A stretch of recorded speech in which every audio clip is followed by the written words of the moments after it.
Good afternoon.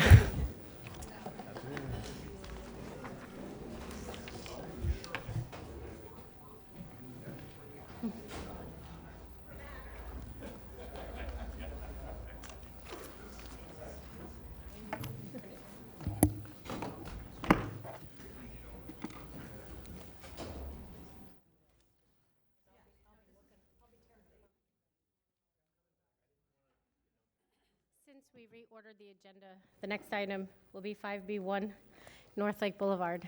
If you would, please proceed. Yes. Good afternoon. Kashid Mayuddin and David Ricks also will join me in this presentation. The item in front of you today is widening of North Lake Boulevard on the thoroughfare identification map for planning purposes from 120 to 142 feet to ultimately allow in the future for 8 lanes facility. Previously, Planning Commission has approved it. Has approved it 3 times. The board denied transmittal in 2023. Is back for your consideration pursuant to your direction on March 10th. What is thoroughfare right-of-way identification map? This is a long-range planning tool which identifies the networks of roadways required to meet future traffic needs. I'll let David Ricks take it from here. Thank you, Kashid. I'm David Ricks, county engineer. So the thoroughfare right-of-way identification map, developed in the 1980s, used as a foundation to determine where to make needed capacity improvements and intersections, updated as necessary by the Board of County Commissioners through the comprehensive planning process. So to give you some history, identified in 1989, the comp plan as 120-foot right-of-way. In 1992, it was increased partly to 180 and partly to 240 to accommodate drainage. In 1999, the subject segment was reduced from 120 foot to allow for ultimate 6 lanes projected at that time. Several major projects in the area has since been approved. This is a map that's showing all the development in that area. And of particular note, Westlake is slated for 4,500 homes. We've checked, 3,900 have been permitted to date. And then Indian Trail Groves, that's been permitted for 3,800 homes that has not been started yet. And then Avenir, you can see the numbers for Avenir. We asked Palm Beach Garden for an update in terms of that development, the residential and commercial. To give you an idea in terms of potential traffic volumes, currently we're looking at 6 lanes, so you can see the numbers for AM, PM, about 2,400 vehicles, 2,600 PM, and then 2035 projected 4,700 and 4,400. At a 6-lane capacity, you're pretty at near peak on 2,940 in terms of the current today's traffic. If you look at looking in the future, the 2035, the capacity is still 2,900, but you almost have 4,000 vehicles potentially.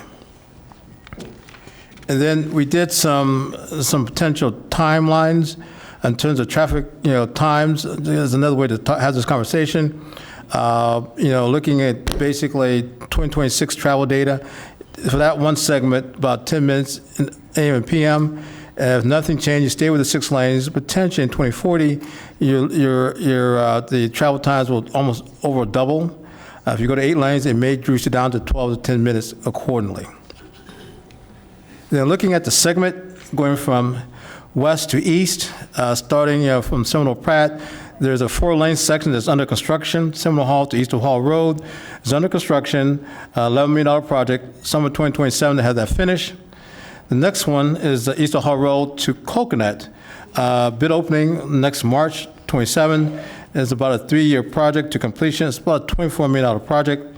And then the next section is in red. That's the item for consideration by the board today is 8 laning. And then the next section is from State Road 7 to Beeline. We've got money in the program for design in 2026 because the Amendment 3 conversation has been on hold until that Amendment 3, that issue gets resolved. But if that gets resolved as being a no, then we'll start the design on that segment. No construction dollar has been appropriate for that segment. Next, we have, in terms of the public notification, Intergovernmental Planning Amendment Review Committee, Municipality of Palm Beach Gardens, West Palm Beach, Westlake, Village of Wellington. Then we did properties within, and HOAs within 1,000 feet, Indian Trail Development Districts. And then we had Representative of City of Palm Beach Gardens spoke at the hearing on June 12th, the Planning Commission, in terms of opposition of this potential amendment. And also, we also got a letter today from the City of West Palm Beach also asking for the opposition to this amendment. From a staff standpoint, North Lake Boulevard is a major east-west route that connects central western communities, eastern parts of the county, provides access to the B-Line, Turnpike, and 95. Traffic report for recently approved major projects in the area indicate that the widening of North Lake Boulevard 8 lanes will be necessary to accommodate projected vehicle traffic demand. And then, so from a staff standpoint, we recommend approval. The Planning Commission recommend approval 8-3, and what's been suggested recommendation to transmit, and that is it. And if I can add, City of West Palm Beach and Palm Beach Gardens both have objected to IPAC, Intergovernmental Plan Amendment Review Committee also, so we're in that process too. They objected to Widening the of this, widening? yes. Okay. Let's take comment cards. I got Anna Yeski, Richard Basilati, Sal Faso, Dana Middleton, Victor Martin, and Dorothea Kushner. Good morning. Please state your name for the record. Good Or afternoon. excuse me. I know, it's afternoon already. Good afternoon, Mayor and Vice Mayor. My name is Dana Middleton. I'm a Palm Beach Gardens resident, and I'm currently Mayor of Palm Beach Gardens and representing the City of Palm Beach Gardens, and I'm also an Avenir resident. I'm here today to respectfully ask you to deny the proposed North Lake Boulevard West Thoroughfare map amendment. Let me be clear. Palm Beach Gardens recognizes the importance of addressing traffic in our western communities. We want solutions and we want mobility. The 8-lane extension is premature. The 2050 Long-Range Transportation Plan identified this as 6 lanes, not 8 lanes, and removed the segment from the cost feasibility plan and identifies road capacity only as a local desire. Today, North Lake is already being widened to 6 lanes through the Avenir development. The Coconut Boulevard extension from North Lake to Beeline is under construction and will open in January 2027. That provides another route and another opportunity to move traffic through this growing area. The new intersection at North Lake and Beeline will also improve flow. Second, Avenir Town Center is now open and beginning to change travel patterns in this area. Third, we need to consider induced demand. Fourth, adaptive signaling technology is being incorporated to allow traffic signals to respond more intelligently to actual traffic conditions. And State Road 7 is another critical part of this future network. We need to see how North Lake, Coconut, and State Road 7 and the new Avenir Town Center work together as a network and not evaluate North Lake in isolation. Finally, the impacts on our residents and community are significant. This corridor directly affects Vintage Oaks, Rustic Lakes, Osprey Isles, Carlton Oaks, Ibis, the shops at Ibis, and the city-owned Sandhill Crane Golf Club. A wider roadway simply does not mean adding 2 lanes. It can mean impacts to property, landscaping, walls, utilities, noise buffers, and potentially private property acquisition. These are real impacts to real people. Commissioners, we're not asking to ignore traffic. We're asking you that you be thoughtful in solving it. Let's complete the 6-laning. Let's complete Coconut Boulevard. Let's complete the intersection of Beeline and North Lake. And let's allow Avenir Town Center to open, establish its new traffic patterns. And then let's implement and measure adaptive signaling improvements. Let's allow State Road extension to become part of the regional network. And then let's evaluate the traffic demand, what it actually looks like before we permanently commit to this corridor to 8 lanes. 8 lanes would create traffic. For these reasons, I respectfully ask you to deny North Lake Boulevard West Tim amendment. Thank you for your consideration. Madam Mayor, just a point of clarity, I thought we had indicated 2 minutes. Yes. Oh, but, I think that was just an oversight. okay, Sorry. sorry. No worries. Mayor, you got an extra one. Thank you. I'll take it. Ready? Yeah, Madam Mayor, Commissioners, thank you very much for the opportunity to present today. My name is Sal Faso. I'm here as the president of the North County Neighborhood Coalition. Let me give you one little bit of historical information on the NCNC. We started with 2 people, me and another gentleman, and now we have 66,000 residents in 24 communities that are members of the NCNC. We are not a political arm. We don't tell you how to vote. All we tell you to do is go vote. And obviously, we wish every candidate good luck in that respect. We are here to oppose State Road 7. Well, we oppose that as well, but that's not the subject of the day. The subject of the day, obviously, is the widening of North Lake Boulevard. I believe the gentleman who said August 23rd was the last denial. I was here a year ago, August 25, and the vote was 6-1 against. Mayor Baxter abstaining voted in approval. So the residents on North Lake Boulevard did not change. There's one resident that's one community in Ibis, and the other community in West Palm Beach, and the other communities are all in Palm Beach Gardens. So categorically, by a vast majority, all the residents that we've talked to are opposed to that. Now, the theory that widening roads relieves traffic doesn't hold true here. To demonstrate, it's a sad note to demonstrate very candidly, but it is. There's 84 weeks between all of 2025 and August of this year. You care to guess how many incidences we've had of speeding? 3 deaths in that span of that road, 89 traffic incidences. Speeding, collisions requiring police or medical attention. It's not a safe road. We're here on a safety issue, not denying the congestion, although I've traveled that road every day purposely to see where the traffic was. It's a seasonality issue. And as a school system, when the season is over and school is over, you can sail right through there with no problem. And I didn't hear that discussed this morning during your course with the consultants, the impact of seasonality. So we wish you would deny the application. This is the 6th time that this TIM has come before this board. Thank you, Mr. And it's been rejected all the time. Thank you very much for your time. Good afternoon. Good afternoon. Mayor, Vice Mayor, Commissioners. I'm Victor Martin. I'm the HOA President of Carlton Oaks. I am also a Director on the NCNC. I represent the communities on the north side of North Lake. And what I'd like to offer is that I don't understand 6 lanes going to 8, going back to 6. And I do, as already been mentioned, I support the concept that you take the solution. I have 2 solutions, which have really, in a way, been mentioned. You take State Route 7, and you make it 6 lanes all the way to Beeline. That way you have consistent flow of 6 lanes from the golf course all the way to Beeline. The real problem is that construction at Beeline. That's the holdup, not anything else in between. And also, this morning it took 14 minutes at 7 o'clock to get to Beeline. During the day, I can do it in 7 minutes from my home in Carlton Oaks to Beeline.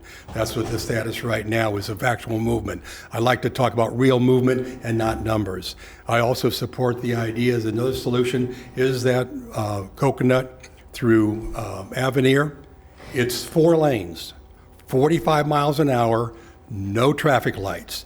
If you want to get to PGA Boulevard and points on PGA, or if you want to go north, that is the route to take. Go through Avenir. It'll be done in January 27. The other thing that's not mentioned that I know of in the TIM is that there's no allowance or numbers for when that Coconut is completed. What's the relief of the volume and the pressure on North Lake, not only to Beeline, but think about all the way to Military, the relief of traffic. It's a new north-south road. The next true north-south road is Military. So with these considerations, you need to wait and let things come out, as been mentioned, and see how 6 lanes, that's where you put your money. Thank you. Thank you. Is that it for the cards? Nope, I got Dorothea Kushner. And did Anna leave? Yeski? I think she left. And Mr. Richard. Go ahead, sir. Thank you. Hello again. So I'm listening to what the mayor of Gardens had to say, and I can't disagree with her. However, if this is ever to be implemented to 8 lanes, it needs to go all the way east to the B line. Yes, we have some roads that are coming, talking about Coconut North. State Road 7 is an absolute must. That has to be finished.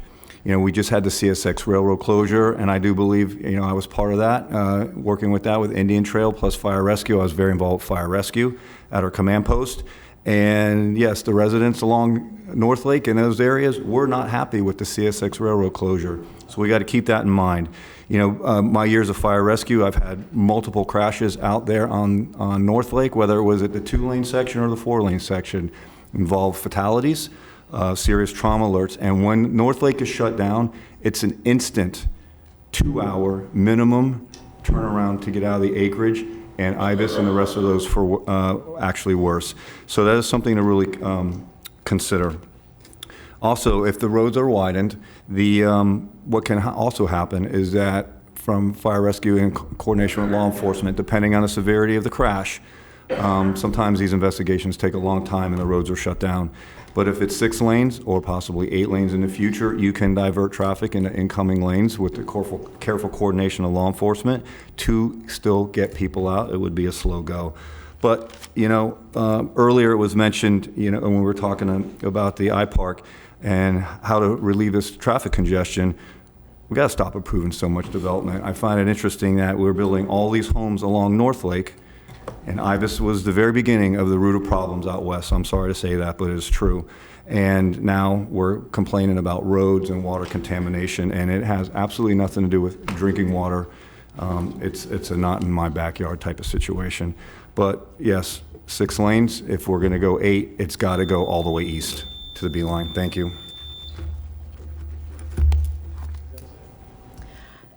David, I had similar questions on a different road. Yes, ma'am. Why does engineering suggest the 6, why would it go to 8 and then back to 6? Well, the section of 6 lanes, let me go back to the map. If you can pull up that section. I'm doing it now. So that section of 6 lane going from State Road 7 to the B line, there's no intersection, so you got more capacity, and it's only 6 lanes. The section of 8 lanes, you've got different intersections, and the mayor's comment, the other mayor comment about the adaptive signal can improve capacity. But based upon, in terms of modeling, you would definitely need potentially 8 lanes in the future. I think the concern, read up by some of the HOAs in terms of if you go, you need an extra 10 feet on each side in order to widen it. We have not done any studies in terms of how that would be accomplished. And so there needs to be some more, I'll say, feasibility engineering to look at how, if you want to look at potential 8 laning, and also looking at the potential positive impact for Coconut going north and some other things, and put that all together, and come back with a recommendation with some engineering analysis to lay this thing out. So. But just to clarify, the Yes, reason ma'am. you're asking for 8 lanes in just that one section is because of the neighborhoods and the traffic coming in and off of the road? That is correct. That is And the correct. reason that it is 6 in the other ones is it's more of a straight, That is correct. uninterrupted That is flow of correct. traffic. That is correct. Commissioner Weiss, you're recognized. Thank you. Yeah, and to other people's recollection, yeah, we voted on this multiple times. There's no need for this. I disagree. You're going to go from 4 lanes to 6 lanes to 8 lanes to 6 lanes, and that it is ridiculous. I will tell you, there are homes that are within 40 feet of that roadway today, and then you're going to widen it? That's unacceptable. And you're going to put those people, literally going to put cars in their backyards. That's not okay. You're going to devalue their properties. And and for what? You haven't even finished your 6 laning anywhere. So to come in here today and ask for us to again, and I know this was not, you guys didn't bring this back. That was something the board did. But I brought this up because I was concerned about that 6 laning not moving.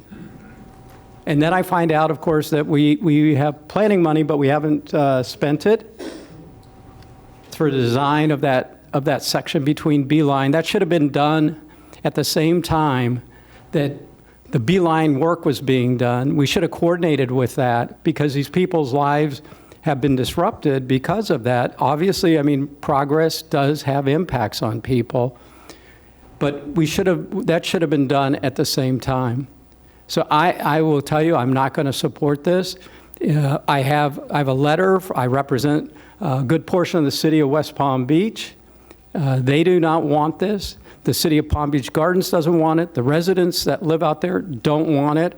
You're going to have to take land by eminent domain. And that's going to cost a fortune. So I think until we get to the point where you finish these other projects, then maybe you can bring this back and it might make sense. But today, it's an absolute no for me. David, would properties need to be eminent domained? We have to do an analysis. We haven't done no engineering in terms of how we would do that potential 8-laning. And so there's environmental issues, there's some right-of-way issues, some other things. And so you need an engineering analysis in order to do that.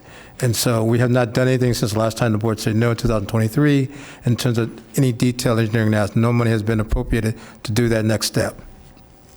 Commissioner Marino, you're recognized. Thank you, Mayor. I have been battling this for 6 years. Every time this comes to the board, it gets voted down. I don't know why we are here again today. I am not in support of this.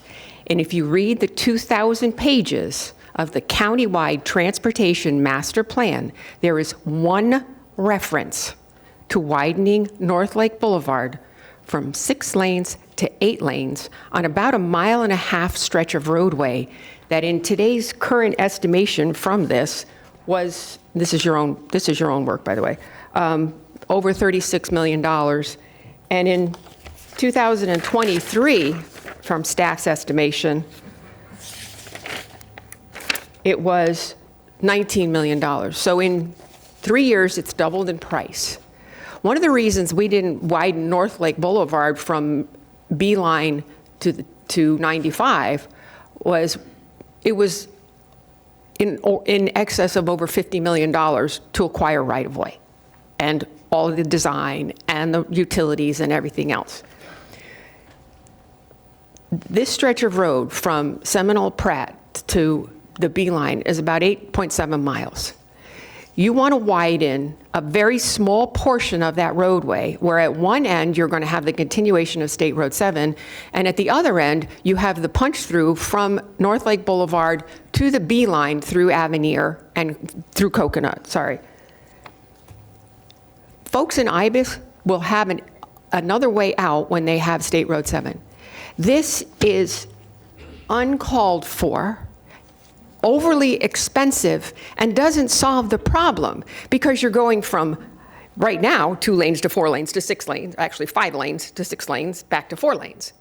When you change lanes, when you go from smaller to larger and larger to smaller, those are your choke points. Get North Lake Boulevard done, 6 lanes. 6 lanes from just near it's Coconut to B-line.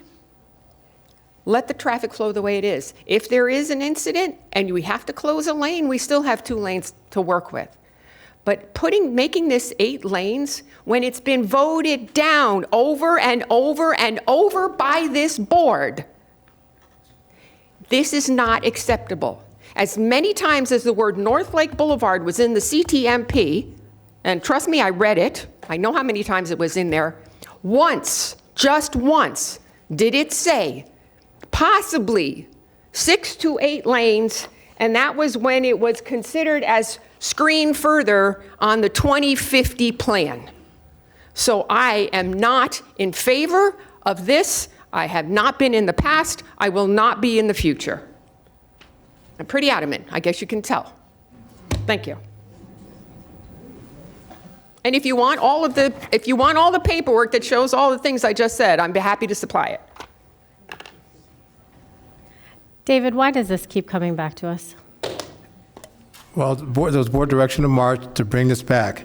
And so we went through that process, and the last public board hearing was the Planning Commission, June 12th, and next step is here before you today for further consideration. And how long has staff been recommending this? It's been multiple years on this. Now, we have over 40,000 residents that live in the Acreage and Loxahatchee area. We have now Westlake in the middle of that, and we have 4,000 approved units to be built by GL Correct. That hasn't been started yet. that haven't even been started. We have thousands and thousands of more units to come on, and staff is telling us that we need 8 lanes in this section. Am I missing something? No, you hit the nail on the head. So, again, we keep hearing about traffic congestion,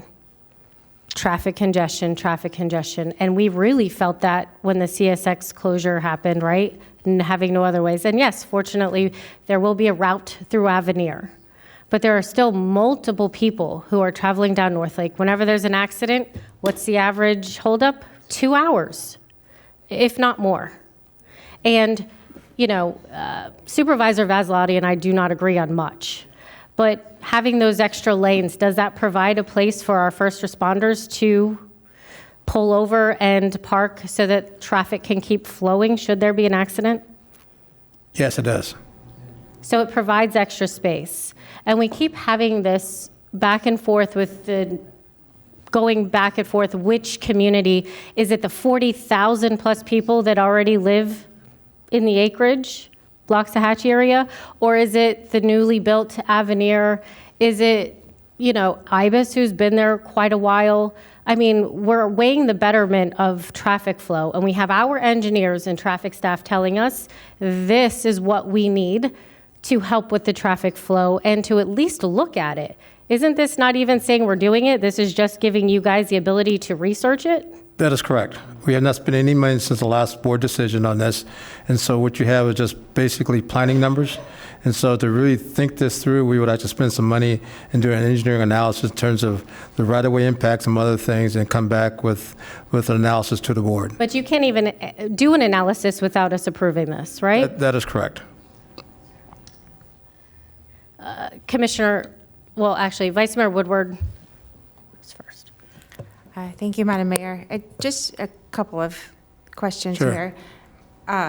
You indicated that you have not done a study as to how we would do this. We do not understand currently how much eminent domain we're talking about. You haven't done an engineering analysis on this. How are you recommending it if none of those things have been done? Well, we And can't. before you answer, one other Sure. point, I'm looking at the front page of this, and it's saying commission districts. We have Commissioners Marino and Weiss who have been, it runs through their districts who've been abundantly clear. This is, I hear you. Help me understand how you're recommending something without having done any of the work that would be required to actually recommend doing this. And I understand, you have to spend money on it, but we have 2 district commissioners that this impacts their districts adamantly against it. And one for it. So, It's not, This is District 6. so, well, I'm just going off the paperwork here. It says commission districts, and there's 2 listed, districts 1 and 2. So if it's, Marino's north of North Lake, I'm south of North Lake. okay, so 2 out of 3 commissioners apparently that this impacts have very strong opinions against it, 1 for. I'm not really understanding how, as we're getting a staff recommendation, if you haven't done any of the work to actually recommend it. So the development order for basically Avenir, the traffic report, it talked about 8+ lanes for North Lake. And so that's how these recommendations came up several years ago, because we were at 4 lanes, so we need to get to 6 lanes, and it says, well, let's look at the traffic report, let's look at traffic studies, and this is 8+. And so we started coming back with a recommendation. No, I do concur that That's just what the traffic report says. But in order to come to an actual understanding in terms of to spend the money for the construction, you need to do an analysis in terms of the current projections and all the development that's going on, and also the other related construction work, like State Road 7, Coconut, and come up with the current today's analysis and saying that, well, do we need more than 6 lanes? Well, do you But- have to do a full one of those sets of analysis to actually tell us whether or not we would have Yes, to you would. eminent domain? Yes, you would, because what you do is you would look at the current traffic reports and do some projections, and then if 8 lane is a possibility, how would you do that? And come up with an analysis how you would do that. Okay, But sir, sorry. I'm yes, go ahead. not an engineer, but just I know to do 8 lanes, you Right. need X number of feet.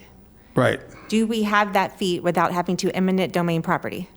I have to do a detailed analysis in order to do that. Okay. Yeah. Couple things if I could, Vice Mayor. One, I'm going to call your attention, you're asking about the data and analysis. A TIM amendment is very high level. You're just setting the ultimate right of way. So if I'll call your attention to page 6 in the staff report, that very high level traffic study is right there. You see with the peak hour, AM peak trips, 2478, the roadway capacity is 2940. So we're almost at peak at this point. Go down the next column.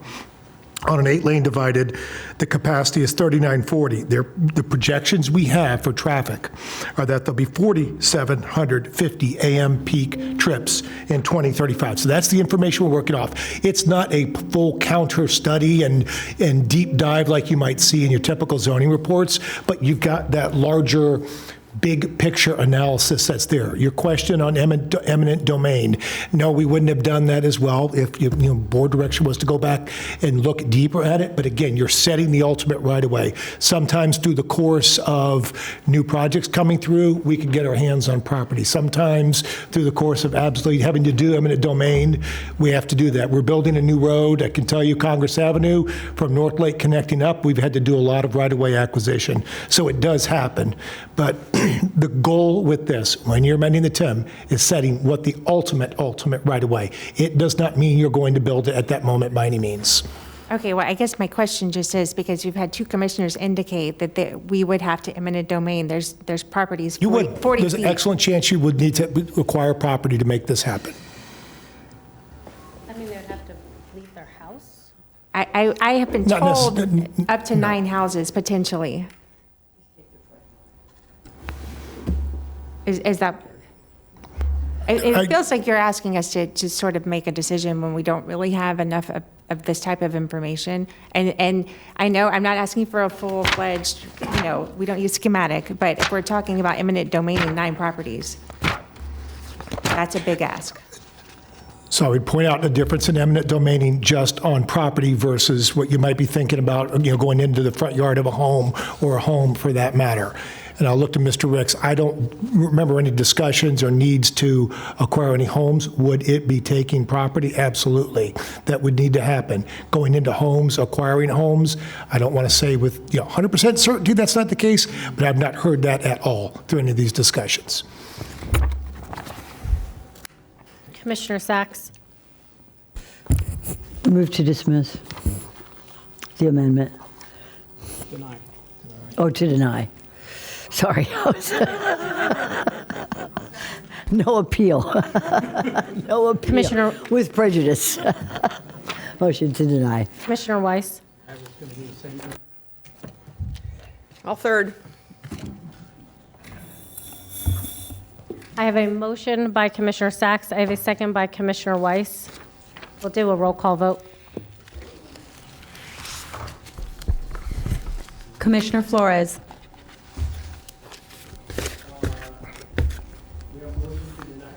Correct. Commissioner Marino. Yes to deny. Commissioner Powell. He's not here. Commissioner Sacks.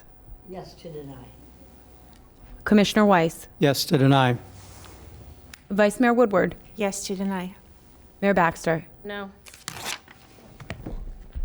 That is 6-1. Thank Or you. I'm sorry, 5-1.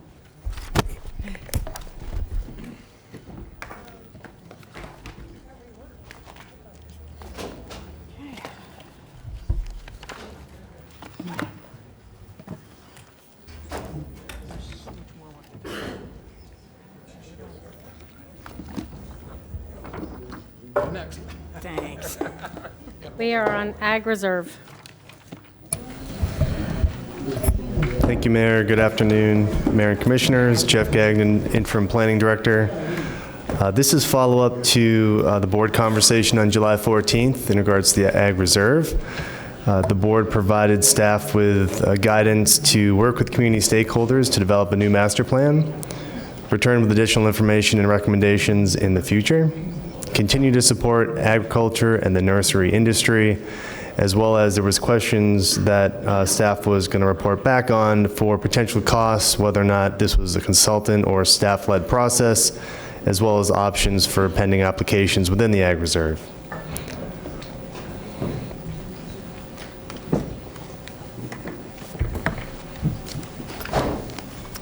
So first item was work with community stakeholders to develop a new master plan. With that, staff is proposing a series of public meetings in order to develop a scope of work for the board's consideration in the future. We want to make sure that we consider all aspects of this and make sure that this is creating a master plan or an overlay or a corridor study, whatever seems most appropriate to satisfy the board's desires, as well as the comments and questions of the community within the Ag Reserve. A lot of the conversations leading up to this point have painted a pretty good picture of where we should take our next steps. However, we want to be sure that we've allowed the opportunity for participation from anyone within the Ag Reserve or any other stakeholders that might have other comments. Again, we want to make sure that those voices are heard. So with that, we would have at least 2, if not 3, publicly noticed community meetings. We can then have breakout meetings for any sort of unique groups, whether that's equestrian industry groups or other unique groups within the Ag Reserve, as well as with industry experts. And then with that, we would provide a synthesis of responses back to the board.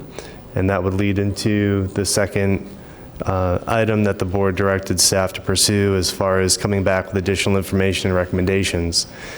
So with that, we would provide all of the input from the community and make sure that we were hitting the mark accurately as far as what the board's direction and guidance was, as far as what the board was looking to accomplish. We also wanted to, again, provide another opportunity for board input to make sure that we're on task.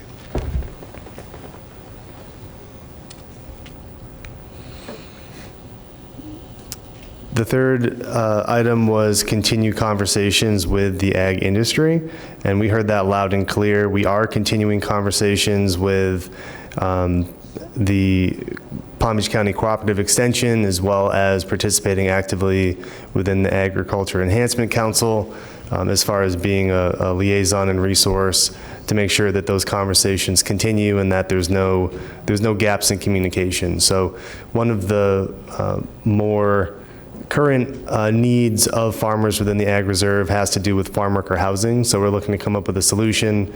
Right now, it's both a policy-related issue as well as a potential kind of building and construction-related issues. So we're taking a two-prong approach to make sure that we're satisfying the needs of those farmers to make sure that they can be successful into the future.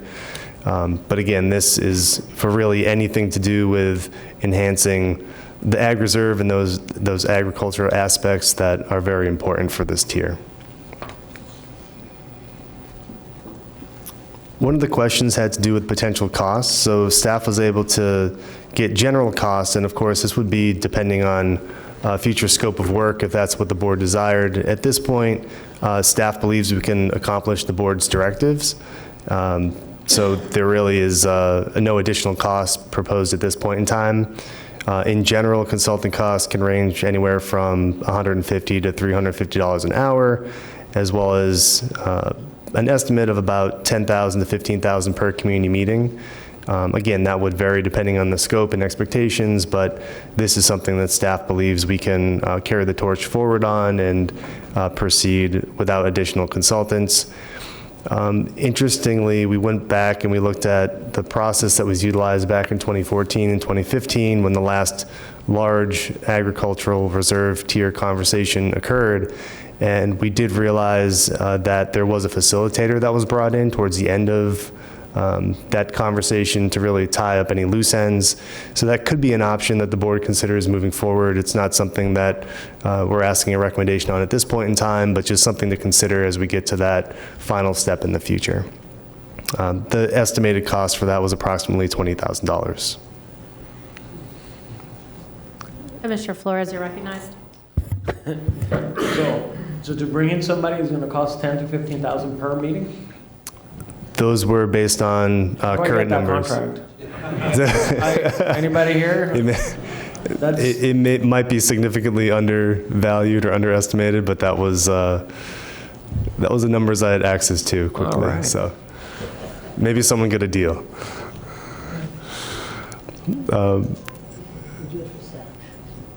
Moving into options for pending applications within the Ag Reserve. So staff is proceeding to process applications. However, as we saw earlier this morning, one of the applicants did seek a postponement, which was granted by the board. That project's actually listed in the PowerPoint as far as one of the 5 active applications within the Ag Reserve for Happy Hollow. So the agent or property owner may seek postponement. However, these are legislative items, so anything to do with a future land use amendment or a text amendment, you have legislative discretion to move forward with that item as you see fit. I won't speak for Darren, but it seems as if there's a very broad array of categories that could be utilized to make that decision. So it's not as strict scrutiny as it would be for a zoning application. So just the fact that we're moving forward with conversations about the Ag Reserve may be adequate justification to deny an application for moving forward because it's legislative in nature. And then once again, to touch on those 5 active applications, we, starting the day, had 2 on our agenda. We now just have 1, which is West Boynton Ranches, which is the next item up. And we have others that are pending, both Park West North and Park West South, which I believe have been postponed until October. And then Amerigrow is very early in the process, and we don't have any dates set for that project at this point in time. So staff is recommending that we proceed with development of a scope of work, and we're requesting a motion to direct staff to proceed with those community meetings to develop a project scope for the board's consideration in the near future. Happy to answer any questions you may have. Thank you. Commissioner Sachs, you're recognized. Thanks so much, Mayor.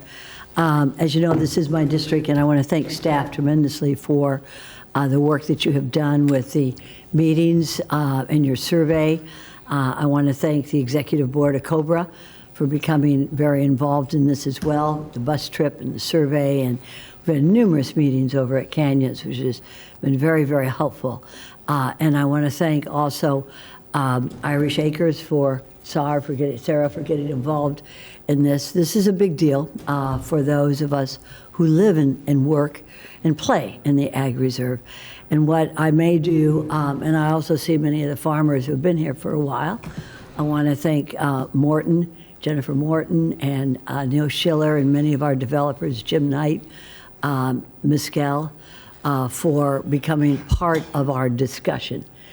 These are our stakeholders. Of course, if my colleague wants to come in and be contracted with this, we might discuss that. But these stakeholders, colleagues, have volunteered to become part of the conversation because they are the conversation. And nobody is better to discuss what should go on with land amendments and zoning than the people who live, work, and play there. So I have consulted with our attorneys, as well as with the folks I have just mentioned, and our engineers in terms of the infrastructure. And we're going to be asking, as I've noted before in letters to y'all, a moratorium until we, for a time certain, so that we can discuss this fully with the task holders and with staff to come up with a plan. At this time, what we may want to do is have some public, I think we have public hearings, comments that want to be heard, and I'll be more than happy to hear from them with my colleagues. But what I'm asking for basically is a volunteer group of stakeholders, some of which have been promoted by our own staff, and some of which were staff when this plan was developed in the early 2000s. So with that, Madam Mayor, maybe we could go ahead to public comment and we can discuss it further. Thank you, colleagues. Thank you. Attorney Darren, did you need to comment? Yeah, I did. I have not been consulted about this idea of the moratorium. It is my opinion that with Senate Bill 180, we cannot do a moratorium on zoning applications, because by doing so, we would be making a more restrictive or burdensome amendment to our ULDC. I appreciate your comments, but I've spoken to to Mr. Oddie, your boss, about 3 weeks ago. So this is something that we can move forward. If you'd like to give your opinion, that's what you're being paid to do. But however, no. Well, Mr. Oddie has sir, told me if I may finish. opposite. All right, go ahead. Speak. Yes, go ahead. Mr. Oddie, I believe, agrees with me. In fact, we just discussed it the other day. So that's the county attorney's position. You are free to ignore it if that's what you choose to do. But as far as the comprehensive plan is concerned, there's some more flexibility in that. Our comprehensive plan and our ULDC say we can have up to 4 intakes a year for comprehensive plan amendments. We only have 2 left for this year, so you could give direction to staff to limit the applications that they take for the rest of this year. And then for the following year, you could also give direction to staff concerning that. Thank you. I appreciate your comments. However, I did speak with Mr. Oddie before I sent the letter to everybody, as well as to Mr. Oddie. I think that the moratorium legal requirements for a time certain, and I have listed on my request 60 to 90 days. We may not need 90 days. We may need only 60 days. And I think that I've spoken to those applicants. How many do you have, Mr. Lesser? How many applicants are you referring to? I don't have any applicants. Okay, that's I'm the good. lawyer. Okay, well, we're fine then. We can go ahead and proceed with public comment. Thank you, sir. All right, I got Joe O'Donnell, Benjamin Morris, Gail Ladd. We have 2 podiums, so please come up. Don't all run at once. Harry. True forward. There we go. Thank you.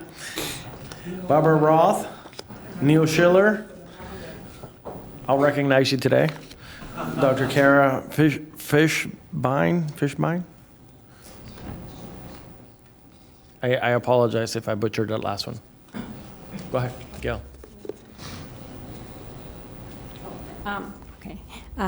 Good afternoon, Mayor, Vice Mayor, and Commissioners. My name is Gail Ladd from Jupiter. I'm a member of the Sierra Club, as you probably remember. But the Agricultural Reserve, as we know, is a special area. It has been continuously amended to allow more and more commerce and development, shrinking its original purpose. Residents in the Ag Reserve have responded to the survey heartily agree that no more commerce is desired. Yeah, you can just give them all. As housing is needed, however, may it only be for the farm workers so that they may live near their work. I request that no more privately initiated amendments for future land use zoning be added to add commerce be accepted. Thank you. Please state your name for the record. Joe O'Donnell. Our family owns Irish Acres in the Ag Reserve. First of all, I was encouraged to hear Jeff's comments to open this topic. And I'd like to thank all of you for taking time, particularly you, Commissioner Sachs, for your efforts here.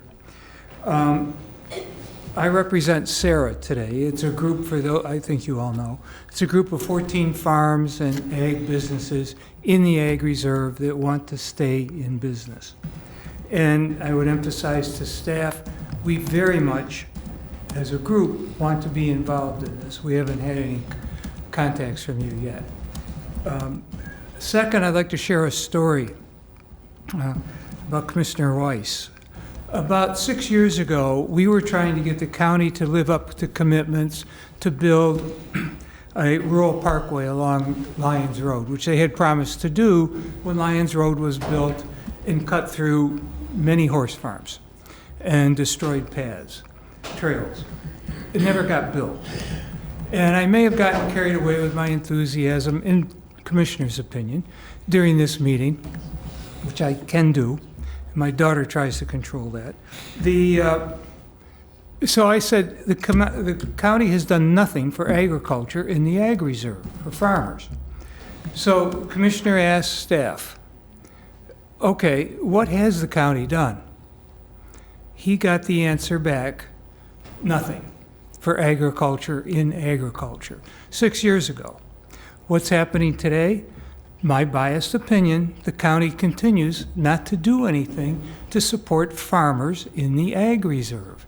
In fact, we're constantly fighting developments that destroy our farming business or come close to it, eliminating horse trails, eliminating roads between farms for connectivity. This is really important to do. So I encourage you to spend the resources and take the time to evaluate this. Thank you very much. And again, Jeff, thank you for your comments. I think they were right on. Please don't go anywhere. Joe, I got a question for you. When you say we haven't done anything for agriculture and farmers. Farmers in the Ag Reserve. Right. What, if there's one thing we could do, right, because we're talking about a master plan, what is that one thing this board can do to help our farmers and our agriculture? And the reason I'm asking is because what I'm seeing is that some farmers have sold out, and they're selling out to these developers. So how do we change the environment so that we're able to then help our farmers in our agriculture industry? That's a good question. So to belong to Sarah, about farmers selling, you have to commit that you're not going to sell for 2 years. That's a criteria. Everybody then has roughly the same agenda. And farmers have been selling a lot, but it's decreasing dramatically now. And in fact, what you're seeing, there's 6 groups, families, that are members of Sarah, that the businesses have been or are being handed down to the next generation. There needs to be something left for that generation. Right now, one of the things the county could do, for example, when they're looking at new applications, if they're not on thoroughfare roads, the county doesn't investigate in depth.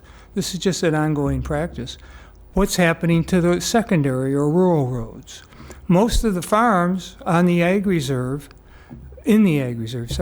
are no longer on the main thoroughfares. Those have been sold. The rest of the activity is on the secondary roads or non-thoroughfare roads.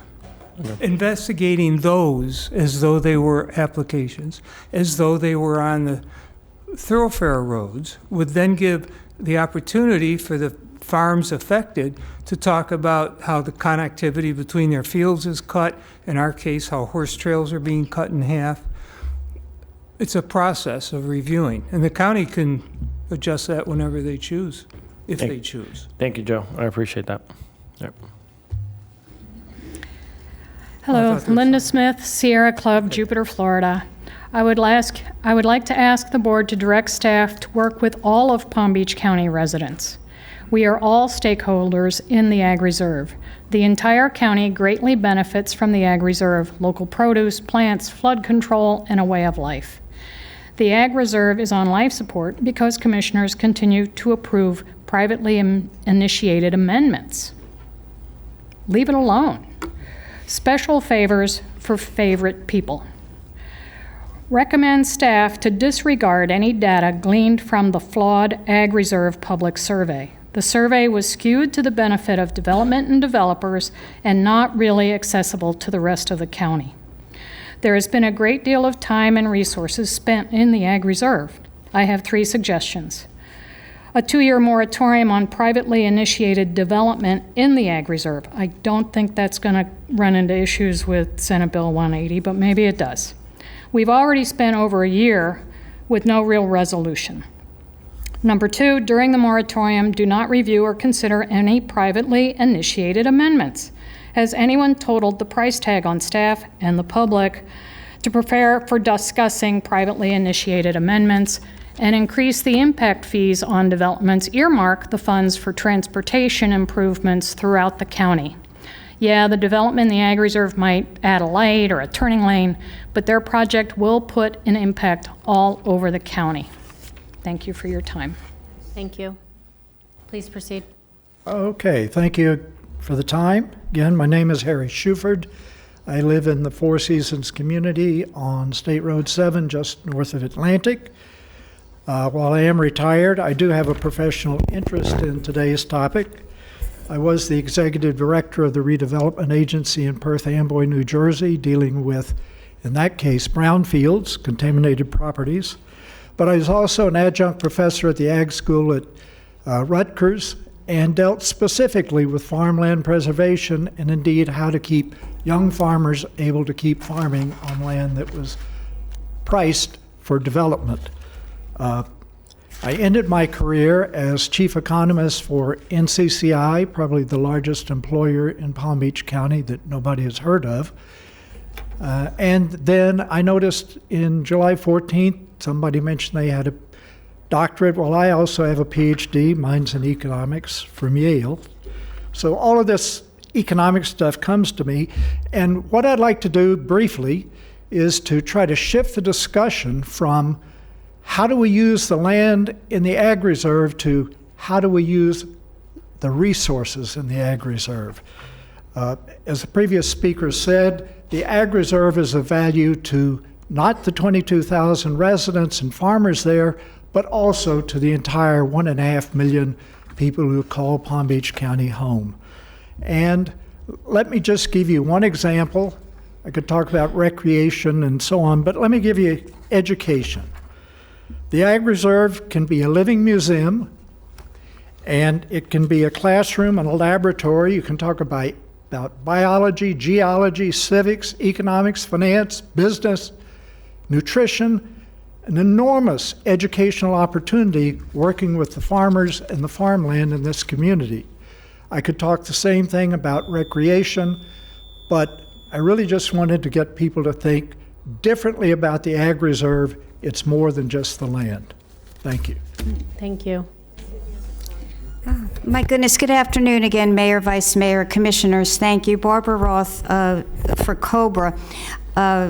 I am grateful to the previous speaker for recognizing this is not just for the residents of the Ag Reserve. I say this over and over again. COBRA, the Ag Reserve is a very small portion of COBRA. We stretch from the east, 55 square miles, to the west.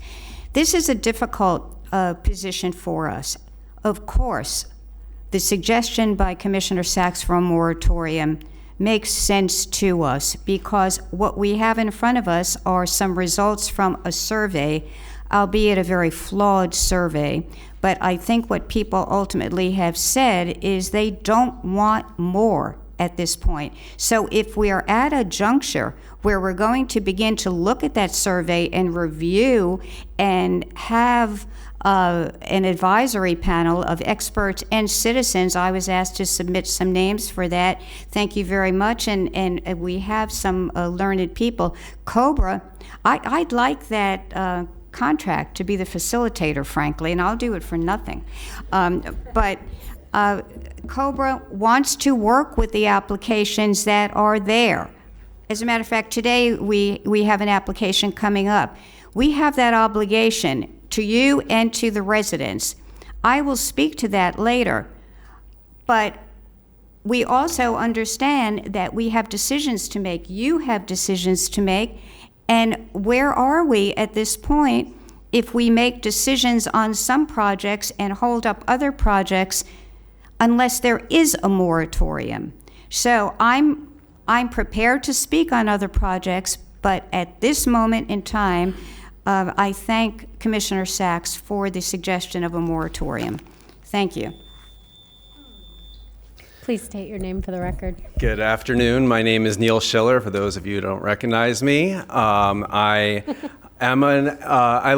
resident in the Ag Reserve, in addition to representing several developers in the Ag Reserve. I appreciate Commissioner Sachs's perspective and a position about proposing a moratorium. I just don't agree at this time for several reasons. Senate Bill 180 severely lacks your ability to prevent stricter regulations as far as zoning and comprehensive plan policies.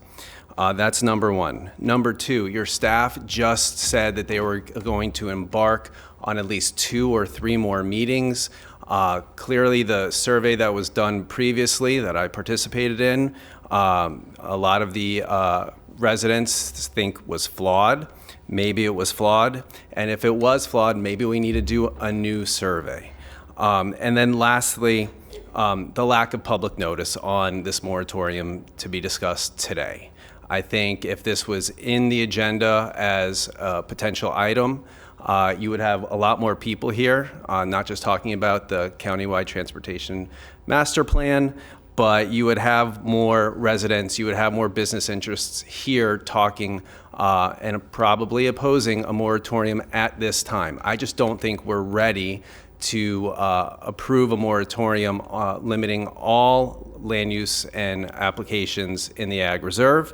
And last thing that I remind you is that property owners in the Ag Reserve do have property rights. And that's something that we can't overlook even when we're discussing a moratorium. And lastly, I completely appreciate your 60 to 90 days. If we could get this done in 60 or 90 days, that would be one thing, but it takes a long time for this county to move. 2 years is an extremely long time, and I'd ask you to consider these things when you vote on a moratorium today. So thank you. Thank you. Who's next? All right, we have Dr. Kara Fishbein, Benjamin Morris, Judy Hill, Matthew Pinchtick, Jim Knight, and Mike Atchison. Judy left. Judy left, okay. Fortunately. That's it, I guess. Hi, Matt Pinchik, Jack Coral Stables off of Smith Sunday Road. I've met many of you at our farm. We have 26 horses on the property. It's been really challenging with all the construction that's been on Happy Hollow with the trucks coming down. Trucks and equine is really not compatible. We actually had a woman who was thrown off a horse as a result, we believe, it's hard to really precisely say, had a spinal injury as a result of it. And that's in this approximate 5 years that we've owned the farm. We support the moratorium for the ag, at the same time support farm worker housing and other things that are compatible. I personally provide equine therapy for children of special needs, which is a severely underserved community, and I often do that free of charge. These are families that don't have resources, and it helps children who are both nonverbal and have other developmental issues. Equine therapy is very helpful.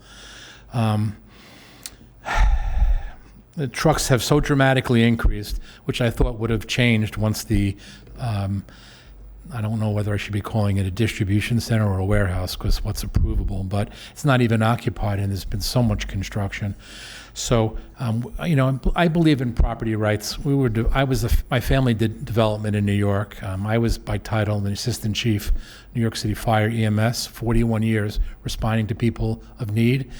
This is my life dedication to help these kids and families who come on a daily basis. And I can see people here that have been to the farm. The development, I was told when we bought the farm that it was in perpetuity, that we could count on this being agricultural. And, I live in a GL community, and I understand development. We go back and forth on a daily basis. But, you know, to take the trails away, which are a real problem, and I support Joe in all of his statements, you know, we try to ride between the farms. It's impossible if this development continues. Thank you to all of you for your help. Thank you. Good afternoon, Mayor, Commissioners. My name is Mike Atchison. I'm a grower in the Ag Reserve. I'm also the past president of the Palm Beach, Florida Nursery Growers and Landscape Association. I sit on Palm Beach County's Horticulture Advisory Board. I sit on the Palm Beach State College Business Horticulture Advisory Board, and I am also on the Palm Beach County Ag Enhancement Council in the Ag Reserve seat. I want to thank all of you for pushing this forward on the master plan. This is something that the Ag Reserve has needed for a long time. And I want to thank staff. I've spoken with a lot of them over the last few months. I think they're fully capable of handling this. I don't think we need anybody else to come in. I'm here today to push for two things for the board to direct towards staff. First being an agriculture adaptation strategy, something that would maybe include farm worker housing, nursery landscape co-op, agritourism, anything else that may come up. I'm a nurseryman. I don't know what the equine guys need. I don't know what the row crop guys need. I mean, we're probably 70% the same, but there's some that puts us apart. And the other thing I want to ask the board to do is make sure that the stakeholders that are involved in the Ag Reserve are at this table. We don't need one guy representing the Ag Reserve. Again, our interests are all different all across the board, and I think it's very important to get this right and to have the next 20 or 25 years look good. We get everybody's opinion. Thank you. Thank you. Commissioner Flores has a question for you. Mike? Mike, can I ask you, you mentioned three items. One was farm worker housing. I think you said ag tourism. And what was the second one? The nursery? It's probably the most important one to me. I know there's other farmers here, bigger nurseries, that the farm worker housing would be more important for them.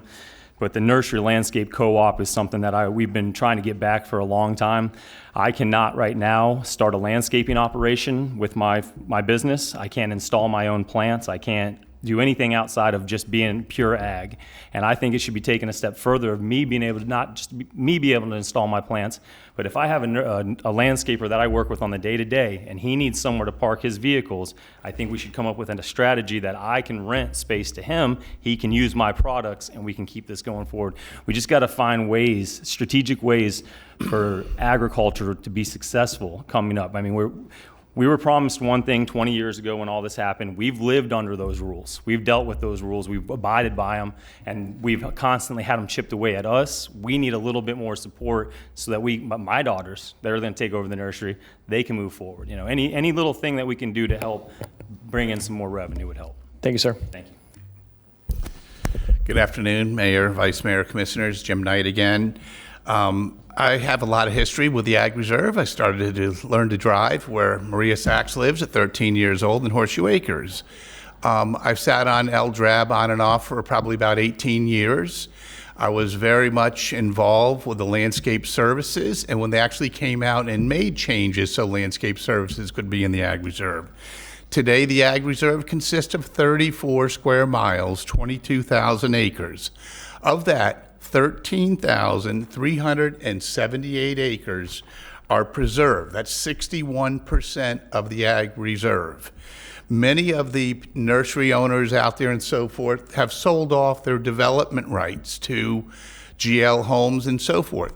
Everybody that lives pretty much, other than maybe Dickie Bowman and a few other people out in the Ag Reserve back in the day, they live on what was row crops at one point in time.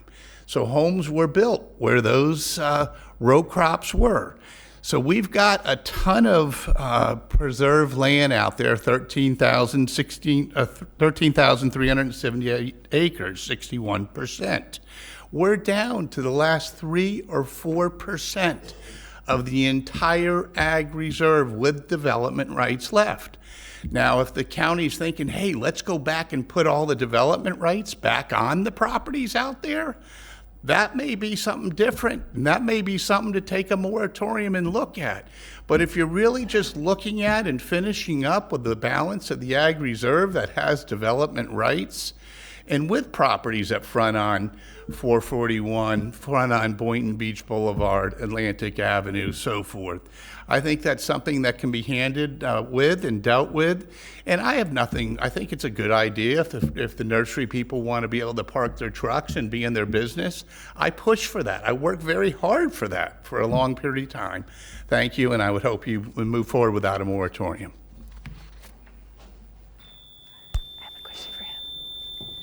Mr. Knight, we have a question for you. Vice Mayor Woodward, you're recognized. Thank you. You gave us the sheet? Did this come from That's you? a county sheet. It's prepared by the county. I wouldn't give you something that I prepared. This is from Lisa But Amara. you passed this out? Yes, to I us. did. Okay. Correct. Well, whoever can clarify, just so I'm understanding for sure, the other remaining lands, 427, and then there's pending applications of 126 acres. Is that 126 part of the 427? Do you have a copy of this? I think we have the same, is it the 2026 snapshot? Yes. That was what we had in our March 26th meeting. So is the 126 part of the 427 or in addition to? It's in addition to. I would have.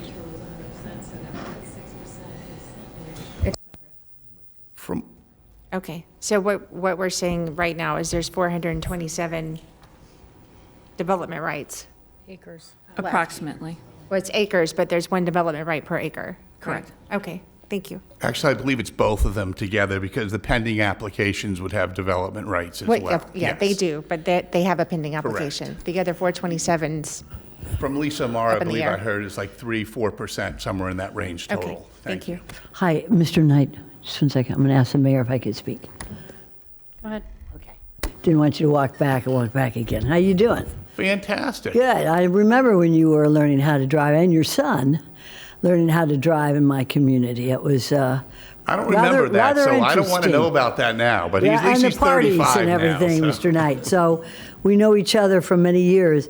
You gave an opinion today.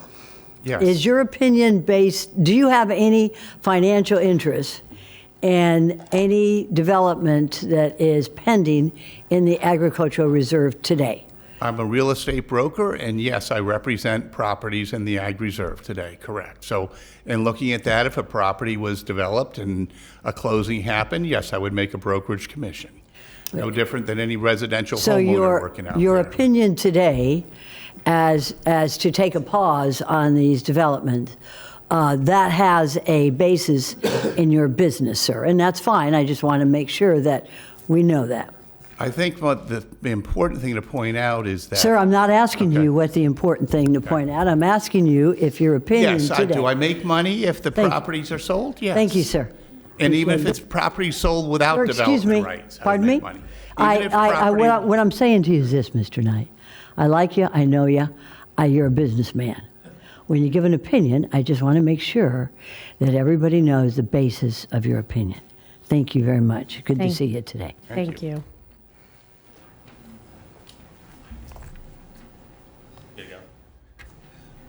Please Good proceed. afternoon. Benjamin Morris, Carter Road Tropical Nurseries. I'm the current president of the Florida Nursery Growers Landscape Association for Palm Beach County. I'm a third-generation grower in the Ag Reserve. We're very happy, we talked about this at the last meeting, that we are revisiting the Ag Reserve Master Plan as a whole, as opposed to taking little things piece by piece. To reiterate what one of our fellow Ag Reserve members that was just up here said, that Mike said, three of the big things that have come up at our Florida Nursery Grower Landscape Association meetings are the topics of farm worker housing, the topic of agritourism, and also the nursery grower and landscape co-op issues and struggles that we have with that as well. So thank you again all for looking at this. We're very happy from the Palm Beach chapter of the FNGLA that this is being revisited in the manner that it's being taken into account for. So thank you. Thank you. Commissioner Flores, you're recognized. All right. So, Ms. Gannon, can we go back to the scope of service that you're proposing for the master plan? As far as the development of the potential scope, this slide?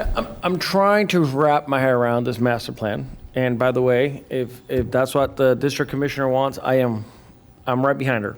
I just want to understand what the scope of service that you guys have in mind is, because as was illustrated from March, we're talking about 4.6% of land available. So are we going to focus on that 4.6%? Is that what we're looking at doing here, or are we going to redo the entire thing that we have come to? Yeah. Yes, is that what we're doing? No, I'm just nodding as far as understanding the question and comment. So, Commissioner, I believe that there's a lot of things that are very good within the Ag Reserve, and I know there was mention about the survey and the flawed nature of the survey.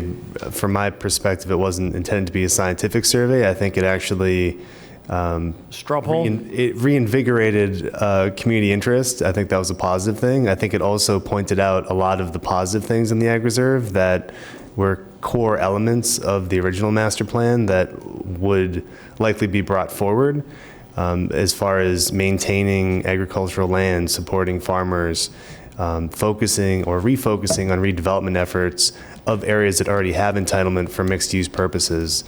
Things of that nature, that's what I'm anticipating to come back from these community conversations. But we really want to also drill down and make sure that we haven't missed any key components that could be critical items to help further the Ag Reserve over the next 10 or 20 years that may not have been contemplated 20 or 30 years ago just based on technology or changes in time. So you're not looking at changing anything with the preserved lands, correct? I don't think that's the intention of this. Am I correct, District Commissioner?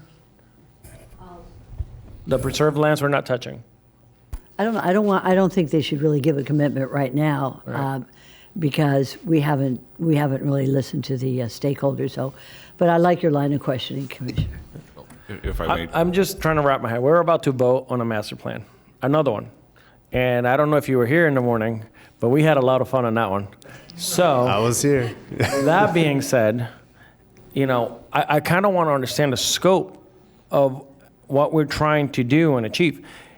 I heard some farmers, and I like what they had to say. They talked about farm workers housing. I'm pretty sure I've heard this from a lot of these commissioners up here. We already agree on that. Yep. The ag tourism, I'm all for that too. I mean, we got to hash that out a little bit further, but that to me seems doable. And then we're talking about nursery landscape and co-op, which is really fancy for can they park here? I also agree with that. I mean, we can't move our products from point A to point B without a vehicle. So I really want to understand what the master plan is aimed to do and where are some of the gaps. So I think that's where I'm getting lost a little bit. In regarding the moratorium, obviously I don't agree with the moratorium on current applications because they went through the proper paper process. Those were enacted, there was no moratorium at that point in time when they submitted their application. And as we agreed earlier, nothing at the county moves 60 days or quicker. So with that being said, the moratorium on current applications, I don't think that's something that we should do. I am also concerned about the comments that our attorney here made today about enacting a moratorium and then have it contradict what Senate Bill 180 stipulates, which then opens us up for liability. And I have to say this also, I received a lot of calls about this item that we're discussing right now. So there's a lot of people obviously spoke, made their comments to me.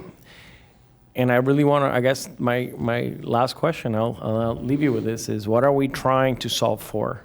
Because if it's that 4.5%, then that to me, to do a whole master plan for 4.5%, I don't know. Now your numbers seem reasonable. They weren't $1 million. Between Barbara and I, we're going to run these meetings 50-50, Barbara, okay?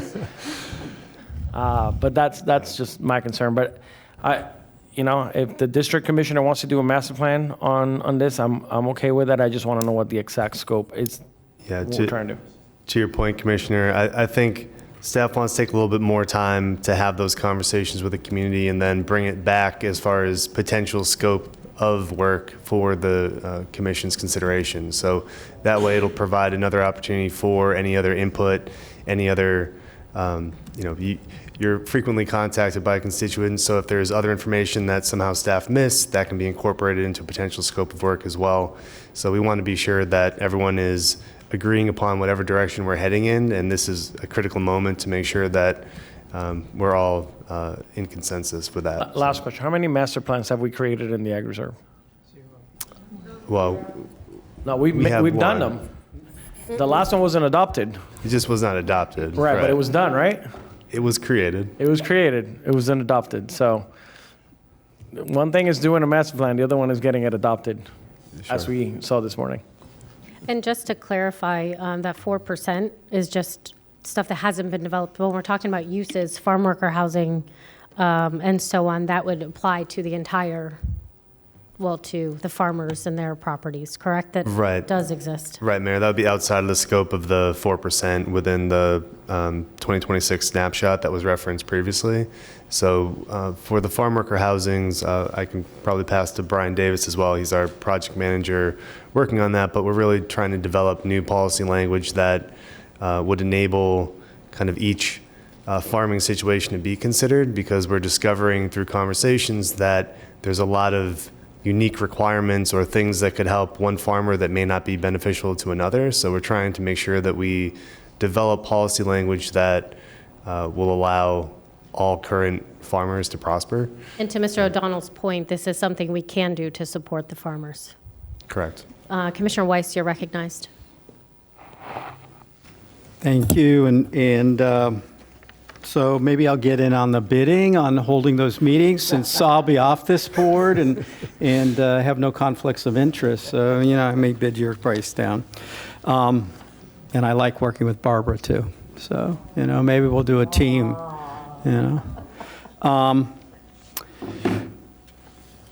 And I wanted to ask a Brian Davis question, but you already got there, Commissioner, which is there was a master plan created, but it was never adopted. So we don't have a master plan for the Ag Reserve. Well, you're correct, but there's a lot of nuance. There was an Ag Reserve master plan. It was a long process. The way that the board has traditionally done things is a master plan process. The board accepts it, and then the implementation turns into adopting policy. So the policy is really where the master plan lives. And so that was what was done. That was part of the tier system was created. That was where the whole thing came from. So yes, we did go through it, but I don't think we've called anything name brand a master plan since that exercise. So. I mean, there were certain parts of it, if my memory serves me right, and it may not, but if it does, I mean, there were parts of it that were never implemented. And then some of them we just implemented just a couple of years ago. Right. There were some things in the board, because it went through the process, and we've had an upfront and personal experience with a master plan process and consultants and what has been brought forward earlier today. But there were things that, even though it was in the master plan and it may have been what the community said and what the board had said at one point, in the end there was not consensus among the board to adopt it all. And so yes, there were components that were left aside that were in those documents, but the board ultimately said, we don't want that to be the policy, we don't agree with it. And so it was left aside. So what really made it out of the master plan was what the policies were going forward. So. Great. And I think, there's 523 acres, 126 that are pending applications currently. There's 427 other lands, and to try and figure that out, what that last 523 acres happens. I think that it's clear that there are differing opinions of folks who live out in the Ag Reserve. I mean, we heard that. Thank you for hosting the meeting, and got to hear that firsthand, about how much commercial and things like that, that people want out there versus, things that might be regional attractors that I think are, can be a little more controversial. But to hear, the residents speak on the people who live there, and obviously everybody in the county has a vested interest in this because we're all investors out there, but to hear what they think they need for the next sort of iteration of their lives, I think that's a great thing to do, and so to the extent that you're able to get people together and try and get consensus on what they want and need out there, I think is an excellent thing. So thank you, Commissioner, for doing that. As it relates to the questions we heard from our agricultural community, their support for master plan. I liked the way, I guess, Mike, you put it, the agricultural adaptation strategy or ag adaptation strategy. I think it's great, and I certainly support that, and the stakeholders' engagement, the farm worker housing. So, and thank you, Joe, for reminding me. I asked that question years ago. I don't even remember what I did yesterday, so how you remember that, I don't know. But good for you. You're in better shape than I am.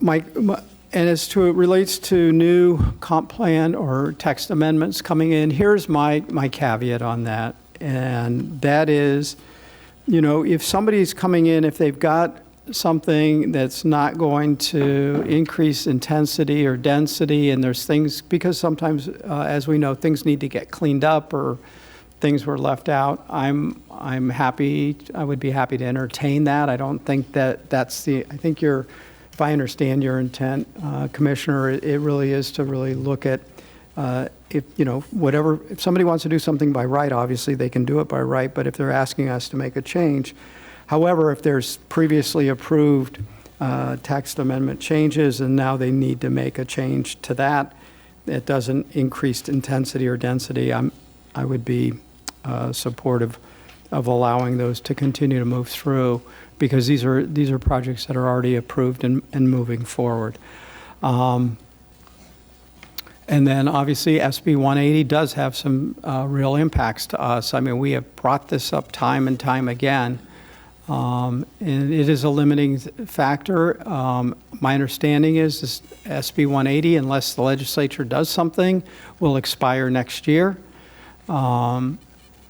And hopefully, and I understand the intent of it was initially, to help people rebuilding after, natural disasters or disasters, and to make it easier for them to rebuild. It's unfortunately been implemented in a way that really ties our hands and limits local government's abilities.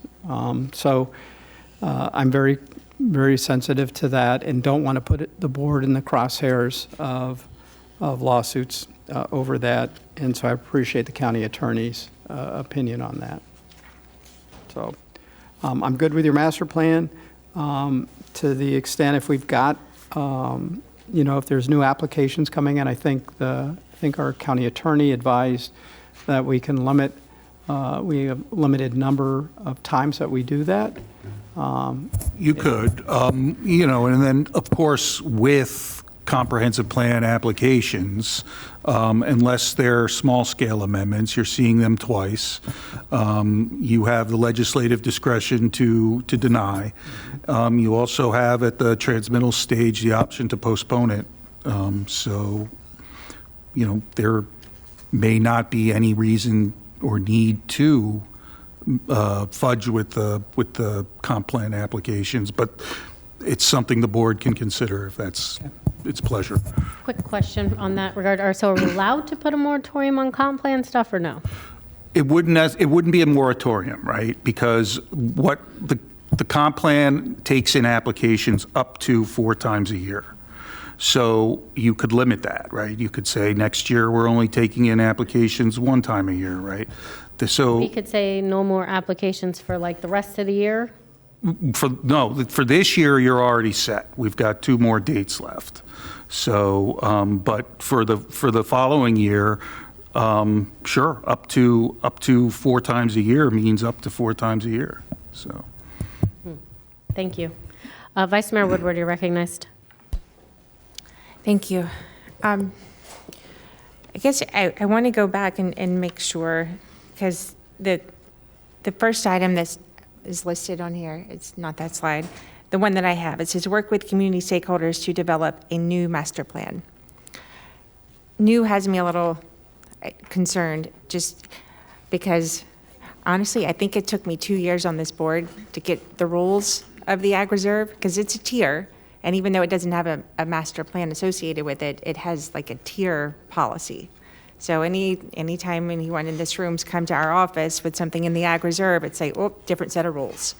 And, so there are rules baked in when it comes to preserve, it's its own category. So is the ask then that we are sort of solidifying what those rules are into this master plan? We're not starting over, right? It's not like a new start from scratch, or that's not what we're doing, right?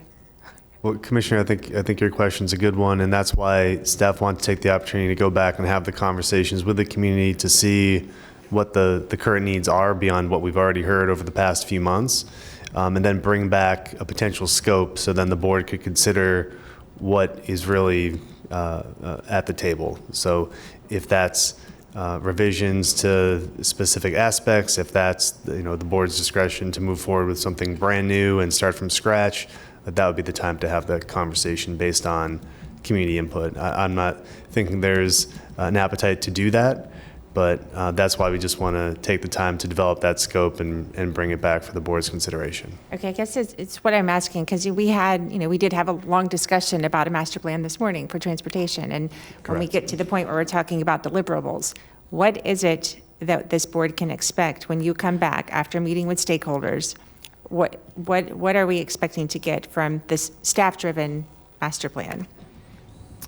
So the immediate conversation will be, what does that scope look like? So what's the board's appetite to proceed? Personally, I don't think it's a full-blown, brand new re-envisioning the Ag Reserve tier. I think there's a very solid foundation.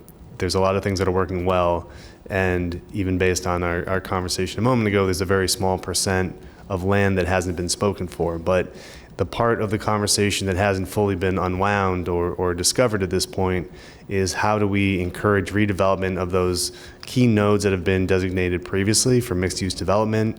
How do we continue to work with the farmers and nursery people in the community to ensure that some of the comments where the county is not working with the agricultural community in the Ag Reserve tier, which I think that's something we need to fix, and we need to come up with some recommendations that the board could consider as far as what that future plan looks like.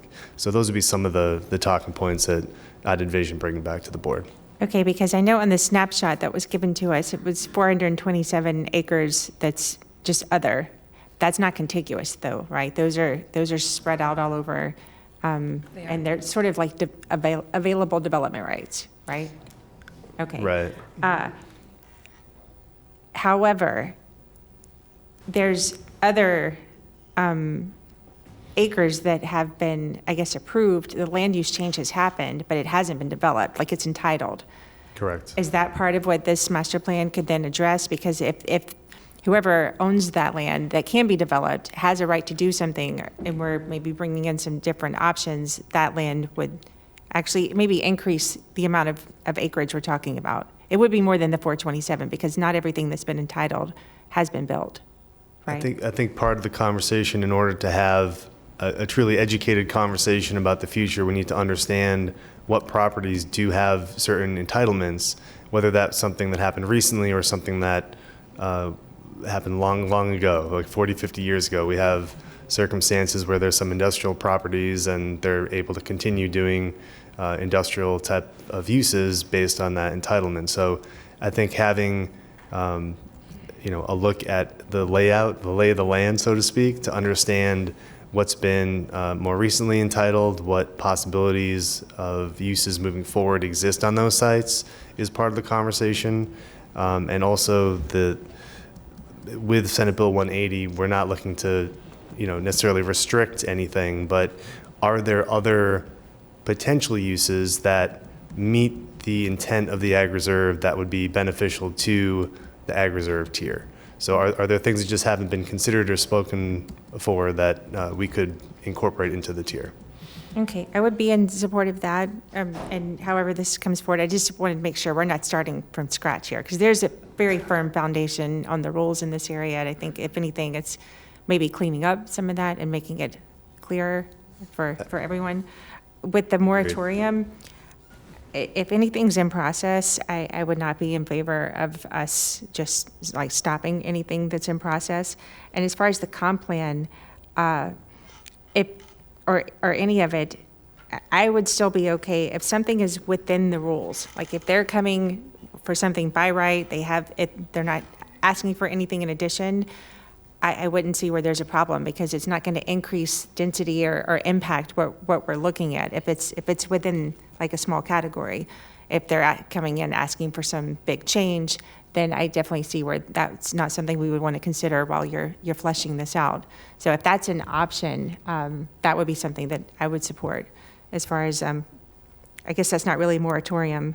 It's just sort of limiting the types of applications that we would take if it's within is that something that we could do, Attorney? So the zoning applications, yes, we wouldn't be able to do a moratorium on them.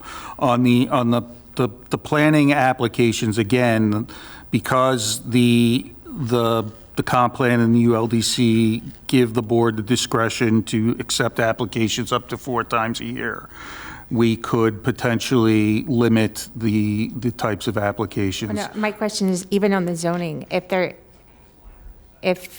could we say that if they're going to bring something in, like it has to fit within the rules without adding, if there's variances, there's any number of exceptions that happen. With zoning applications, they're usually, the whole point of the hearing is to determine whether their requested change fits within the rules. Well, they could have administrative zoning, though.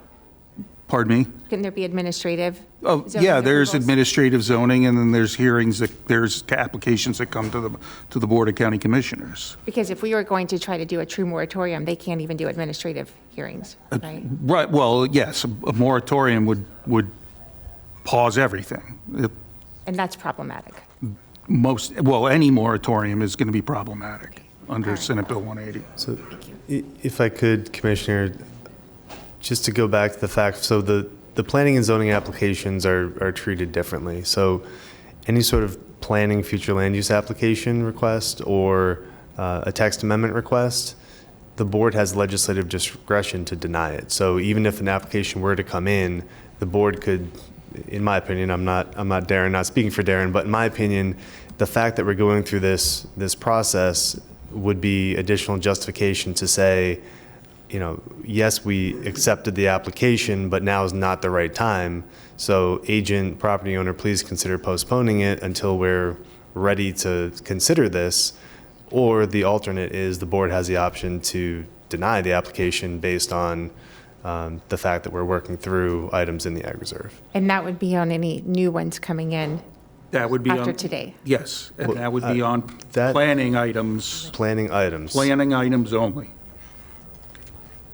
So that's something that's already in the pipeline, something that's submitted during the next intake. If it's a legislative planning item, then the board has much more discretion to act as they see fit for that application. Commissioner Sachs, you're recognized. Thank you so much. I want to thank my colleagues, and we had such a good time on that bus tour. We're going to have to do it again one day. Let me give you a little historical background. In 1989, 1995, Ordinance 90.11, the Ag Reserve Development Moratorium. The county pursued preservation of the approximately 22,000 acre agricultural reserve through a development moratorium, and this is a long time, from 1989 to 1995. The county describes this as one of the major tools it used, along with comprehensive plan policies, the Ag Reserve Master Plan, and ultimately the purchase of agriculturally environmental sensitive lands. That's where we get the preserved lands that we're looking at today in this little blue sheet. So this is where it began, was a moratorium. It was a long moratorium, 1989 to 1995. We had another one in September 11th, 2018. And this is where Vice Mayor's issue comes up very plainly. It says that a moratorium preserves the status quo. In other words, if we're going to do a moratorium, we're going to change the rules. Well, if somebody's going to come in and they want an exception because they want the old rules, no. Rules are going to be the same for everybody. So call it a moratorium, call it a pause, call it a freeze. Once we make these new rules, they're the same for everybody. However, as you point out, which is very good, a moratorium cannot take away existing development approvals. So if somebody's already gotten something approved through us, that's it, that's the law. Or the ability of a property owner to apply for and receive building permits based on those previously existing approvals. This is from 2018, a statement by the board administration on this issue. So what we're asking for really is not that big of a deal. It's just saying, let's be fair. We're going to change, we may change the rules, and if we do, let's just freeze everything while we go through it so everybody is on the same page. So what I'm asking is exactly what staff has already done. The bus tour, the surveys, but what I'm going to expand it a little bit more. And I never announced this, but I think it's time we did it today. The Commissioner of Agriculture, that is the head of the Department of Agriculture for the state of Florida, is coming here to Palm Beach County to speak to our farmers, and they didn't know this until I'm announcing it now, all the people in agriculture, that is the equestrian, the growers, agricultural farmers, and those who are involved in that business, to discuss with them what the state of Florida can do to help them. What the state of Florida, we provide the agriculture for the state of Florida, our county. So I said, come on down and talk to us and see if you can help us. He said, I'll be happy to do it. So I'm talking about farm worker housing, I'm talking about groom housing, I'm talking about forever farms, where the state has programs to buy farms, legacy farms, if there's a cash flow problem, to help the farmers. So this is what I'm looking for. Call it what you call it, a freeze, call it a pause, I don't care. The bottom line is that what I want this discussion to continue, and I don't need it to come from staff, I need it to come from everybody here in this room who wants to have a say-so, wants to be on the table to discuss what we're going to do with the land that they farm or have horses or live in or enjoy. For that reason, we have people, we have a meeting next week with our farmers to discuss what it is that they need. So let me just say this. What I would propose today is what everybody's already said. I just would like to have, and I'm not looking at the end of the year, I'm looking at 60 days, 90 days, whatever it takes to get our information to staff. Let us move forward with a plan, and I've already spoken to the major developers, and I've mentioned their name already. They're on board. They want to help us with this. They want to be on the table, okay? And come back with direct staff with what Cobra and Sarah and all the other developers and the developments want, and the agricultural people, the equestrian people, as well as the engineers for the roads, the infrastructure, to come together with a plan. We'll present that plan. Of course, we have, where did he go? We got Commissioner Flores is going to head that program along with Barbara Roth. We're meeting next week, Commissioner, and let's give this end of the survey, right, to staff. Staff will review it and give it back to us. I think that's the best way to look at it. So we don't need. If you want to take the moratorium word out, take it out. I just want to make sure that the word is in there that says that no, all new applications, because I want all applications to have the same rules. And just freeze everything for, say, till after the commissioner comes, he's coming in October, to the next zoning meeting or comprehensive plan meeting in early November. Staff will have enough time to put it together, give it to us, and then we vote on it. I think that's a great idea. We have one more light. Commissioner Marino. Thank you. Of the 8, one of the things that started this discussion was of the 836 acres that are non-residential, they have applications in, they have approvals in, and they haven't developed. So when we have new folks coming that want to develop, we have applications in already. I think what we asked for was how many of those applications do we have? How many acres do they apply to? And how many times have they gotten extensions? We did ask this, right? So I think that's very, very important information for us to have, because if somebody's had approvals for 20 years and they haven't done anything, I don't know what legislatively we are allowed to do, but they have to get continuations or extensions on their approvals. So I think that might be something that would help the board understand exactly what we can do going forward. And I don't believe that projects that are in the pipeline that don't increase density should be included in this moratorium, or whatever we're calling it, or whatever it is. But if a project is not increasing density, maybe they're moving right of way from one property to another property, or an easement from one property to another property, I don't think that should be something that would fall within this discussion. If it increases density, that's a different story. But if it's an application that doesn't increase density, I don't think it needs to be included here. So those would be my comments. Thank you. Attorney. Yes. So let's forget the word moratorium. Okay?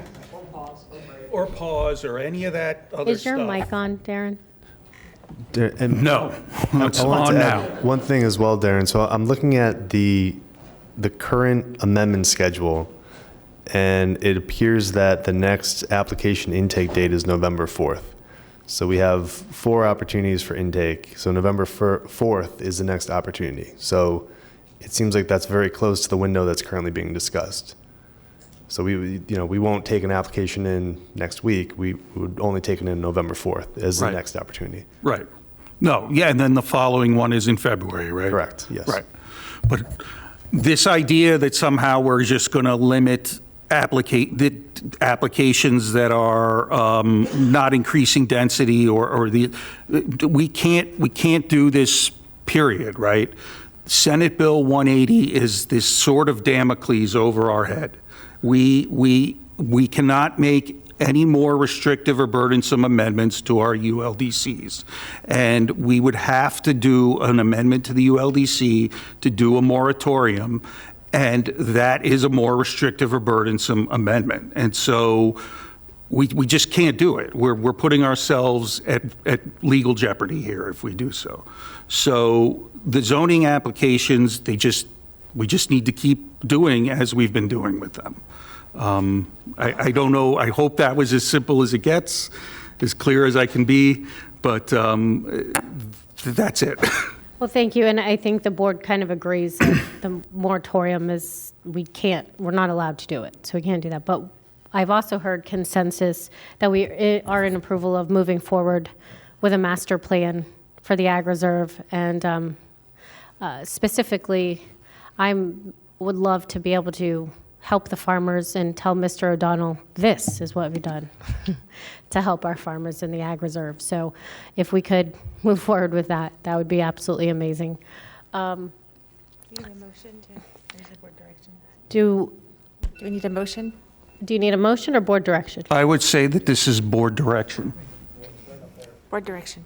So And no, a may I? motion to direct staff, okay. No, if I may, Mayor, if I may. May. As I stated a few minutes ago, staff has done a great job in having stakeholder meetings. Now it's our turn. Let me do the stakeholder meetings. I already have them established, and I have staff as part of that. So let's just have stakeholder meetings. Everybody is invited to contract with us for a stakeholder meeting and to meet with the Commissioner of Agriculture.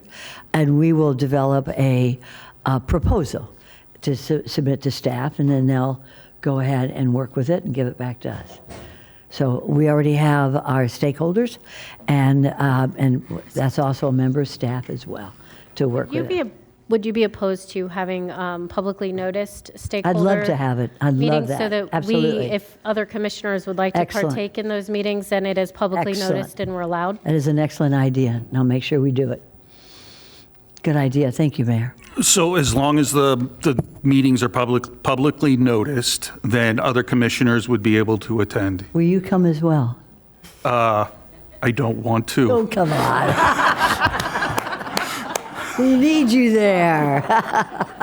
You will get a notice of everyone. I'll have a seat for you. Thank you. I think that's an excellent So idea. yes, Thank you, Mayor. We could make that happen. Pat, please? Absolutely. If the board wants to, Yep. designate district commissioner, help coordinate that, we'll be there to support that and make it happen. Any objection? No, we're good. All right, thank you. Okay, next item. We have West Boynton Ranches. Sure. West Boynton Ranches, any of them? How many?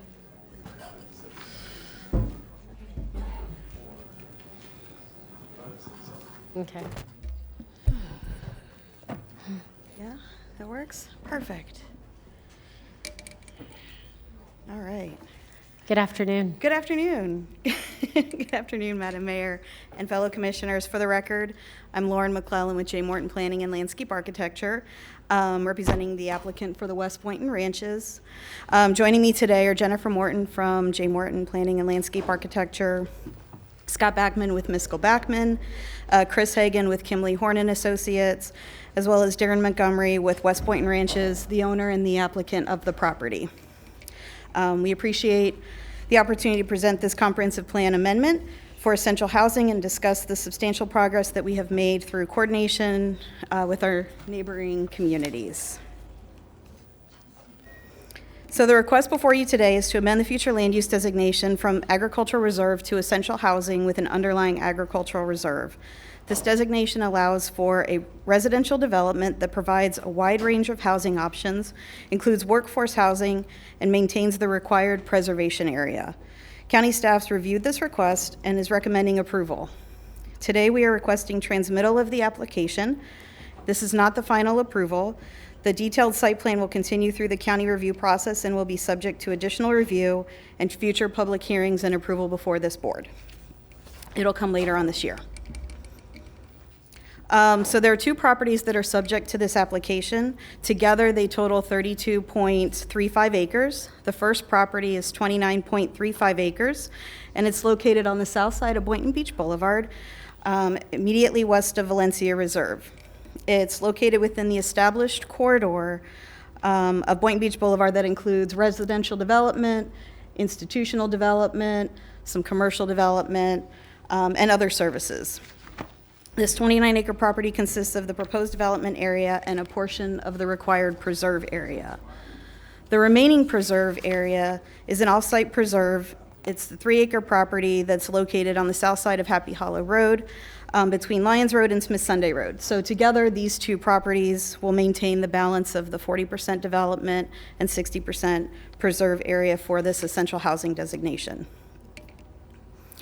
The proposed future land use amendment is consistent with the Ag Reserve Master Plan. The essential housing designation was created as part of the county's continuing efforts to refine the Ag Reserve Master Plan based on the actual conditions of that were built in the tier. And so we're following the rules that are in place today.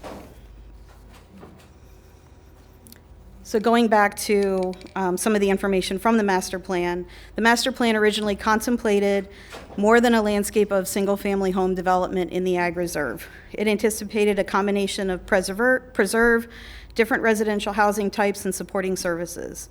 The master plan anticipated approximately 14,000 residential units to be developed within the ag reserve. Of those, 4,200 were anticipated to be townhomes, and 2,520 were anticipated to be apartments. Nearly half of the residential development envisioned by that master plan were expected to consist of townhomes and apartments. And over time, and without the higher densities available, the unintended consequence has been a very homogeneous single-family development pattern within the ag reserve tier.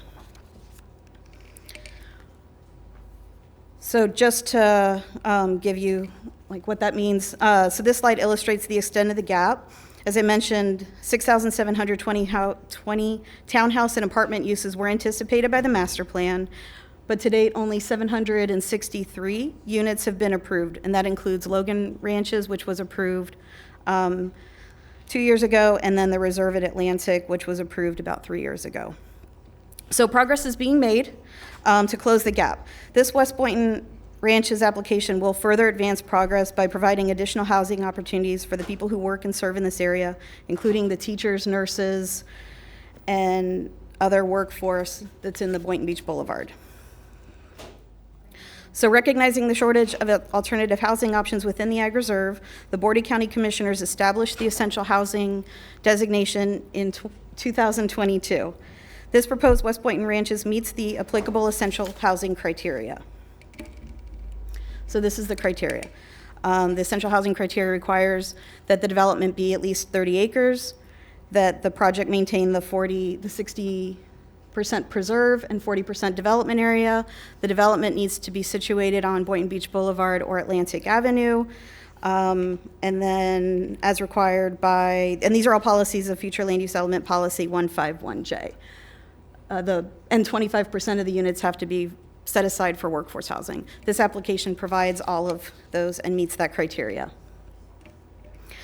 So community outreach has been a very, very important, as all of you know, very important with this application from the beginning. We've been in process actually since 2024. The applicant and project team have spent considerable time meeting with the surrounding residents and community organizations, listening to their concerns, identifying the changes that could improve the project, and most significantly, we've continued working directly with Valencia Reserve and have now secured their support based upon the substantial revisions to the site plan. So again, going back, we've started discussing this in March of 2024. We've had various meetings with Cobra, with BARC, and then with Valencia Reserve since 2024. So as the project evolved and support grew, we got support from various different landowners, property owners in the area. You've received some other additional correspondence in addition to these on the screen. We have support from the Housing Leadership Council. And then finally, most recently on the right side, you can see that Valencia Reserve email that I know that you all received as well, voicing their support for this application. So that support came from, again, working with them. I know that the site plan isn't part of this, but I just want to recognize the changes that have been made very briefly on the site plan for the benefit of Valencia Reserve. So, and staff has not seen the site plan yet. We're going to submit it following transmittal of this application. So first, the max height of any building has been reduced from 4 stories to 3 stories. Second, we have agreed to reduce the height of those 2 buildings that are circled from 2 and 3 stories just to 2 stories. And the remaining buildings that are shown in light tan will be 2 and 3 story buildings. The project density has been reduced to 6.1 units per acre rather than 8 units per acre. And that change reduces the overall project from 259 units to 198 units. Next, along the eastern property line of our property between us and Valencia Reserve, we have agreed to a 6-foot wall and a 3-foot berm as requested by Valencia residents to ensure the security. The plan also provides a 25-foot buffer east of an realigned access point. And that access point has been realigned to the east side just to allow for right in, right out to help address some of the traffic and access concerns that Valencia voiced. So as far as the architecture, Valencia Reserve has asked that we incorporate flat roofs to further reduce their perceived height of the buildings. We have agreed to that. And then finally, Valencia Reserve has questioned the operations of the existing tree farm on the southern portion of the property. The applicant has agreed to terminate the lease with that tree farm within the future ag preserve area. We believe that these changes represent a significant effort to ensure the security and compatibility with Valencia Reserve. So today's hearing is transmittal, and there are still steps to make before this process is complete. Following transmittal of this comprehensive plan application, as I said, the applicant will revise the site plan to match what I presented today. We anticipate that that site plan review will continue, and we'll be back before Zoning Commission and the Board of County Commissioners later this year. We're anticipating December for the final adoption, and you will see the site plan at that time. So in conclusion, this application is consistent with the comp plan, the essential housing criteria as it exists, and the Ag Reserve Master Plan. Staff is recommending approval, and now with the substantial revisions in response to the community concerns, so is Valencia. This application has been in process since October 2024. Transmittal today would allow that process to continue without limiting the board's ongoing consideration of broader policy issues affecting the Ag Reserve. This application will not return to the board for final action until the end of the year. Therefore, there's time to address any direction from the Ag Reserve discussions without unnecessarily delaying a project that directly advances housing choices and workforce housing for residents in the Ag Reserve. We respectfully request transmittal of this application, and our team is available for any questions following staff's presentation. Staff? Thank you, Mayor. I'd like to Vice introduce. Chair Woodward wants to ask Ms. McClellan a question. I did have a question. It's the first that I was hearing of the condition where you're terminating the lease with the tree farm. Yes, ma'am. Could you expand? I don't know anything about the tree farm. Why is that significant? So Valencia had asked about the operations of that tree farm. They go up and down the road that's adjacent to them, so they were concerned about the trucks going back and forth on that agriculture road. Oh, okay. I'm not sure I understand that one. So what are you going to put there? It's going to remain preserve. There are trees in place that are there currently, and those trees will likely be used throughout the development area. So we're removing agriculture? So the lease with that tree farm is going to end. Sorry. Yeah, it will remain preserved. Mr. Scholson, who I think you'll hear from later, I think one of the big concerns during our last meeting with them is as part of the site plan, and again, we acknowledge, it was shown to you also, you could see some of what was agreed to on the record. We're going to be relocating an access drive that will allow additional access and ease of access from Boynton Beach Boulevard to the east side of the property. And so there was a request by Valencia Reserve, which my client had agreed to, that the current tree farm that's in place, because we intend on utilizing a lot of the trees that are currently being grown there anyway within this development, that lease was going to be terminated. I can see the perplexed look. It was a discussion point with Valencia Reserve. Obviously, as you all know, we've spent a lot of time, years in the process, having dialogue with this community. We understand it's a casualty of the agricultural component of this. It will still remain preserved. It will be a piece and a part of the development that's moving forward, but it was something that we had agreed to with Valencia Reserve.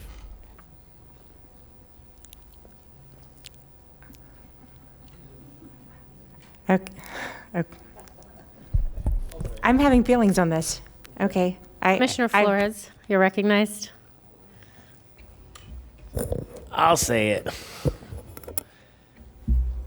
This is the perfect example of what we were just talking about how we're trying to protect our farmers and about how we're trying to do right by the ag reserve. but yet the neighbors is part of the reason why we can't do this, because the neighbors are refusing that this is what they want. We have to find a happy medium. It can't just be what one group wants, and you can't come in and then say, well, after me, I don't want anything else. And that's what keeps happening in the western part of the county. We got new neighborhoods, people move in, and then the next neighborhood or the next thing comes in and people don't want it. So we have to be open-minded, and this is a tree farm.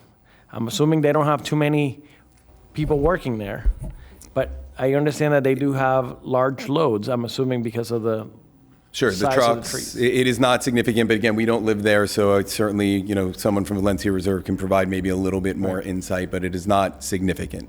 Right. It doesn't look very significant from the aerial shot, so, thank you. Well, can, David Schulson from Valencia Reserve. Just real quick.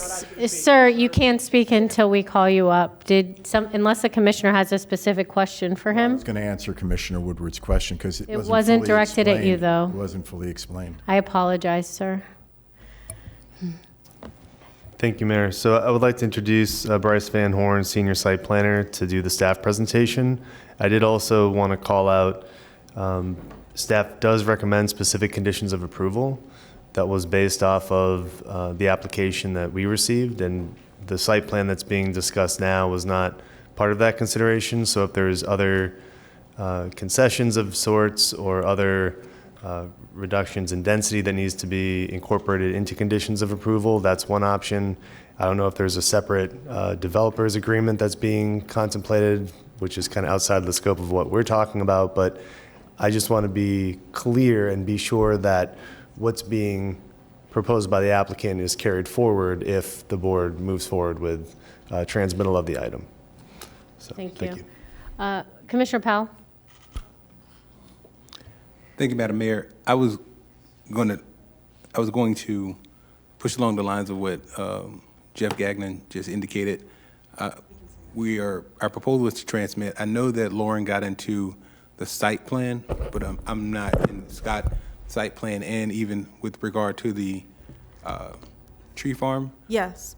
But those are not a part of this application today, unless the tree farm is necessary to discuss based on the fact that you want to move forward past transmittal into the site plan, but that's not a part of what we are voting on today in transmittal. Am I correct? Correct. So the purpose, and again, I had said that staff had not seen it, we haven't submitted it. The purpose of showing the site plan was really we have worked very hard to secure Valencia's support, and we wanted to assure them that we had put on the record the items that we discussed in order to help get their support. So I wanted to put that basically on the record.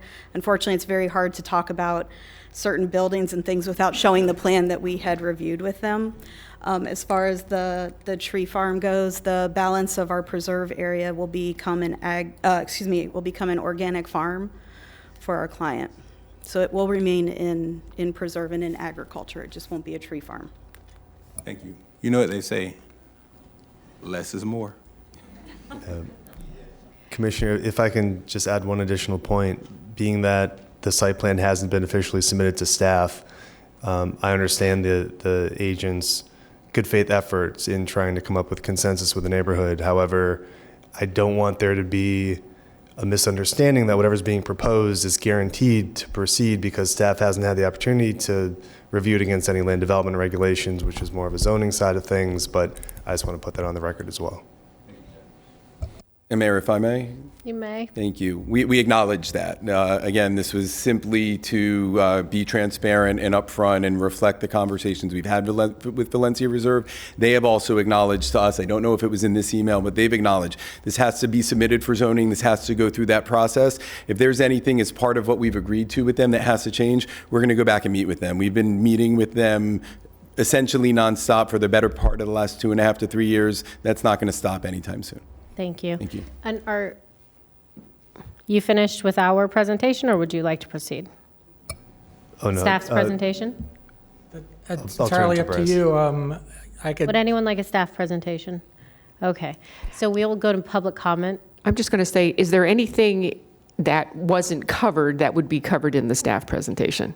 No, not really. And I don't think we need one. No, we just have our recommendation and the conditions that are in the exhibit 1A and 1B that would be part of our recommendation for approval. Commissioner Powell. Thank you for that. I think he should go through the recommendations and the conditions from the staff side of this. So we should see the recommendation from staff and the proposed conditions. Do we have specific slides to that?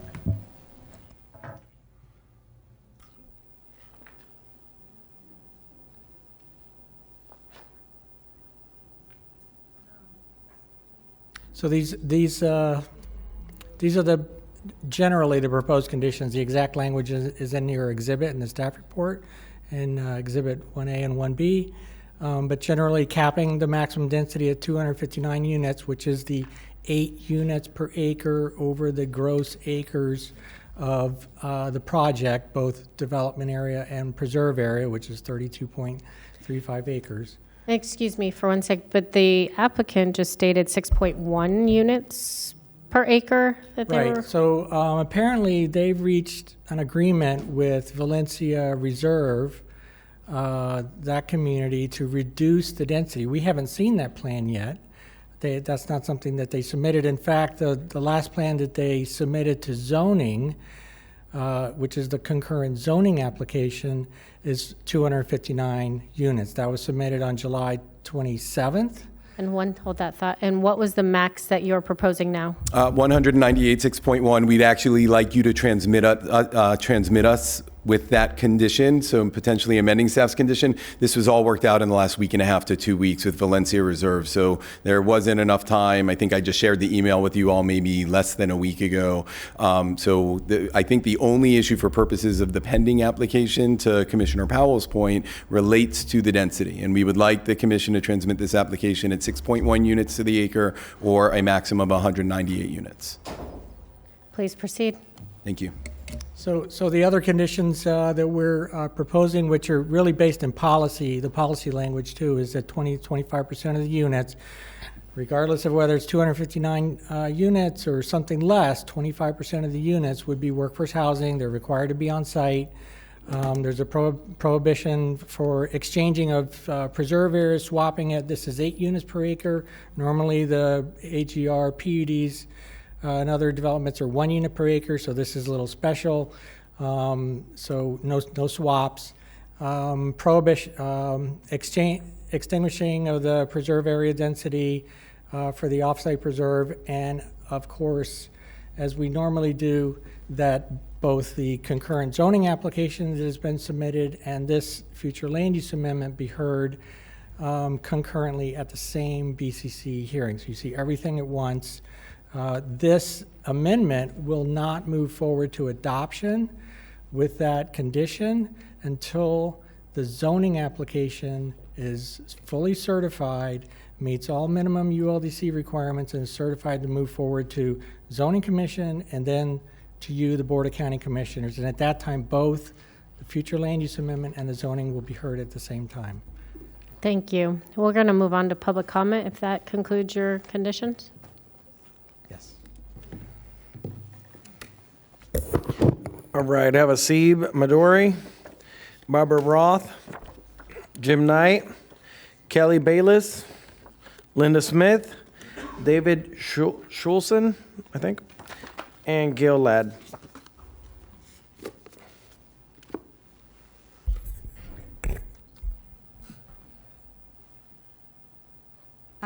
Okay, thank you. Hello again, and thank you, Mayor, Vice Mayor, Commissioners. This is tricky. There are negotiations with Valencia Reserve, a member of COBRA. There are negotiations with Valencia Reserve and COBRA. COBRA's interests are larger than just Valencia Reserve, but we back the concerns completely of our member community. I would like it on the record, please, that COBRA was one of the original supporters to essential housing, the application of workforce housing in the Ag Reserve. COBRA supported that from day one. That is on record. We support the use of essential housing on this location. For 2.5 years, we have been very concerned about the density of the traffic that will result from the density. What we do have within the last week or week and a half is a reduced density. There was also a concern about the height and the way, the proximity of some of the taller buildings and where they would be placed in relation to our member community, Valencia Reserve. These items have been worked out, but they're not part of what you are able to approve today. We trust in the good faith of the developer and the developer's agents, the attorneys. We have no reason to not trust it, but I am telling you that what you see on paper is not what we have at this moment. I support, on behalf of Cobra, essential housing on this location. I support this project in the way it has been brought to us in the last week or week and a half. I hope that we don't have to come back and have this discussion as part of zoning because for some reason something changed. So you can understand that we are a little bit up in the air. I would welcome questions for further explanation of this and the traffic impact. Thank you. Yeah. Mayor, Vice Mayor, Commissioners, Jim Knight still here. Long day for everybody. I think that this is a great thing to have happen. By the way, I have no financial interest in this property any way, shape, or form. And I'm telling you. Anyhow, essential housing is something critical. If you look at the Ag Reserve, just as specifically the Ag Reserve, $880,000 is now the average home price in the Ag Reserve. It's out of control. My first home was $83,500, and that was a lot to me back then. And so anything we can do to create essential/workforce housing anywhere, any place is critical. Would I love to have seen a few more units with it, but I don't think they should be further burdened beyond what the code says by reducing the density. So it would be great to see a few more essential housing units out there, but I fully understand negotiations with Cobra, Bark, everything else and so forth. And this is a great project. I hope it moves forward. Thank you. Thank you. Okay, good afternoon again. David Schulson, Cobra delegate from Valencia Reserve. Last week, our board did meet, and they advised the community in a discussion, and then a unanimous vote to support. And Valencia Reserve has also always supported essential housing. Our issue for 2 years, give or take, has been density. So the board explained to the community we were only going to support the transmittal as long as a condition of the transmittal was the reduction in density to 6.1 or a maximum of 198 units. We explained to the community that it was a subsequent zoning review, discussion, and eventual decision by this commission as to exactly what the site's going to look like and just some of the details that were previewed today. So the community understood it, the board understood it, and so I want to make that clear. I know we got a little sidetracked on the access road. Kelly Bayless, who lives in that area, will address the access road because it's moving, and that's why we had a problem. Where it currently is would not have been a problem. They wanted an access road close to our berm. But that's neither here nor there for this discussion. It's for down the road. And then just last but not least, since I was here throughout the morning's discussion on traffic and transportation, Valencia Reserve, one of the reasons we wanted reduction in density was traffic on Boynton Beach Boulevard. At times, that road can be an F. And we battled as hard as we could to reduce the density. It remains an issue. It is one of the 21 high-need corridors, so we'll see what happens down the road as the master transportation plan proceeds. But we know at this juncture, essential housing is important, and so we are supporting it as long as this commission, hopefully today, will make it a condition of transmittal. Thank you. Thank you. Good afternoon. I'm Kelly Bayless, and I did not expect the road to be this important to you all, but it is. As David Schultzen said, I actually am one of the homeowners in that tiny little section that's surrounded by all the highlighting in green. We are actually our own community. We were an agricultural community that was there for over 40 years now. We have our own HOA. That's my current problem. The moving of the road, we don't care. That's fine. As long as we have access in and out of the road, that's not a problem for us. However, our HOA documents, which this community is included in still, has shared responsibility and cost for the road. For us, it's always been about 20 houses, single-family homes. It's agricultural, not a lot of road use. We cannot afford, as a small community, to move a road and pay for that and pay for its constant upkeep, particularly with the nursery. Our road has been there for 40 years. We've fixed it ourselves. Right now, the condition it's in is beyond our ability to fix. It's just not feasible. We're just 3 houses pretty much at the moment, 4 houses in the community. We can't afford to do that. Our road is actually destroyed simply because of the nursery right now. The nursery, we don't mind. We actually like them. They're great neighbors. They're fantastic people. But we can't afford to keep repairing our road as our own responsibility. And particularly if you're gonna add 190 units, that's a lot more traffic on a road that somehow we're responsible for. So our request had been for the developers to take over responsibility for the cost and maintenance of the road. They have said they would, but we haven't had any actual proof of that. So we just wanted to put it on record that we actually agree with the workforce housing with the condition that the road exists for us and is not our financial responsibility. Thank you. Would you please address? I have a question. Thank you. Yes, thank you. And I know there's been some communication that's been shared back and forth. Yes, we are going to cover the costs to relocate and maintain the road. Yes. So will not fall on the burden of those few residents? No, yes, what she mentions is right. I know that there are some documents that kind of cover the handful of properties there. I think there's still 2 private residences left that live there. We have the obligation, obviously, if we're relocating the road, we're going to take that on ourselves, relocate the road to the east side, and then obviously the maintenance associated with it. And they will still maintain access to that road? Yes, And absolutely. Staff, have we put that in the conditions?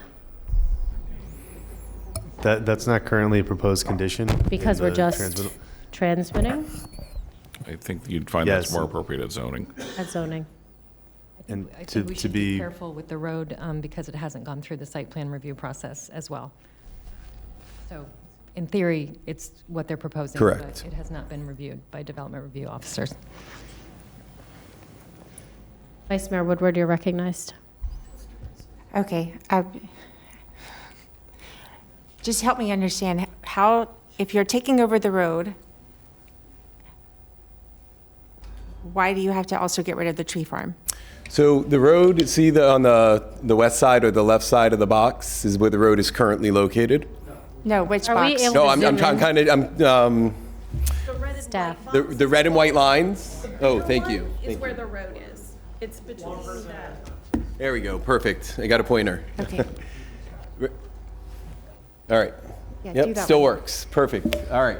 So the road is currently located on the west side of the property, on this side over here. For 2 reasons. The road is being relocated over to where you see the red and white line here, and then it will come back and provide access to the Bayless property, which is there. It's another privately owned property here, and then that's the tree farm. 2 reasons. One, through all of the various discussions that we've been having with Valencia Reserve, one of the biggest requests has been lower the height and move as far away from us as possible. And so one mechanism of doing that, because the other issue, as Mr. Schulzen said, was related to traffic, if we left the road here, you can only come out, make a right, and then U-turn movements become an issue on Boynton Beach Boulevard.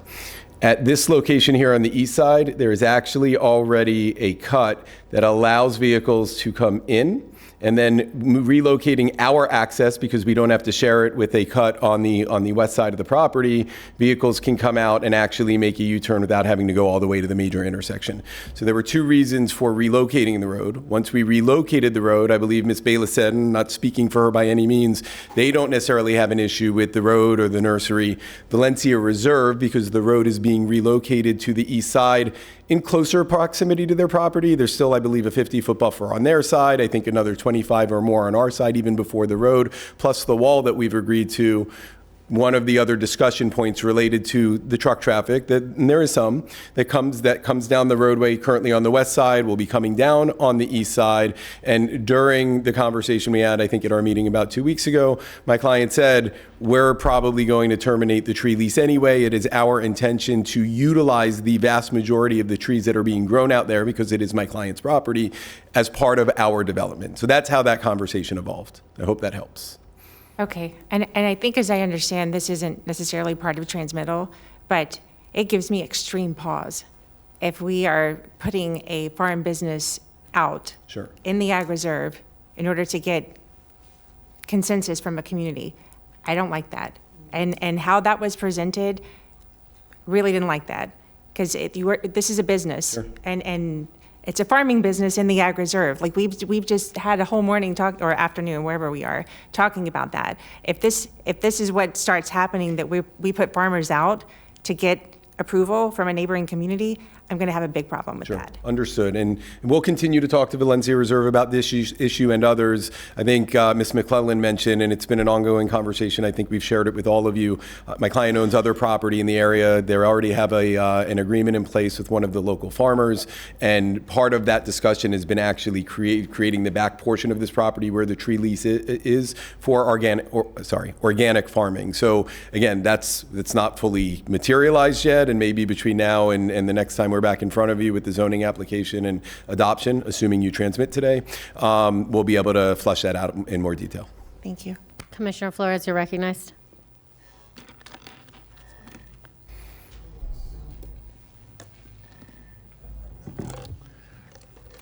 I'm gonna leave it alone. I will just say that it's unbelievable what you guys have had to do to just get this to us. It's to try to get some affordable housing or workforce housing. It's not even affordable, because yesterday we saw a slide that affordable is still not that affordable. But yeah, thank you. Thank you. I have one question. Commissioner Sachs, how do you feel about this? This is your district. I've been quiet because I've given an opportunity for this applicant, correct, to Yes. just wait, because we do need essential housing. But I'd like to have all the rules together so that you don't have to deal with a private, like has been mentioned, a private entity, a private HOA, and not deal with our staff. We need to have rules in place for affordable workforce essential housing, but those rules have to be made up by county commissioners and staff, not between a developer and a housing and an HOA. I don't like the taste of it. I don't like the smell of it. I don't like the idea that this could be a precedent that a developer could come and start dealing with HOAs on the side, and then come to staff and tell staff it's not going to be 259 units as we put on paper. It's going to be 198. Why? Because that's what the homeowner association wanted. This is government, and I wanted you to wait a bit. You didn't want to, so I just think that this could have been handled in a more professional way, and in a way that gives the opportunity for staff to understand how many units and what's happening with the roads, rather than to do this sort of off the cuff and between a developer and a private HOA. So I'm definitely voting no on this. I think that we need essential housing, but I don't think that this is the time and the place and the way, the process to do it. And that's my opinion on it. Thank you, Mayor. Commissioner Powell, you're recognized. Thank you, Madam Mayor. And the beautiful part about being here is, as board members, we all have different opinions of how things work. In contrast to my colleague, I do believe, as a planner, as a former practicing planner, but now I'm still certified, that the number one job of a planner is to serve the public interest. And I believe that many times, I think it's the goal of a good planning agency or entity to really work with the community before they get here to try to iron things out. And I do want to keep us back on to the topic of what's being proposed today, right? The applicant is proposing a future land use amendment on 2 parcels, one comprised of a proposed development area with contiguous preserve, and the other a proposed off-site preserve area that together total 32.35 acres for a change from ag reserve to essential housing with an underlying agricultural reserve, AGR, future land use designation. In a nutshell, that's what's before us today. I know we've discussed the site plan. I know we've discussed moving the road. Those are things that we will likely see, well, we will see in a staff report and a site plan at a future date in a different meeting.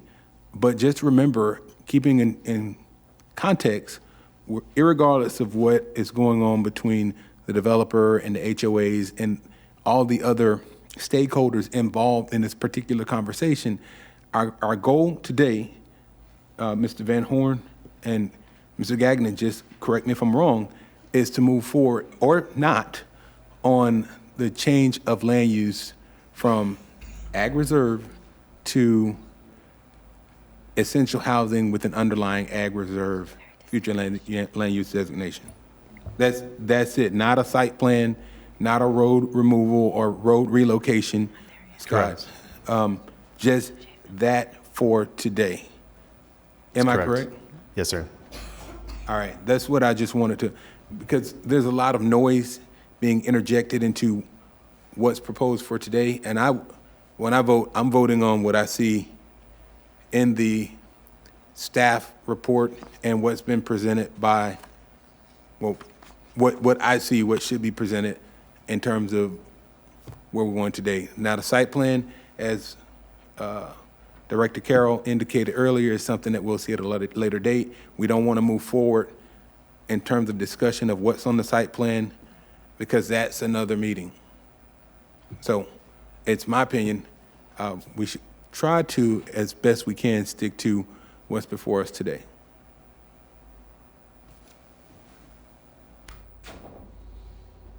Commissioner Marino, you're recognized. Thank you. I'm going to go back about 6 years ago when we had the discussion about essential housing in the Ag Reserve. I think I was the only member of the board who voted against the 8 units per acre. I wanted 6 units per acre. So I would be in favor of this because you are close to the 6 units per acre, which is what the Ag Reserve should have been in the first place if we were for essential housing. So again, there's only certain things that are our purview today. And the condition of the 259 units now going to 198 needs to be stated. So I would make the motion to do that with the condition of 198 units.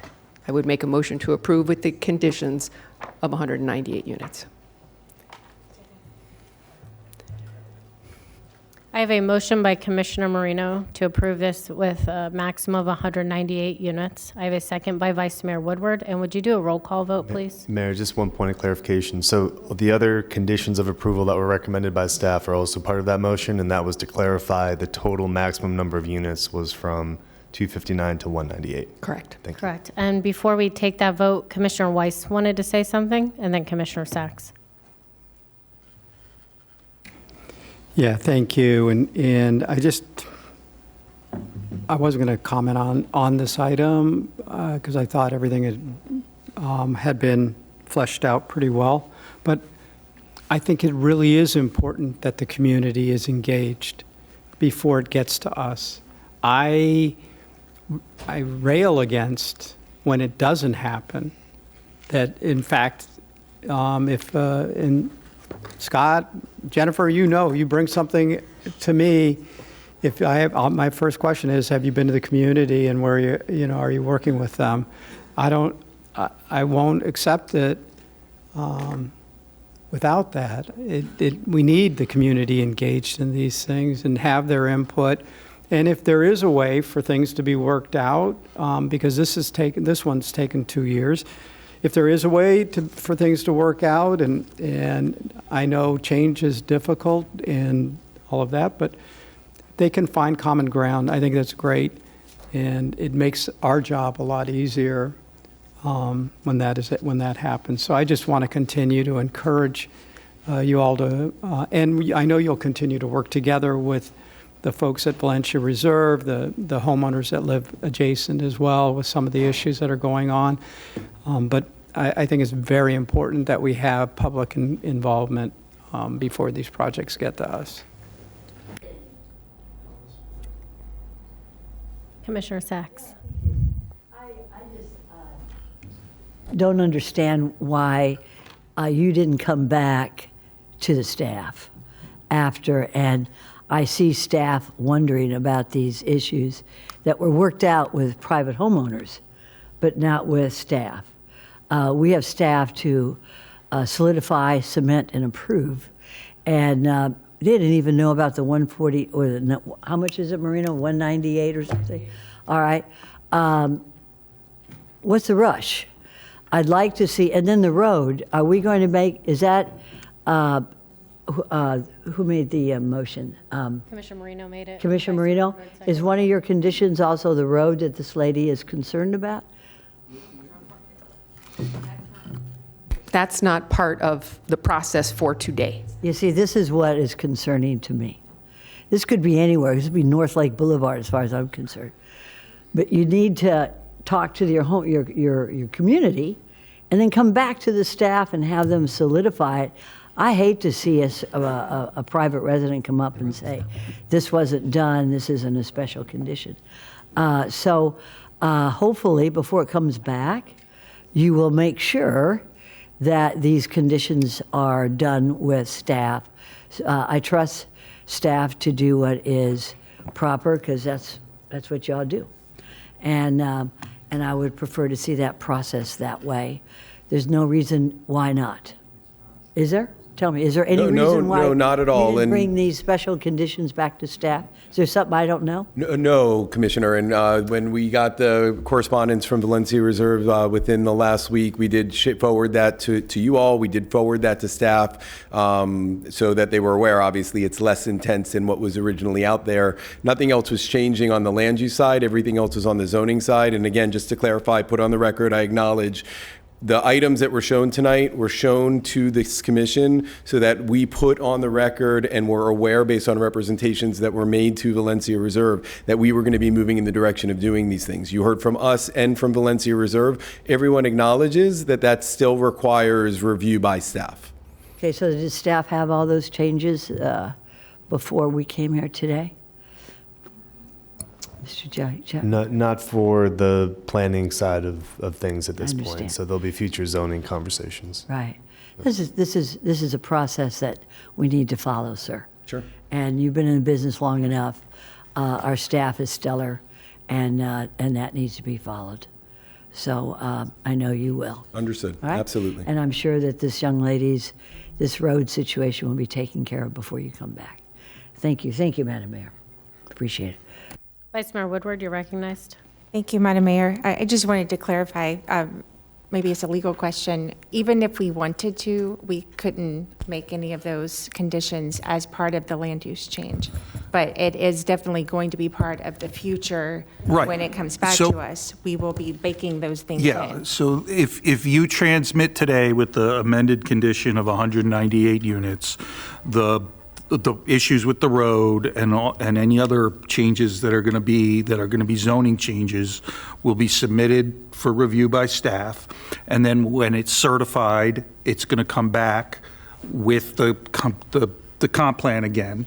And so if things don't match up, you will have that legislative discretion to deny the comp plan amendment. Right. So you just- you we are will have your following our chance. process. Yes, This is the first step, and then the next one will have all of that other. that's baked that's in. right. That's Okay. exactly right.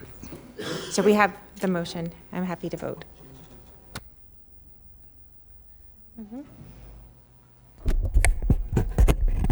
Commissioner Marino, Yes. Commissioner Powell, Yes. Commissioner Sacks. No. Commissioner Weiss, Yes. Commissioner Flores, Yes. Vice Mayor Woodward, Yes? Mayor Baxter. No. Thank you all. We'll see you soon. 5 yes, 2 no. Thank you.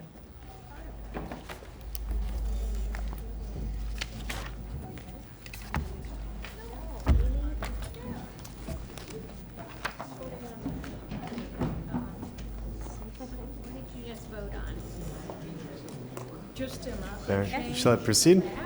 I think we're on to So Happy Hollow was 5B2. postponed. North Lake, Correct. we already voted on, so we Correct. are on compatibility text. Which, the cards for, do we have any for 5B2 or 5C1? Mayor? I think there were several people who did not speak, that their card, they were read into their names were called, but they didn't speak. Are you sure that you wanted to speak on, you put the right number? Yes, you called my name. You called our names. We thought you were voting on just a little change of that, not on the thing. Yeah, we apologize. We called the name, so it just, they never came up. Mayor, I know we've voted, but we've been in this position before, and I think we need to hear what they have to say. Yeah, I agree. Okay. Just give them their opportunity. Why don't we just have them submit their writing? No, they're going to speak. Oh, they're going to speak? Oh, good, okay. Okay. Sorry, there were people in front of me talking on the microphone. I didn't knock them out of the way. Linda Smith, Jupiter, Florida, Sierra Club still. I don't believe SB 180 keeps you from denying privately initiated amendments. I would love for you to tell me no. Do what you can. Some of you are starting to have second thoughts. Enough is enough. How many times do we have to see this project, specifically page 6, ridiculous off-site preserve that is only going to benefit future homeowners when the parcels on Smith Sunday Road and Lyons Road turn into homes? Workforce housing way out west along Boynton Beach Boulevard has only one bus route, 73. If a resident wanted to get to Tri-Rail, it would take them an hour and a half riding on 3 different buses with a 15-minute walk in between routes. Workforce housing should not be located where there isn't transportation infrastructure. The residents, probably all of them, will definitely be getting into their car, whether it's 192 or 259. Boynton Beach Boulevard and the surrounding roads depend on where they are going. What is the public benefit to this project? Public letters of support. One assumed all 259 units were going to be essential housing. How many businesses did the developer have to visit to get 26 to sign their standard letter? I wish the Sierra Club, a nonprofit volunteer organization, had that kind of resources. Thank you for your time. Good afternoon. I've been waiting all afternoon to talk with you, and when I didn't get called again, I thought that's kind of a waste of my time, but thank you for letting me speak. I'm a little confused because the Planning Commission denied this, and I'm just going to say, here I am again, a member of Sierra Club.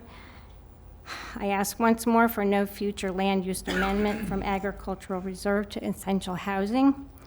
These past amendments to the Ag Reserve have been chipping away at the purpose of the Ag Reserve and its existence. An amendment that changes HGR to essential housing with conditions. Of course, we need essential housing for the workforce, but as you know, the Planning Commission has recommended denial, citing traffic concerns. We talked about that all morning, and balancing the need for workforce housing and existing community desires and character.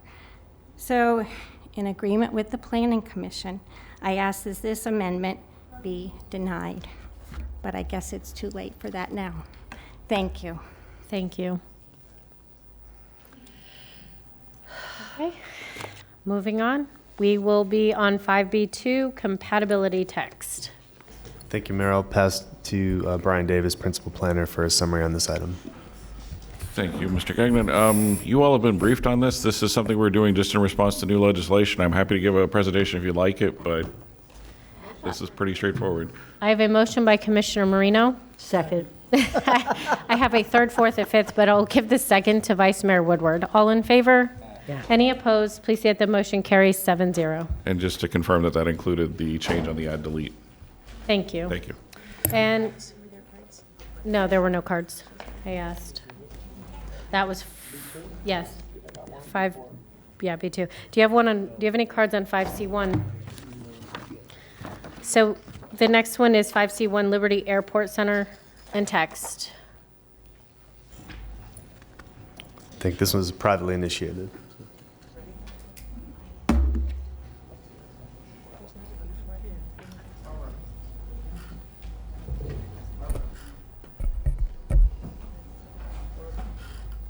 Good afternoon, Madam Mayor. Hold on one second.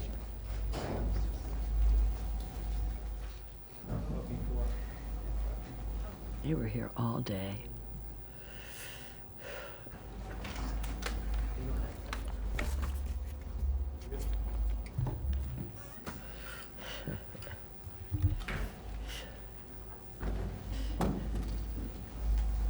Please Mayor, can I proceed. just Thank you.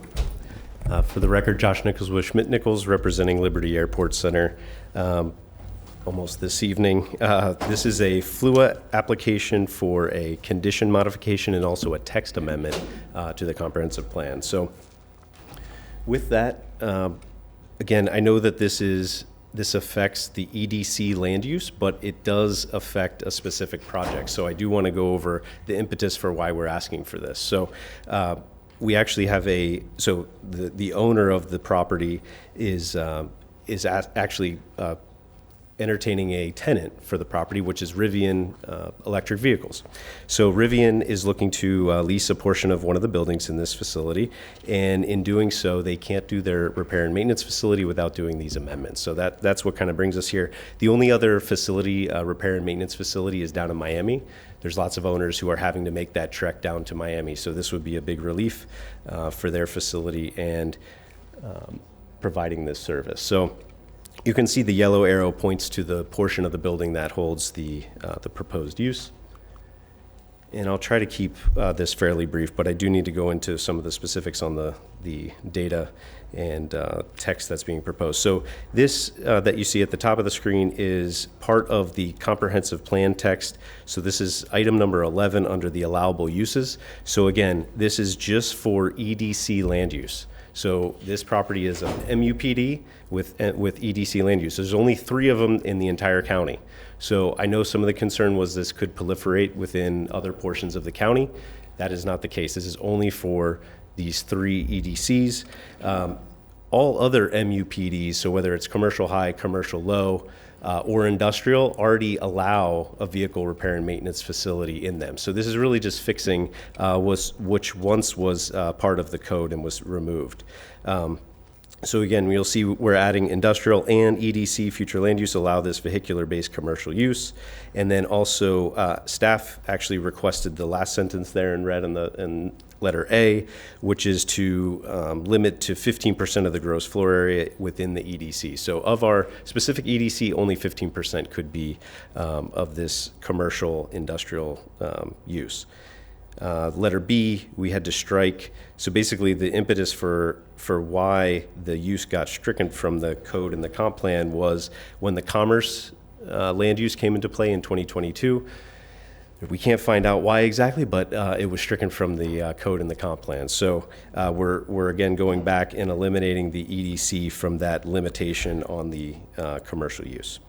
So beyond that, we have our ordinance modification, which is a condition of approval, and that previously limited to light industrial uses. So what we're adding is or equivalent traffic generating uses. That's pretty common to see on these types of projects. So it just says we can't go above that maximum square footage, but we can do other equivalent uses in here, and that's accounted for. So we did proceed to April Planning Commission to the Board of County Commissioners April 29th, and then back to just last week was Planning Commission again, and here we are for hopefully transmittal.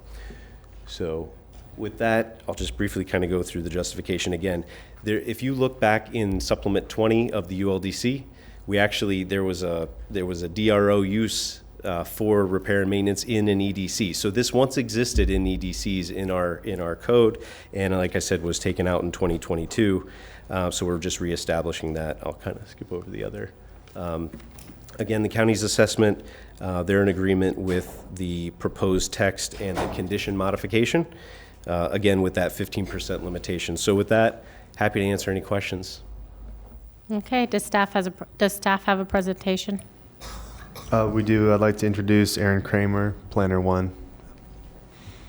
I don't know if you've met Aaron yet, but yeah.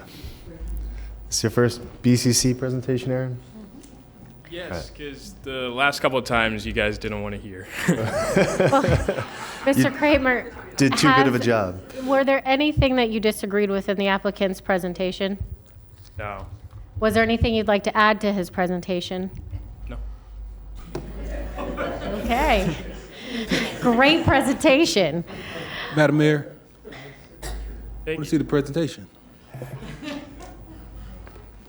Commissioner Powell doesn't feel we've been here long enough. Especially if it's, definitely want to see the staff recommendation. If there's any conditions, anything changes. Plus, I mean, you know, you're a new planner and you haven't had a chance to present to us yet. I mean, what a privilege. Do we have a recommendations slide?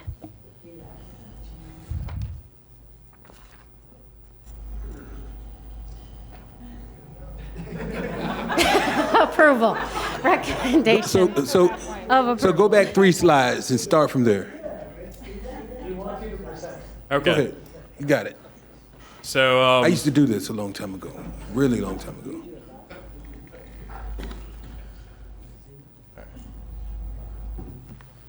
the request is compatible with the surrounding areas considering the current developed uses on the site. It's consistent with the comprehensive plan policies, notably FLU policies 122K and 2.1G, as the applicant's request is further developing an employment generating center and is in accordance with the county directions.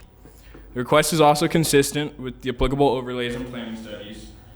And due to the site's proximity to residential neighborhoods, it is important future development does not create adverse impacts on the surrounding community. This request meets all level of service standards and per the traffic equivalency statement is expected to lower trip generation than the current maximum allowed by the current use. Considering the global effect of the applicant's request on all EDC land use designations throughout the county, staff is recommending a modification of the applicant's request to limit the proposed vehicle repair and maintenance uses to a percentage of the site's development in EDC. This alteration would provide the requested operational flexibility while also ensuring that the site continues to function predominantly as an employment-generating light industrial development. It is also intended to ensure that EDC designated locations are not used as a means for developers to bypass commercial location criteria. On screen is the modified request with the county proposed changes in yellow, altering the applicant's request to limit vehicular repair and maintenance uses to 15% of the gross floor area in the EDC FLU. Staff recommends approval. Commissioner Flores, you're recognized. Sorry, Josh. I just want to state my objection to this. I don't know if you have been down my district, specifically military, but it's all light repair and maintenance shops, and it does not look very good at all. It is one of the major issues that we have on military, pretty much from about Okeechobee all the way down to, I want to say Lantana, maybe Gateway. When you do a text amendment, you're not just changing this particular site, you're changing all of them. I understand that you identified there's only 3 in the county. Doesn't mean that there will be 3 forever. I think this is a nice shop. I think introducing this to that particular site might not make it as welcoming as it once was. I also asked you how many cars are going to be parked outside. You didn't quite have a clear answer. Usually when you're repairing vehicles, there are going to be a lot of cars broken down outside because they're waiting for maintenance. So I don't agree with the use for EDC. I don't know why it was removed in 2022. I hope it was a calculated move by the county, not just an oversight. But that decision was made in 22. So with that being said, we talked about this earlier about private text amendments being approved constantly. I think we have to make some decisions, and for me, this is one. So I object. I don't think it should be here. And sorry, Josh. Thank you. And it could be Rivian, it could be Tesla, it could be any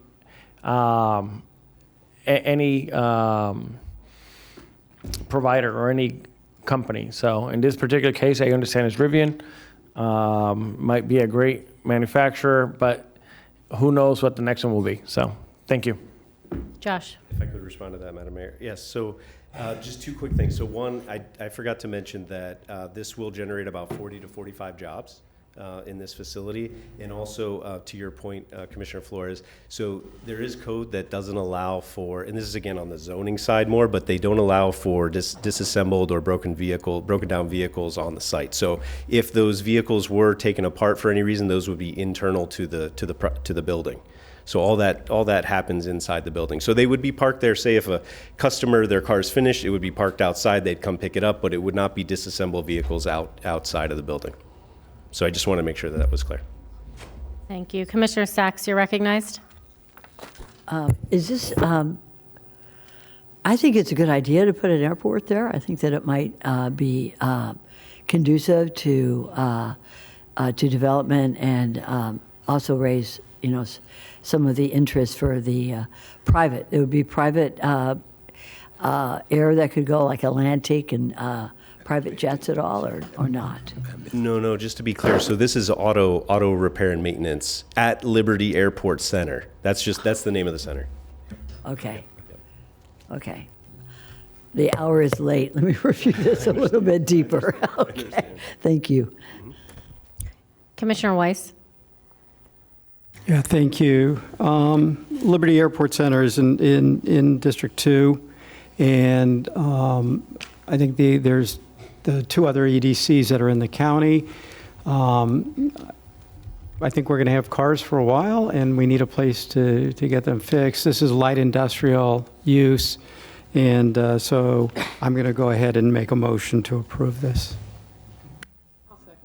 I have a motion by Commissioner Weiss. I have a second by Commissioner Marino. Before we vote, we'll hear from Commissioner Powell and then Commissioner Marino.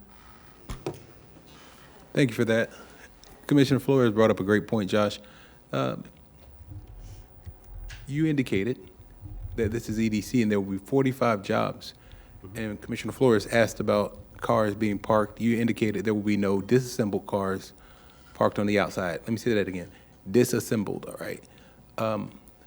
What about the 45? 45 people will be working there. Will they be parking? Where are they parking? Is there enough parking for those 45 individuals? There is enough parking. We have a zoning side that will be going through the process. Again, those are shifts, so it will be total of 45 people at its peak, but that's a shift. So there'd probably be 2 shifts of folks that would be coming into the facility. So not 45 at one point on the site. Thank you.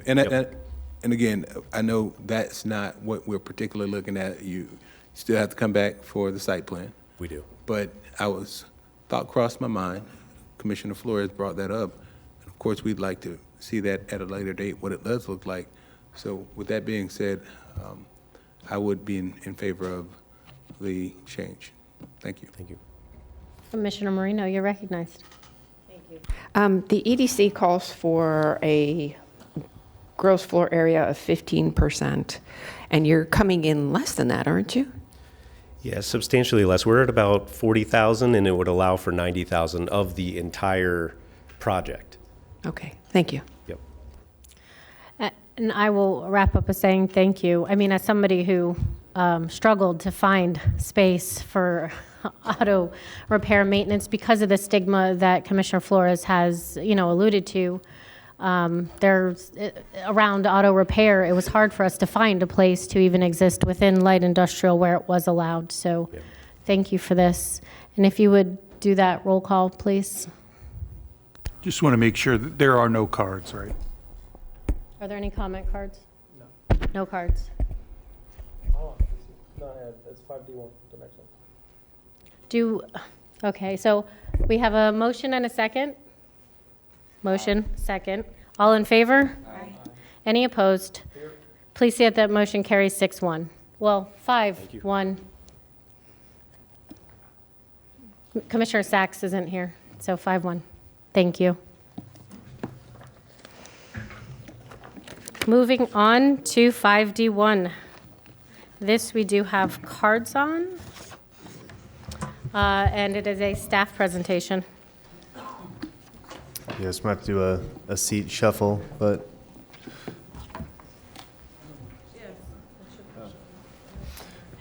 this item is for the interlocal service boundary agreement with the Village of Wellington, and I'd like to introduce Khurshid Mahiuddin to do the staff presentation.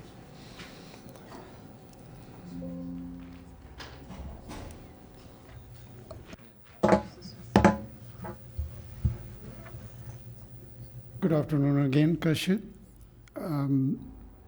The item before you for consideration today is Interlocal Service Boundary Agreement, ISBA, with Village of Wellington. You may recall that it all started with annexation of Artistry Lakes, which is highlighted in blue in there. It is currently approved for 534 homes, including 54 workforce housing units. Could you say that one more time? How many workforce housing? 54. 54. Please proceed. We objected to this because it's not contiguous to us and it's not a developed area. So it didn't meet the criteria for annexation. Board has authorized us to process that objection, which is currently on hold, pending your decision today on ISBA.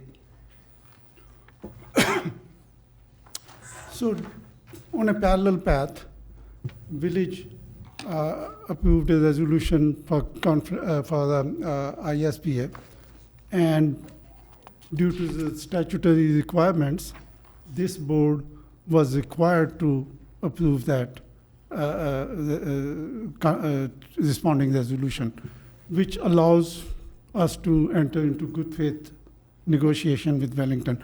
Your today's decision is completely legislative and at your discretion. You don't have to take any action, approve or not approve, whatever. I want to make it clear. So we sat with Wellington for a couple of months now. We've been working all these details. What we have it in front of you is what Wellington is, in other words, the best offer that Wellington has. And we agreed that we will proceed forward and bring it to your consideration. Whether you like it or not, it's up to you and you can decide. ISBA does not annex any property, but it allows for property which otherwise would not qualify for annexation. Now there are 4 major areas in the ISBA area, from east to west. Number 1 is the Leonard parcel. And number 2 is Artistry Lake. Number 3 is Arden, which is all built out now. And number 4 is Park of Commerce and Palm Beach Aggregates. I'm going to go one by one in a little bit more detail. Number 1, Leonard parcel. Currently, we have our 10 designation in the county. So if anything, we will have they will have 50 single-family homes. Wellington is proposing 2 units to an acre, which will be about 997 units. They are not proposing any workforce housing there. Then we have Artistry Lakes, where we have, they are approved for, as I say, 534 units, including 54 workforce housing units. Artistry is proposing 579 units, and there will be an agreement between Artistry and Wellington to give Wellington $1 million for their workforce housing program, and Artistry will give us $500,000 for our workforce housing program. Just as a comparison, if county was to do this buyout, we will have about 5.686 million. Next is Arden, which is built out, and the number 4 is Center Park of Commerce, where Wellington don't want to make any changes at this time.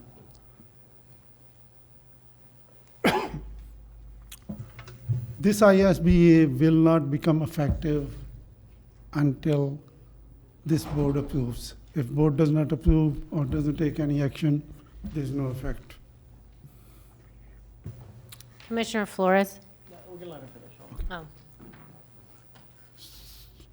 The first item in the ISBA is to take out the annexation and land use restriction, covenant restrictions that are placed in the ISBA area and outside it. Those restrictions were placed in order to make sure that urban development does not proceed west into Everglades agricultural area. But if you are to approve the ISBA, you need to take those restrictions out because ISBA will allow for annexation. Now, just recently, we have received a motion by Village of Wellington, which says that they are open to only if this board want to change the boundary of ISBA. In other words, if you want to restrict it to east of Arden, and then you don't have to take the action of taking out the covenant restrictions. As it is now, that will be the first item of action, and that will require, if you want to take out those restrictions, that will require minimum 5 votes. So again, the first action in there, as we say, if you want to approve as it is, then it's 5 votes. If you don't take that action, the remaining is a moot point. Unless you want to change the boundary, then you don't need to change. You don't need to do the first action at all.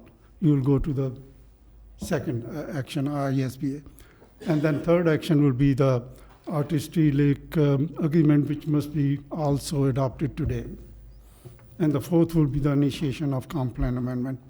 With that, we are open for any questions. And Krishi, just for the record, we did receive correspondence from Leonard Property Ownership, which is the easternmost parcel, requesting exclusion from the ISBA. Which property? Leonard Property. So the easternmost. If we can bring up the aerial. I'll show you. So number 1? Number one. Which is about 494 acres. That is all attend in the county, meaning 50 units. Wellington's proposal is 997 units with no workforce housing. And the overlay you're talking about that we would have to remove, that's the GAPO, the Glades That is Area correct. Protection Overlay? Yes. No, we wouldn't be removing any overlay. The overlay remains, right? So what happens is the restrictions on the annexation and the land use are on the Arden property and the PBA property, right? And so they would have to be removed in order to be subject to the ISBA, because the ISBA permits annexation, and those restrictions prohibit annexation. And it would need 5 votes of this board to do that. But if you decide that you don't want to include those properties in the ISBA, then we would have to redo the agreement to only include the properties that you would want in the ISBA. And we could just not include anything. And you could just deny it, yes. Commissioner Flores, you're recognized. Can we go back to the table that you had earlier? All right. I'm looking really hard to see that. There we go. All right. So existing approval is 539, correct? 534, yes. Sorry, 134. Pardon, yeah. And artistry, sorry. right, because that's the main property that we're talking about, correct? That is correct. Okay. And what is being proposed, I saw Ken get up, is 579 That with is Wellington? correct. Yes. So if we do simple math, that's what, like 45 more Yes. units? All right, but when it was with the county, there was 54 workforce housing units, correct? Townhomes, yes. And then when they go to Wellington, we get 0. That is County correct. gets 0. $500,000 they are proposing. 579 market rate piece of property, correct? Okay, that's good. And we lost out completely. So they get more units in the project, and they're giving less in the sense of workforce housing. That is correct. That's kind of like I don't know, I see that as a losing proposition, Ken. What do you think? You can come up and give me some of those numbers. So just good afternoon, Ken Toom with Urban Design here on behalf of Coulter. I recognize that I only have a 3-minute speech, but for this matter, but I'm just going to address your comment directly. First thing, the property is in Wellington today. I just want to be very clear. It has been annexed into Wellington. It was a non-voluntary annexation, meaning that Wellington annexed the subject property. Yes, there are additional units.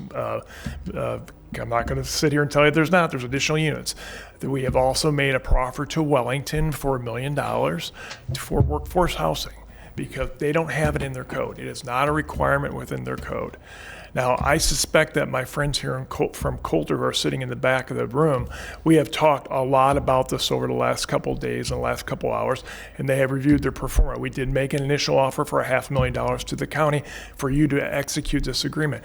If you are in agreement with the ISBA or allow our property to move forward, I suspect I could talk to Mr. Smithwick and we can come up with some more money, and I have a feeling that number is $1 million. And we spent a lot of time thinking about this, and that's where we are today. So you're saying you'll give us $1 million? Yes, sir. So- We can't do that. I would just like But to add. that the- can we at least go through the matter first? Sorry. So they did go through the annexation process. However, we filed a formal objection. We are in the objection process. Quite frankly, I think our argument is very strong. So Our argument? our argument to keep the property in the county. I think, well, since we're here, I'm going to go ahead and give my speech then if you'd like. Or would you prefer me to wait? My speech is... It's up to the mayor. Yeah, of course. But I'm not finished with my questions, I'm just saying. Right. Let's let Commissioner Flores finish with his questions first. Of course. All right, so is Wellington also getting $1 million for that Yes, work? sir. Yes, sir. And do they have a workforce housing program? They do not have workforce housing. So $1 million is going where? Mr. Stillings can articulate that more clearly than I can. He is from the village of Wellington, but I believe they're going to use it for down payment assistance. But I don't want to tell you 100% for sure. He can address that. All right, and do we have a representative? I don't see Jim Barnes here from, oh, there we go. I was wondering why you were here. That's Jim Barnes? No, He looks different. I'm the slimmer Jim Barnes. Tim Stillings, I'm the planning director. Yeah, so the commitment was $1 million, and it's basically paid in 3 phases upon construction of some of their homes. We do not have a workforce housing program now, but we've had a what we call Great Hometown program, where it's similar to SHIP and CDBG, where we provide home rehabilitation assistance to income eligible property owners. We have talked about creating a program for first-time home buyer assistance, but that's still subject to council policy approval. So right now, the program that you have is to rehab a home? Rehab existing homes, yes, sir. How does Wellington help, what you mentioned, new home buyers get into new homes? Because the program's not started yet, but I would like it to be started. I know a lot of people that live out in Wellington and they rent, and they also want to own something. So how do we help those people? That's a great question. We'd have to develop a program, and I don't have any details at the moment. Do I have your word? Do I have Wellington's word that we're going to create this program, and it's not just going to rehab existing homes? I can't speak for the council, but I do believe there's strong support for expanding how we support our residents through not only the rehabilitation program, but also through buyer assistance. Okay. So Ken, I got your word on that condition of approval of $1 million going to a workforce housing program. You have my word? Yeah, Yes. Well, it's going to be under conditions of approval. and this is going to be in the conditions of approval, yes. I mean, just want him to shake his head. I just said double check. You have my word now. That's the guy I officially. got to meet. That's the one you want to meet, but you want to talk to me though first, right? So, hey, so I mean, if I may, if I can just speak, Madam Mayor, if I may speak for just a minute. I was going to speak under public comment. I actually wrote it down, so I'm just going to read it just real quick because it's just easier. So obviously I'm here on behalf of Coulter. We're in support of the ISBA for our property. The other jurisdictional discussion that's going on about Arden and the Central Park Commerce and Leonard, that doesn't affect our property. We're interested in the ISBA for our property, and here's why. One, it guarantees with certainty what happens between Wellington and the county. And what do I mean by that? One, we're dedicating a fire station site. Two, we're dedicating the road for Okeechobee Boulevard. That was a big comment earlier today for potentially for secondary access for Arden. Three, we're providing the additional now $1 million of workforce housing to the county. And this creates certainty. And also, what happens if this doesn't go through? What happens is, obviously we end up with litigation. There's more time involved, right? Wellington can win, the county can win. We're stuck in the middle. Our point is we just want to move forward, so the money, if they figured out from their timing standpoint, that would make sense for them. So with that being said, it also indicates that we have the opportunity to provide, excuse me for 1 second, I make sure I hit all my key talking points. There was also a big discussion about a fire station on the site. Coulter is willing to advance that fire station pad right away. They can have that pad ready for vertical construction in 90 days from today. But we can't dedicate it to the county because the plat's ready to be recorded in Wellington. We're in Wellington. We're ready. And now what does that mean? I know that the county is looking at a temporary fire station at Arden. We totally get that, and I'm not suggesting that we get off that course. I'm just saying the permanent pad will be available. The water and sewer will be ready in September of 2027. So you can expedite that project to have the permanent fire station also, potentially to speed things up. Do we have a condition of approval for that too? Is that part of it? The fire station? Yeah. Yes, it's in the ISBA, yes. What else, Ken? Keep coming. Now I'm going all off course here. So we talked about that, the benefit of the plat being recorded, the density. So basically, this also sets up and controls the land use and density for the property. It says that you can be no greater than 2 dwelling units per acre. We're 1.46 on our property, I believe, or 1.45, one of those two numbers. Long story short is, again, no one knows who would win a court case, right? At the end of the day, Wellington wins, the county wins. If the ISBA is not there, you don't have certainty as a negotiated settlement of what the density and intensity would be. The ISBA sets that precedents for both now and in the future. All right, let me direct my last couple of questions to our attorney here. Why are we putting these 4 properties into the IS? What is the thinking behind it? Because there's only one piece of property that is asking to be annexed, but we're lumping 4. Well, we think, so when Wellington did their initiating resolution for the ISBA, they included those properties, so I think they could probably explain it. What was the thinking behind this? Because that got me confused. So after we got the objection from the county staff on the annexation, we met with them and started talking about a larger joint planning area. So knowing that we were looking at this one property specifically to address the existing objection, we wanted to have a joint planning agreement for more than that area. So we looked at basically from Fox Trail. So if you're doing a joint planning, that would indicate to me, and I'm not very bright, but that you're looking to annex these other properties. We're not looking to, but we just felt. But just in case. Well, just putting it out there, just in case. Yeah, exactly. Just to address the same issue we're having with Artistry Lakes earlier in the process, rather than doing it step by step by step at each property should they come to us. We're not going to them. I'm a big fan of step by step.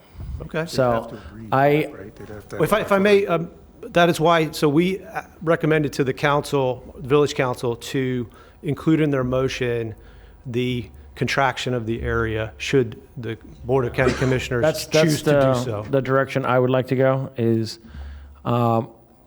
Artistry, I believe it's called, right? Is the one that has been annexed by Wellington. And by the way, I come from a local municipality. I am in favor of annexations, but doing this blanket approach is not my style. I also don't like to lose workforce housing, because I'm assuming a lot of people that work for you in Wellington and a lot of people that work here need workforce housing. So I prefer not to lose that. So when we get an exchange, which the gentleman here has agreed, I'm okay with moving forward. And but I am in objection to 1, 3, and 4 in regarding to the ISBA being included. Thank you. What was the amount you said if we kept it in the county and the developer had to buy out the workforce housing units? How much would we get? That would be using 22 numbers from year 2022 when it was approved. It would be 5.686 million. If you So use instead of today's number, 5.6 million, we would only be getting 1 million? that is correct. Thank you. Vice Mayor Woodward, you're recognized. Thank you. Actually, Commissioner Flores got most of my questions answered. Thank you. The only part I was wanting to know, so it is in here already for us to remove 1, 3, and 4 in what's being presented. That's one of our options? I mean, that's one of your options, but we would have to then, we'd have to revise the agreement. That's what we would have to do, because the agreement is currently written and approved for all 4 of the properties. We'll have to come back. Yeah, I mean, but it would be a He fairly indicated that the simple. board, their council had kind of left that door open for Mr. us. Stillings can address that. I attended the meeting. I understand that, but from the county's perspective, we're gonna have to amend this contract. We're gonna have, not amend it, because it's never been approved yet, but it's essentially gonna have to be redrafted. Granted, the redrafting will just be removing the other 3 properties from it, but I still think it, from my perspective, I'm gonna want it to go back to the town for their approval. Well, my question then is, if we end up doing that route and we just have the 2, there's protections. The 2 currently- or the 1? All right, which one? Because Commissioner Flores was just talking about the 1 property, Which is number 2. which is number 2. Number 2. Number 2, Yes, yes. number 2 on there. Yes. The other properties right now have a protection that they cannot be annexed, right? Well, they 3 and cannot 4. annex, yes. Okay, so if we do just the number 2 property, that keeps the protection on 3 and 4. That's that currently correct. exists? That's correct. And That what about restrictive one? Same covenant thing? will And we remain. received the Not letter one. about number one. Would it be the same thing for them? Number one is not under the restrictive covenant, so it doesn't apply to them. Okay, so, but, But we would just exclude number one from the ISBA okay, as they've requested. as they've requested. They've requested, okay, and then 3 and 4, currently, we would have to release the protections that exist currently for them to even come into the ISBA. That's right. And so by us not doing that, that would keep them with their That would current just leave protections. them as they are now. But in the future, if they ever wanted to annex, is that something that them as voters could decide to do? Well, it's likely not because of the restrictive covenant on the property. But if they were to, say, petition the county to release them of Oh, that- yeah, they certainly, they could I'm just try to saying, petition. I always want the voters but it to would just actually have take a say. It would take a supermajority vote of the county to release that, Of the county commission? of the county commission. But then, even then, it would go to the voters, like it would Then go the on a ballot voters would- referendum or something for them Right. to actually vote on. Yeah. Okay. All right, thank you. Commissioner Powell.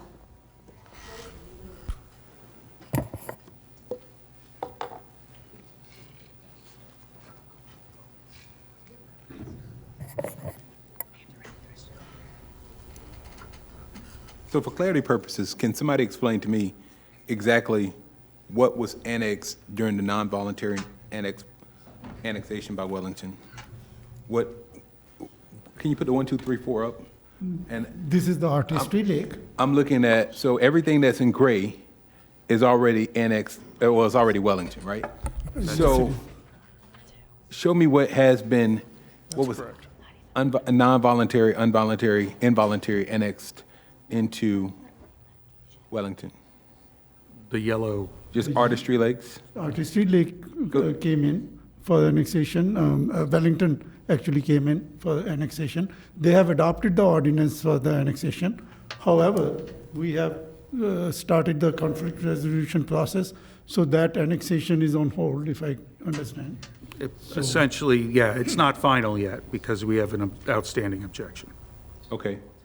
As a follow-up to that, with the outstanding objection, it was indicated that as opposed to $5 million for just this property for Workforce housing, if the board was to approve a buyout option, it was just giving you an example, board has to approve it.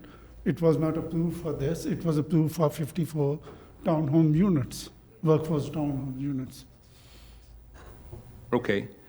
So, in addition to that, if it does go to court and we are not on the side that doesn't prevail, then how many units would they have to give us?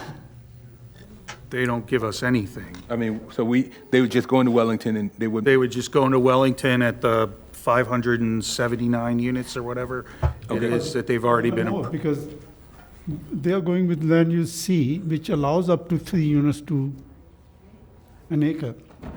So in essence, if we agree to this agreement, they would convey land to us for a fire station, in addition to $1 million on our side? No, artistry won't give us any land for fires. That was Arden. Arden? No. No. We previously already had approval with the county for dedication of land for a firehouse there. So regardless, That's going to happen. that happens. Okay. So there'd be $1 million, $2 million, because one side would be for Wellington, and then they would donate $1 million. I guess, is it donate or? We have a contract. Voluntary contribution. I Yes, think we was have a the term. contract that with ready to go with them. Okay. All right, I have a better and more clear understanding. Thank you. Commissioner Moreno. Just to be clear, Arden would, if they wanted to annex, this would be a process that Arden themselves would go to the village of Wellington and say, we want to put a referendum on the ballot to annex ourselves. This is not something that the county has anything to do with.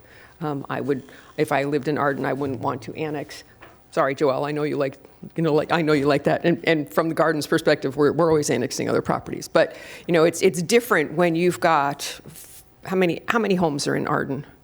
2,400. Okay, so 2,400 families, you would need 50% plus one of those that vote to annex into Wellington. I don't believe that Arden has any desire to do that. So when you're talking about the 1, 2, 3, and 4, right now, all we are going to concentrate on is the number 2. And if we move this forward today with just the number 2, what we're doing is actually saying to you all to change the contract, or whatever we're calling this, ISBA. Okay, thank you. Local Service Boundary Agreement. To just be the artistry community. Now, if we do move this forward, the Village of Wellington gets $1 million for hopefully down payment assistance. The county gets $1 million, but we don't get 54 workforce housing units. I would like a little bit more than $1 million, quite frankly. But I mean, this is, I feel like we're bartering, but we're in a quandary because the Village of Wellington is trying to annex this property and it hasn't happened yet. So and I know we've talked about doing this in place of as a placeholder for the annexation. Is that correct, Aaron? Well, so we objected to the annexation, and then Wellington was, well, why don't we discuss an ISBA to try and resolve the objection? And so that's how we. And the fire station, Ken, tell me what you were talking about with the fire station? Yeah, I mean, so I want to repeat one more time, make sure everybody hears it. This property is in Wellington today. Yes, the county did object to it, but we are annexed land use zone in Wellington today. That's already occurred. It occurred earlier this year. So just so we're all on the same page. In regards to the fire station, as part of the ISBA guarantees the fire station land dedication for the permanent fire station. The ISBA also guarantees the dedication of Okeechobee Boulevard right-of-way, which is a secondary access point to Arden, which was an important discussion point this morning. It also now will guarantee this dollar amount that we're talking about. But the permanent fire station, Coulter's prepared to move forward with that permanent fire station. They're constructed out of sequence, their pad for it, and so it could be ready for potentially vertical construction 90 days. I know the county's not ready for that yet, but at the end of the day, if they do that, and then they also bring the water and sewer by early next year, it could potentially move that construction timeline for that permanent fire station up if the county so decides to choose it. I'm not suggesting at all that the county not construct the temporary fire station at Arden. All my suggestion is this just brings things forward a little bit quicker, and it also creates certainty, because no one knows in this room when a judge decides on this thing who wins or who loses. And at the end of the day, here you have a negotiated settlement between all the parties. Thank you. Sorry. I just want to make it clear that this has, I don't want to speak for the residents of Arden, but they themselves are not being affected other than with traffic, but we've already approved upwards of 500 units on this property anyway. So if Arden wanted to annex into the Village of Wellington, it is their prerogative and the county has nothing to do with it. I just want to make that clear because we keep talking about Arden and I don't want them to feel like we're shoving anything down their throats because that's not what we're doing here. So that's it. Thank you. Darren? So if just number 2, and I'm not saying I'm in support of that, was approved, our current objection kind of relies on them not being contiguous? That's part of it, but the big issue is the property is completely undeveloped, right? So the statute requires that at least some of the property be developed for urban purposes, and it defines urban purposes. None of the property is developed for urban purposes at this point. And I mean, I feel like this feels very strong-armed, like we're doing this and we're here, and if this goes to court, this doesn't feel like cooperative back and forth between the county and Wellington. It's saying, oh, we annexed it. Well, I mean, Now it it's was going an to court. aggressive approach by Wellington, yes. Like, we're taking it whether you like it or not, even if it isn't developed at all. Right. Taken land. Commissioner Weiss. Thank you, Mayor. Mr. Stilling, welcome to my playpen. You guys, you got up here, not you personally, but the Village of Wellington got in front of this board when you all wanted to annex in the Sluggett property, and you swore to us that was the end of annexation. Please address. Well, I don't recall that being done. I think what we said at the time, we had no plans for annexation. I don't know that we said we were not annexing any further. I specifically asked your village manager that question.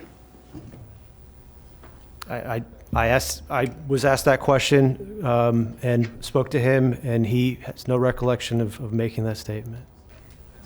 I have a very clear recollection of him making that statement. I wouldn't have said it up here if it didn't happen. So why should I trust you today for anything? I don't have a good response for you, sir. Y'all, as far as I'm concerned, you didn't deal with us in good faith last time. What's to stop you from continuing to annex around this property? So even if we were to agree with this ISBA and to this one parcel, what's to stop you from annexing again aggressively? Well, with any of the annexations, they followed the Florida statute. They've received either elector support through referendum or property owner consent. Even Artistry Lakes, we could not adopt the annexation without their consent, even though it was involuntary. For Arden, it was mentioned there is a restrictive covenant on it currently, a declaration of restrictions, which basically requires the county commission to remove that restriction for annexation to take place, and it requires an affirmative vote of 5 county commissioners. When you guys brought the Sluggett property in front of us, we had no obligation to allow you to do anything. But we said, the property owners came in and said they wanted to be annexed. And we said, okay, fine. You guys hold a referendum, hold a vote, and we will abide by what the property owners wanted. But under my questioning, I asked, and I'll say it again, that this is the end of it. And you all said yes. This is as far as this goes. And then, not too long after that, this comes in front of us with this annexation that you made. And I think integrity is important, and I'm not speaking about you in personally, because it's not about you personally. But integrity, I mean, when we make a deal, and as we're trying to, work something out here today, this is where it all happens, and we have to be able to abide and trust one another. And clearly that didn't happen. Well, if I may, at that time, we had no intention of any additional annexation. It doesn't matter what the intention was. When you said no, that should have been the end of it, and you should have gone back to the board, your own board, and said, hey, this is what I told the commission, the Palm Beach Board of County Commissioners, that we weren't going to do this. And if you guys want to move ahead and do it, understand that's what I told them. But that never happened. So Commissioner Weiss, would you like to hear public comment at this time? I I would, but, and then, that we're out the 54 workforce housing units. And when, that, and here's where it just makes the connection. When you got in front of us a few minutes ago and told us that you were going to have a program to help, with down payment assistance, is that legit? I mean, I know you believe it is, but you go back to your board and they can say, no, that's not what we're going to do with that money. We're not going to help people. We'll just stick it to the bottom line and, whatever. But that's the sort of the thing, with integrity, and I know you know this, but this is where, where it matters. And so apparently everything we do has got to be in writing with y'all in order to be sure that that's the way it's going to be. If I may, the reason that we don't have a program in place yet is, as I said, the first installment of the funds coming from Coulter is on I think it's the 279th unit, which we're several years off. And so we basically wouldn't want to develop a program until we knew the funds were coming. Sure. Understood. Because at that point, we know we will likely have at least 2 new council members on our council at that time who might have different opinion than the current council. Well, then maybe we should be in writing to ensure that that's how that money gets spent. Vice Mayor Woodward. Thank you. Before public comment, I just wanted to ask our attorney if we say no to this, because it's been indicated that it's a done deal, Wellington has annexed. If we say no to this, what happens? Then we continue in the intergovernmental dispute, which I believe would be a meeting of the boards, joint meeting of the boards to try to resolve it. Okay, thank you. Yeah. Okay. Managers, but the managers have met. No, you've met. You're not the manager. Yeah. Yes, let's call people up. Before I do that, I do want to throw something out, Mayor. If you want to the Village of Wellington, we can hold that $1 million for you, and we will give it to Wellington applicants. So that way you don't have to start your own program. You let me know. Offers on the table. All right, here we go. Jack Rice, Elizabeth Acamundo, Tim Stillings. Ken, you already used up your 3 minutes. Pia Scorin, Nina Horning, Nancy Gribble, Sue Loisel, Lisa Johnson, Larry Frazier, Natalie Frazier. No to Project Tango. Thank you, Natalie. I think we already voted on that one. Ben Brown and Kayla Valicat. Please proceed. Good afternoon, Commissioners. I am appalled, extremely appalled, that developers think that they can come here and play The Price is Right, and that you would even entertain such an offer. Oh my goodness. Oh my goodness. It is my understanding that because Otter Street Lakes is not contiguous to Wellington property, that's the reason they need the ISBA. And that's why we have a strong challenge to the annexation. And they told you, if you make it contiguous, they will have an opportunity to annex those other things. You heard them say today, what was the reason? Why do they want to do this? Not because they want to give you $1 million, right? Why do they want to do this? Commissioner Weiss, you hit the nail on the head. Why do they want to do this? Because they want to continue on, and they're not stopping here. They want the county out of the way. They just told you that in words. Restrictions were put in place for a reason. If additional residential and commercial development is eventually permitted, the impacts do not stop at the property being annexed.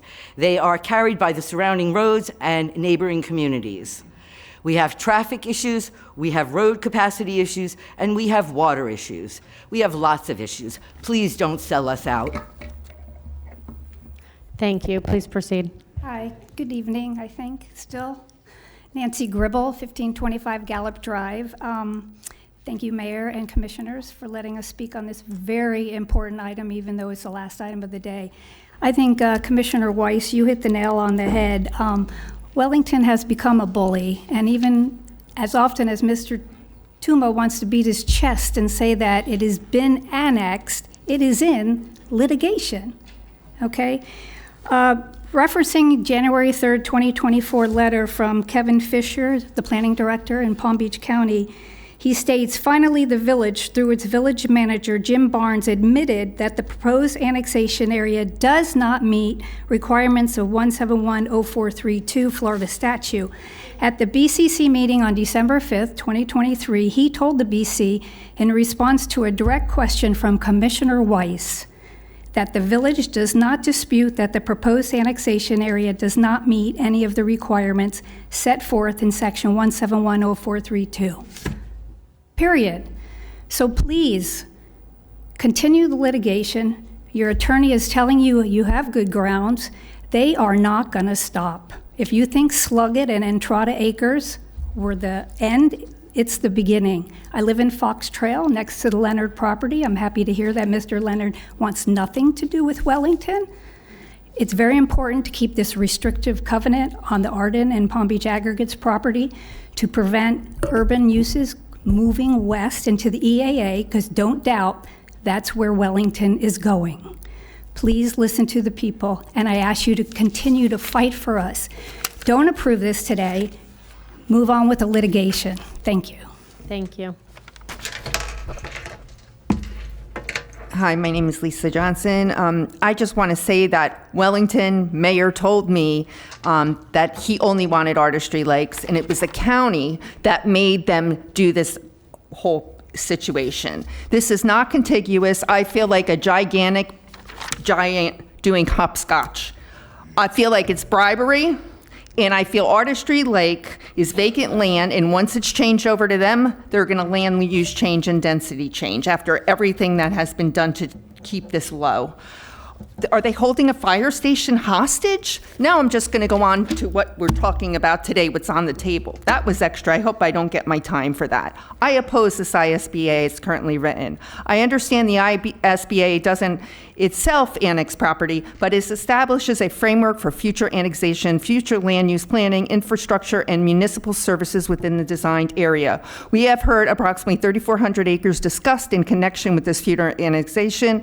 I am asking the county to clearly identify every parcel and explain exactly what protections apply to each of these properties today and what happens if those protections if the annexation occurs.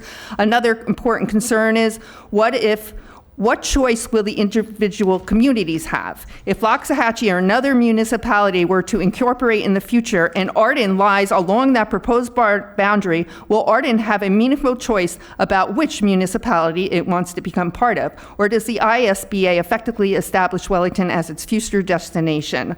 Arden should not lose the choice simply because two governments agreed today on a future service boundary. The GAPO Glades Area Protection Overlay was created to protect the Everglades agricultural area and urban and suburban encroachment. Condition 4 addresses land use, and Condition 5 addresses voluntary annexation.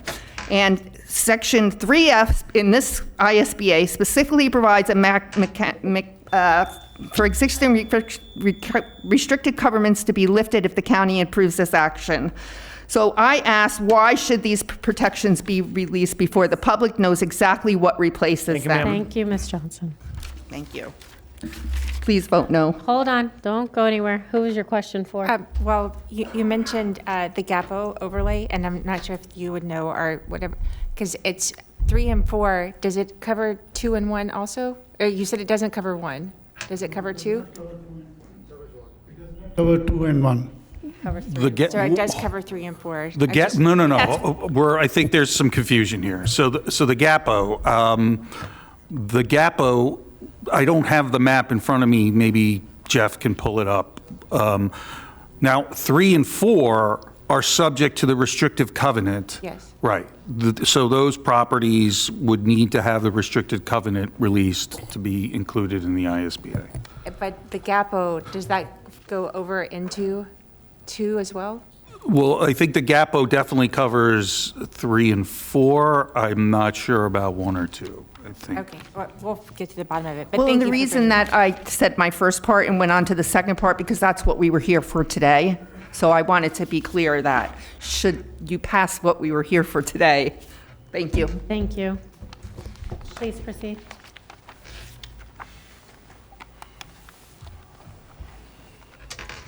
Good morning, or, well, good afternoon now, sorry. My name is Sue Loisel, and I serve as the chair of the Arden Development Impact Committee. I'm speaking on behalf of Arden residents concerned about the State Road 80 ISBA with Wellington and the proposed release of Arden's restricted covenant on annexation and land use. The ISBA does not annex Arden today, we know this, but it creates a framework for future annexation while asking to remove the legal safeguard residents relied on when they purchase homes here. Arden residents should not lose protection before receiving complete written answers, independent review, and dedicated opportunity to be heard. The fairness issue is clear. The official ISB language gives FPNL and the West County Energy Center written consent protection for approximately 364 acres, requiring the property be treated separately unless the owner consents in writing to inclusion in a larger annexation area. Arden, by comparison, is approximately 1,200 acres and the home to over 7,000 residents. If a large utility owner receives that level of consent-based protection, Arden residents should not be asked to give up an existing restricted covenant affecting a much larger residential community without comparable clarity, transparency, and protection. I respectfully ask the board to pause or any action affecting Arden. Preserve the covenant unless residents knowingly support a change and require independent review and a dedicated public meeting before moving forward. The GAPO is in 3 and 4. County Attorney, please clarify on the record that this issue related to a moratorium tomorrow that you're voting on relates to the ISB. A, because if you approve it, does the property remain subject to PBC's moratorium related to Project Tango and other AI data centers, or will it fall outside of the moratorium because if approved, it will become Wellington and no longer under county zoning jurisdiction? The public needs answers before relying on this. Mr. Tamu stated that they will provide communication to Okeechobee and connection to Okeechobee, but they didn't do it, Mayor Baxter. Ben? For the east exit, they took it out of the plans and they got rid of the employment center. So what makes you think they're not going to take the north exit out? It's in the development order that they must put it in if the road goes through, which we don't know if that's happening. Well, okay, thank you. Attorney Darren, what's up here now? Is that the GAPO? Yeah, that's it. Yes. And that includes number 2. That, Yes. it does, yes. 2, 3, and 4 are what is in the Are GAPO. in the GAPO. Right. Initially, it was 3, 4. 2 is then added later, and then a little bit, that's the parcel we all know. It is a protected area. All right, please proceed. Yes, Ben Brown, live in Arden. Damn, Sue, that was pretty good there. You took a lot of my stuff. I like it, though. Hasn't been mentioned, it's infamous, Project Tango and that land at PBA. The big question, which Mayor Mike over at Wellington could not answer for us, if the ISBA goes away and all these other acronyms and allows Wellington to go wild and annex everything, what happens with a potential moratorium? Mayor Mike and the council couldn't come up with that answer. Mayor Mike was also on the record, or has been proven and shown, that he was texting with the lawyer Seymour, the developer for Project Tango. We have a lot of questions. We're wondering what kind of assurances is the county going to put in place here if they allow any of this land to change over to give Wellington a better option to annex, and what's going to go on and what kind of safeguards and protections are there. And I'd have to reiterate what I've heard as well. This name your number and we'll trade you a firehouse. I mean, this looks awful. Come on now. Like, it is. Like, if we're at it, we need a new middle school. Wellington Landings is exploding. There are not enough classrooms, 34, 36 kids a class. Throw a middle school on there while you're at it for us if you can. Where is the Okeechobee extension? That land was guaranteed, that northern right-of-way, when the land was approved and this development was approved. I know it came up earlier this morning because I've spent 9 or 10 hours here once again in my day. I'm tired of doing it. I don't want to do it anymore. Give us a good answer about how you're going to protect us against Project Tango, PBA, whatever it's now called, and not allow Wellington to swoop in, develop it, make the moratorium moot, and they collect the tax dollars. So I really would like some answers on that. I guess the last little piece too, I've thrown Mike under the bus a few times. Wellington made no effort whatsoever to reach out to Arden to communicate what they had any plans to do, how they're going to do this. We had to ask them, believe it or not, started off nicely what their intentions were with this land, and they wouldn't give us the answer. I would really like you to ask them what they plan to do with it and what kind of restrictions you could put on that if this ever proceeds. Thank you. Thank you. Is that the last? Please proceed. Nina Corning, Loxachi Groves. So I am not from Arden, but I do remember when the GAPO was created. I do remember when Arden was the dunes. I do remember why we put the GAPO in, and Commissioner Marco would go and turn around in her non-existing grave right now, hearing everything that's been done to the GAPO. Now, we don't want any more density. This is good for Wellington and Wellington alone. It is not good for the county. It is not good for ITID. It is not good for Arden. It is not good for Loxachi Groves. It's not good for anybody else. So these dudes are smooth. They can go and sell ice to Eskimos, and I hope we don't have any Eskimos up here today. So please, you heard me earlier in reference to the Okeechobee extension. Arden has been trying to get another path out. So one of the other developers in the area needs to go and be approached to have some other exit. Resolutions have to be done on Southern with the help of Florida, the county, to give you the money to improve Southern and get that better worked out instead of these promises, losing more money, and making the Okeechobee extension. So please say no. Your attorney told you had a good case. Your engineer told you this is nuts. What are you waiting for? Just say no. Thank you. Vice Mayor Woodward. You got one more speaker. Oh, one more. And Did you submit a I card? had a card, yes. Okay. Please proceed then. Thanks again. Tim Stillings, the planning director. As was said, the ISBA was designed first to address the objections to the Artistry Lakes annexation, and it was expanded in an effort to look at a joint planning perspective. The 4 properties or 4 areas, 3 of the 4 have existing entitlements. So really the Leonard property, which has, we were unaware, was asking to be excluded from the ISBA, have county approved entitlements already, which even if annexed, would maintain those same entitlements. The ISBA does not annex any of the property. I don't know if that's been clearly stated. And the agreement only establishes that we would follow the Florida statutes, which is required regardless for any of the annexations, which requires owner consent or elector consent through a referendum. All it established would be the county commission's consent to those annexations, which would address your charter requirement for voluntary annexations. The reason that the restrictive covenant or declaration of restrictions was brought up was because that is a higher level of county authority over annexation within Arden and the PBA Holdings property. And so if the thought was if consent was being given today, that would be included. I just want to reiterate, though, the Village Council did agree to a change to the boundary as well as any of the terms related to those properties that were removed and would not need to reconsider it if the board accepted that modification. Thank you. Thank you. Please proceed. Hi, I'm Kayla Valaket. I had little ducklings that keep trying to follow me up here. I live in Arden, and when I'm looking at the diagram with the 1, 2, 3, 4, that's where my concern started. So I sat here quietly trying to learn everything I could about the ISBA, and it's very, I don't know, I don't feel like I really understand everything about it, but my biggest concern comes down to what Ben said and what Sue said, is that say number 4 says, yes, I want to be part of Arden. I want to be part of Wellington, and Arden does not. We have no protections because Wellington is not standing up for Arden. They have no, like, they don't have to answer to us. It's you guys that we're speaking to. So separating this, having one, two, it's not helping.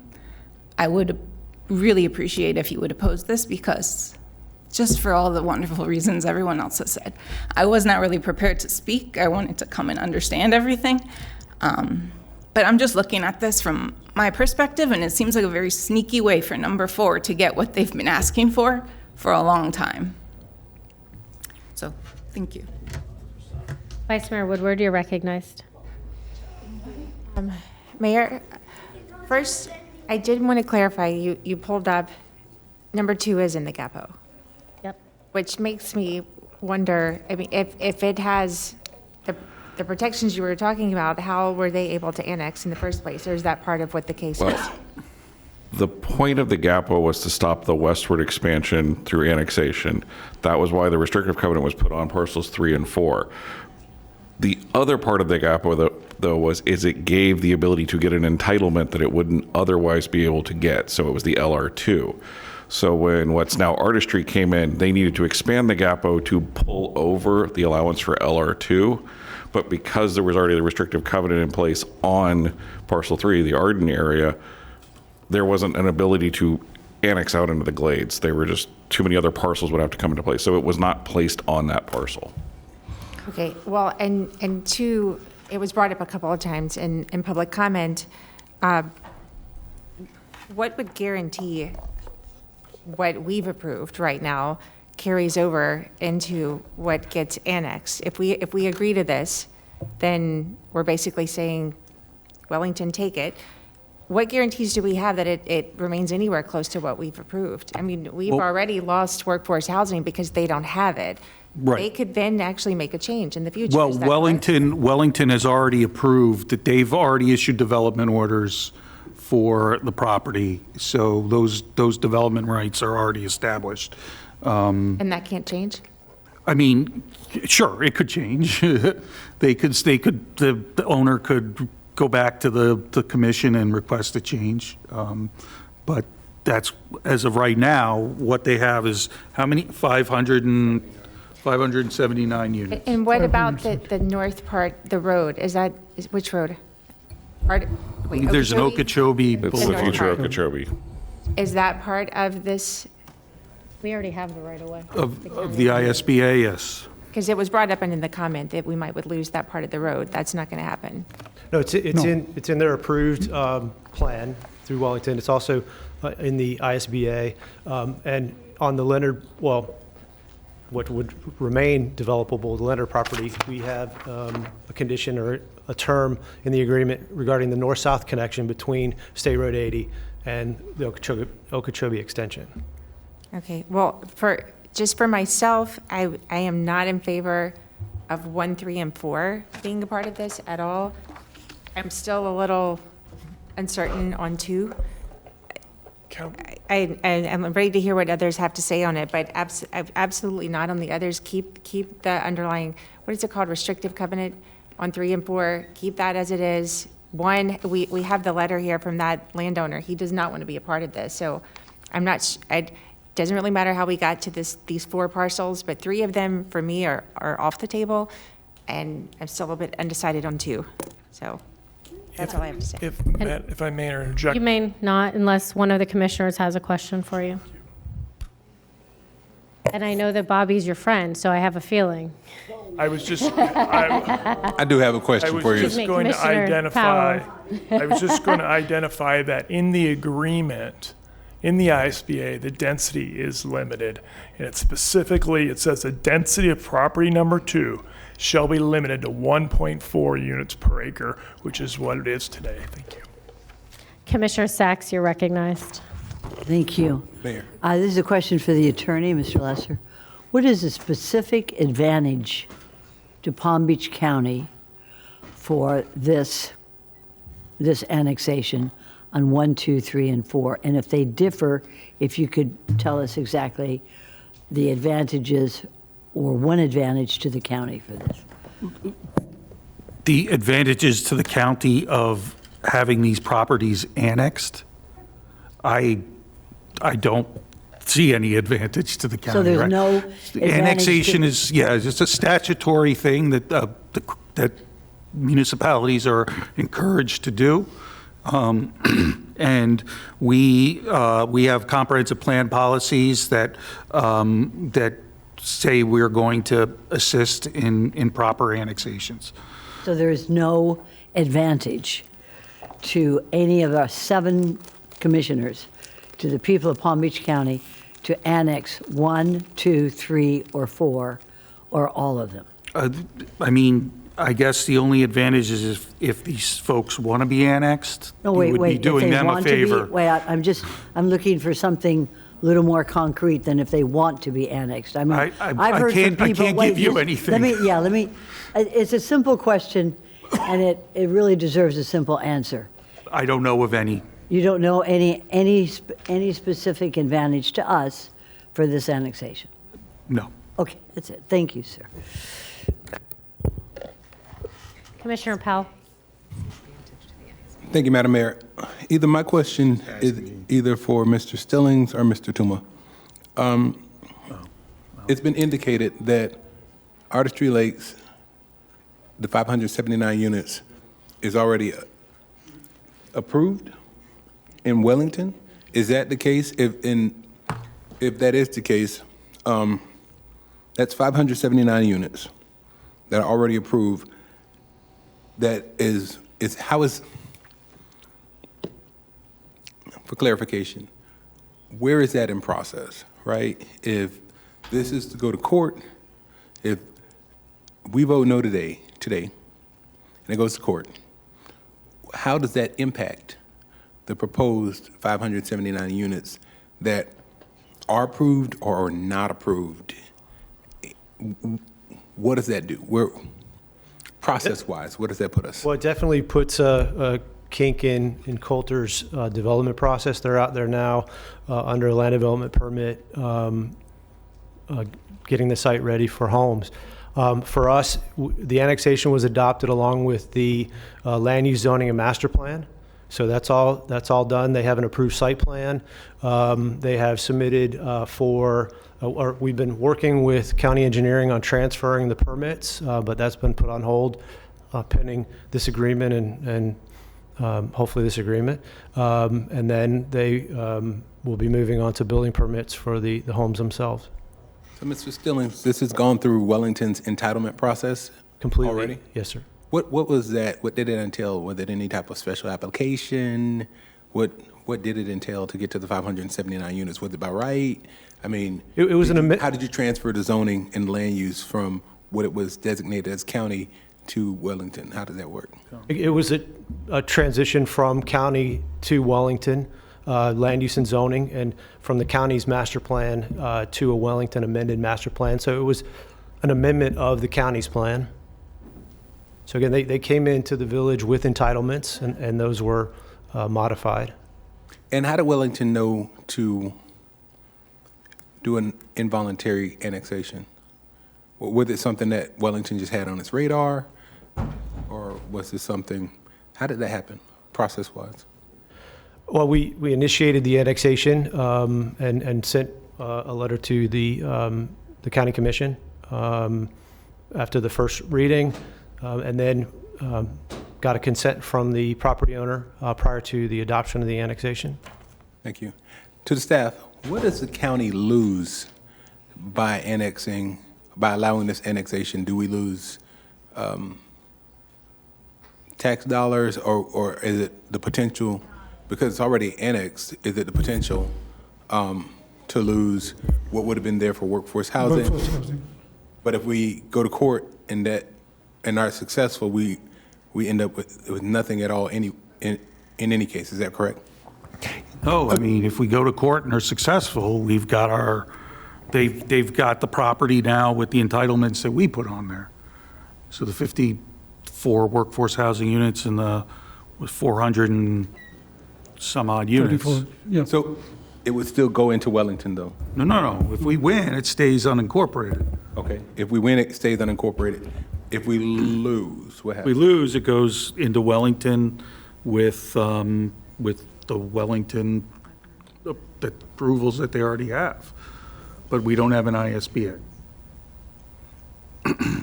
Okay. All right, thank you. As the district commissioner, I don't support this. I mean, most of the residents don't like it. We're losing not only workforce housing, we're also losing protective overlays. We shouldn't, and the way this was done, was very strong-handed and kind of, I don't think, proper. And to Commissioner Weiss's point, they did come before this board and tell us they weren't going to do this. So I will hear again from Commissioner Weiss and then Commissioner Woodward. So if somebody would like to make a motion to not approve this, I will entertain that. Thank you, Mayor. I have a couple of questions. So this, I think it goes to you, Darren. So because on the original approval from the county, they were required to allocate the land from the fire station.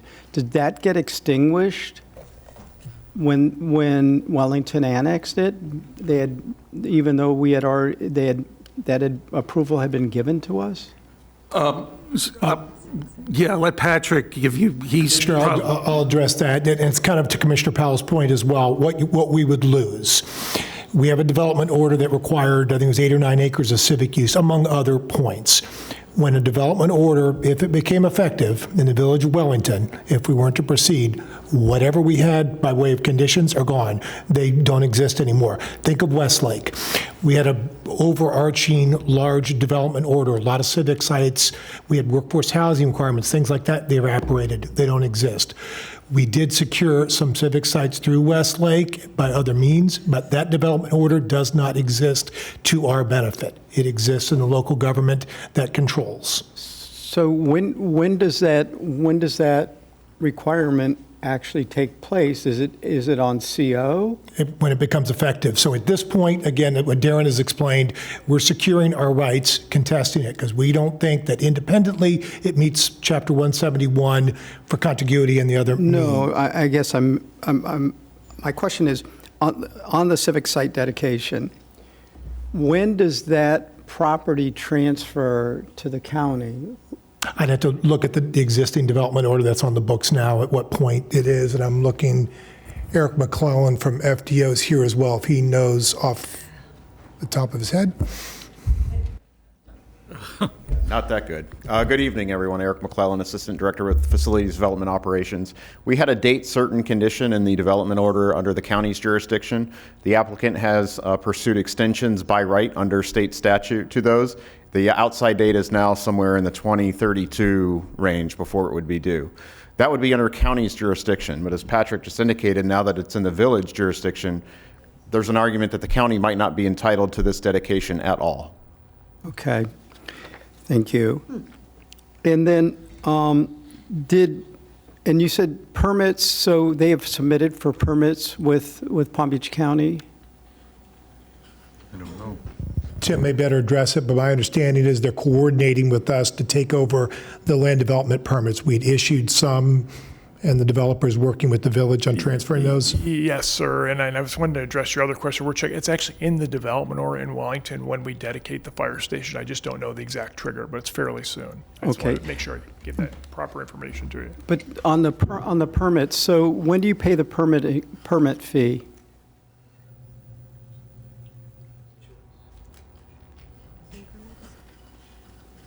Stumpers. Land development permit fee, I think the commissioner is referring to. At issuance. So your client is paid that fee to Palm Beach County?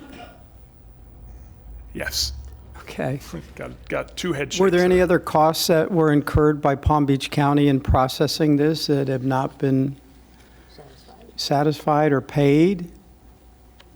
Or that will not be paid because this doesn't go through, that our staff has done? I don't think so. The entitlements were done. Yeah, the app fee would cover.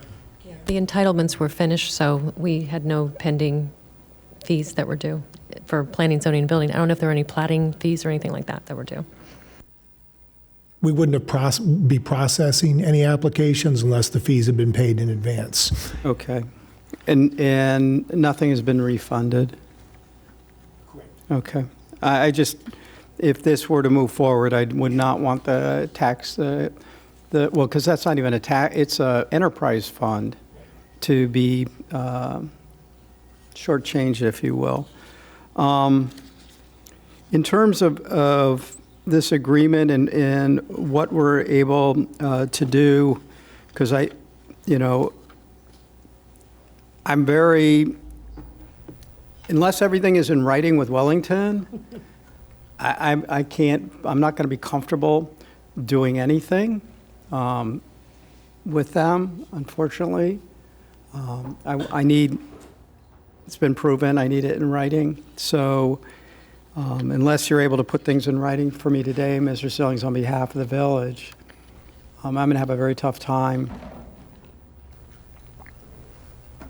The only thing I'm authorized to agree to is a boundary change and adjustment to the terms related to that. With respect to artistry, it isn't, one of the terms is the density that's allowed, so that would not change.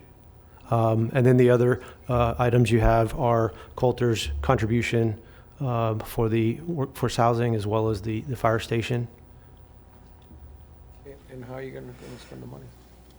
Yeah, and how you're spending the money, the $1 million you guys are getting. I mean, I don't mean to be disrespectful, but No, it would it's be no different than us asking the county, how you're going to spend your money. Right. I understand.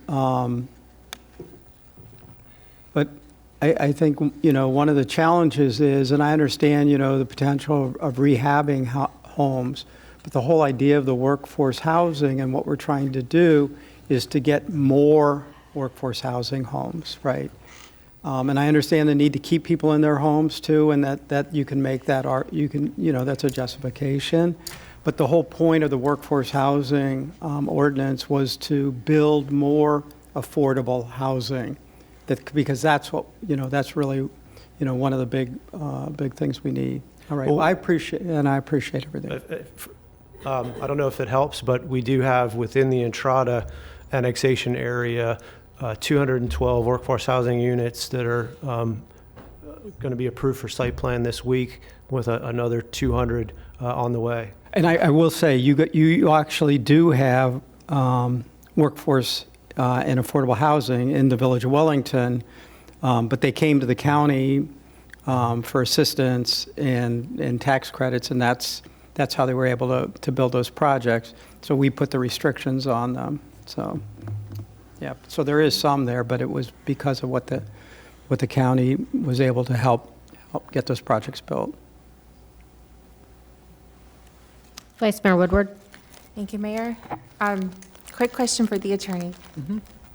If we lose, I think it was Commissioner Powell was asking, and how this all would go, is it just the Zone 2, or would that then be the entire ISBA? No, it would just be Zone 2. The Zone 2 is the only, the only property in the conflict resolution process.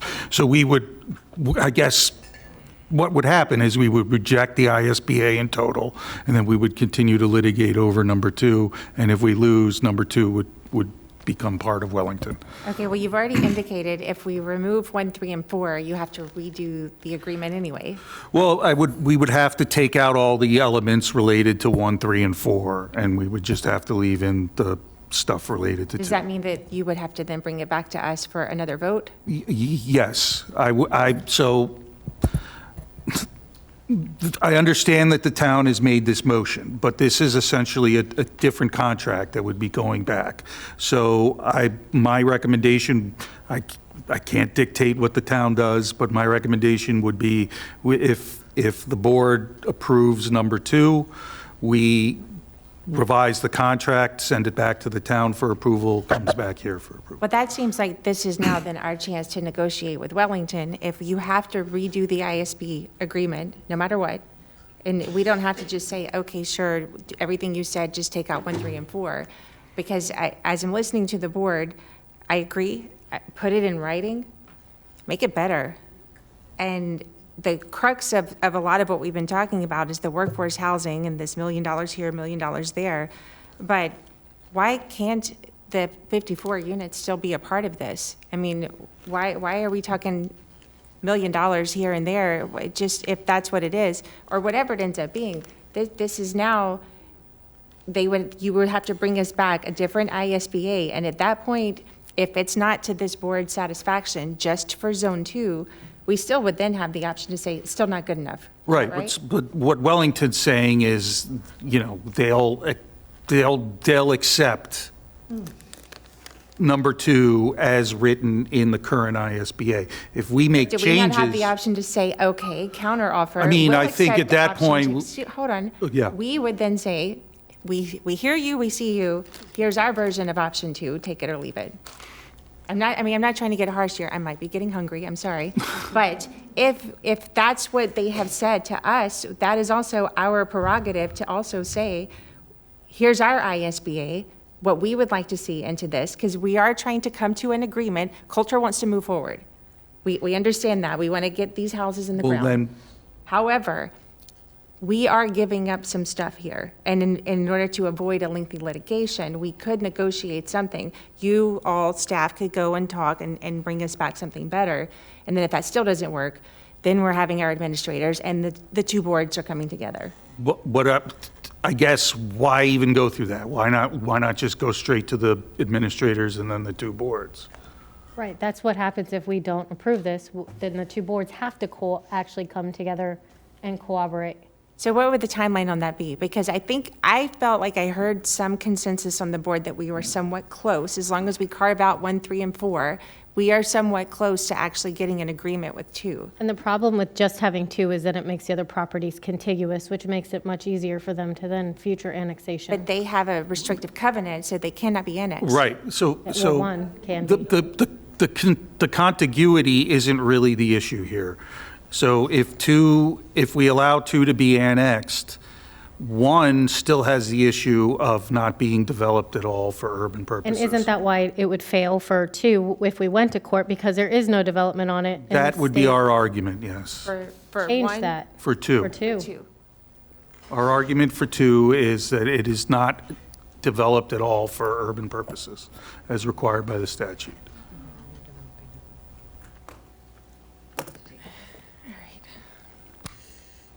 What's across the street? What is, my question is, across the street from 2, is that unincorporated Palm Beach County as well? Or is No, that's the village. Wellington. It is Wellington, and it's South Florida Water Management District properties. Okay. C-51 Canal. Does that make it contiguous? Well, that's an argument we make. So there's an argument to be made, yes, it is contiguous because it is adjacent to the village of Wellington. But the contiguity definition also has a provision that says that it's in such a manner that the inhabitants can freely interact with each other. And since that property below is water management, there's no one to interact with. They would have to drive, I don't know, a mile, or not even a mile now. I guess there's the Sluggett property is closer now. So, yeah, they would have to, so that would be but our contiguity argument, I don't think is as strong as the other one. Okay, thank you. Commissioner Flores. I think I started this, maybe I'll finish it. Your mic is off.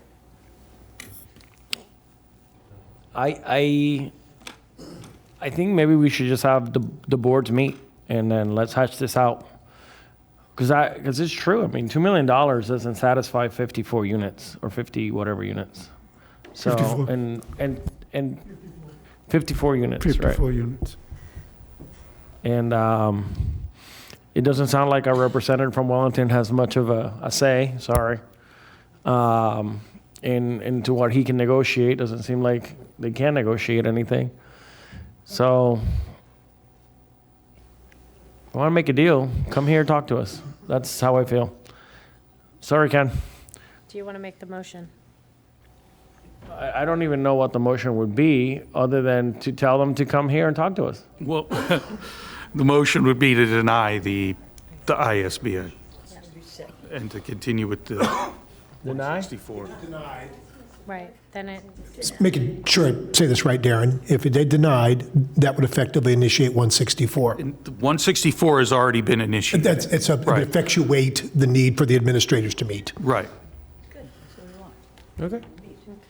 That's it. I'll make that motion. Deny and ask the Village of Wellington to, let's have a conversation. Board to board. Can I just get clarification that it's not court, it's administrators? That's right. The process requires to have the administrators meet, and then if they can't resolve it, then it goes a joint meeting of the board. Okay, not straight to the court. No, not Making straight sure. to the Thank court. you. That's good. Only if there's an impasse. do I have a second? Second.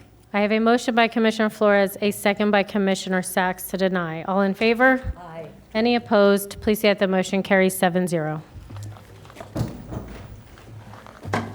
Oh, I'm gonna get a lot of text for this. Why? We're not done. I am. I love you guys, but I gotta go. Oh, okay.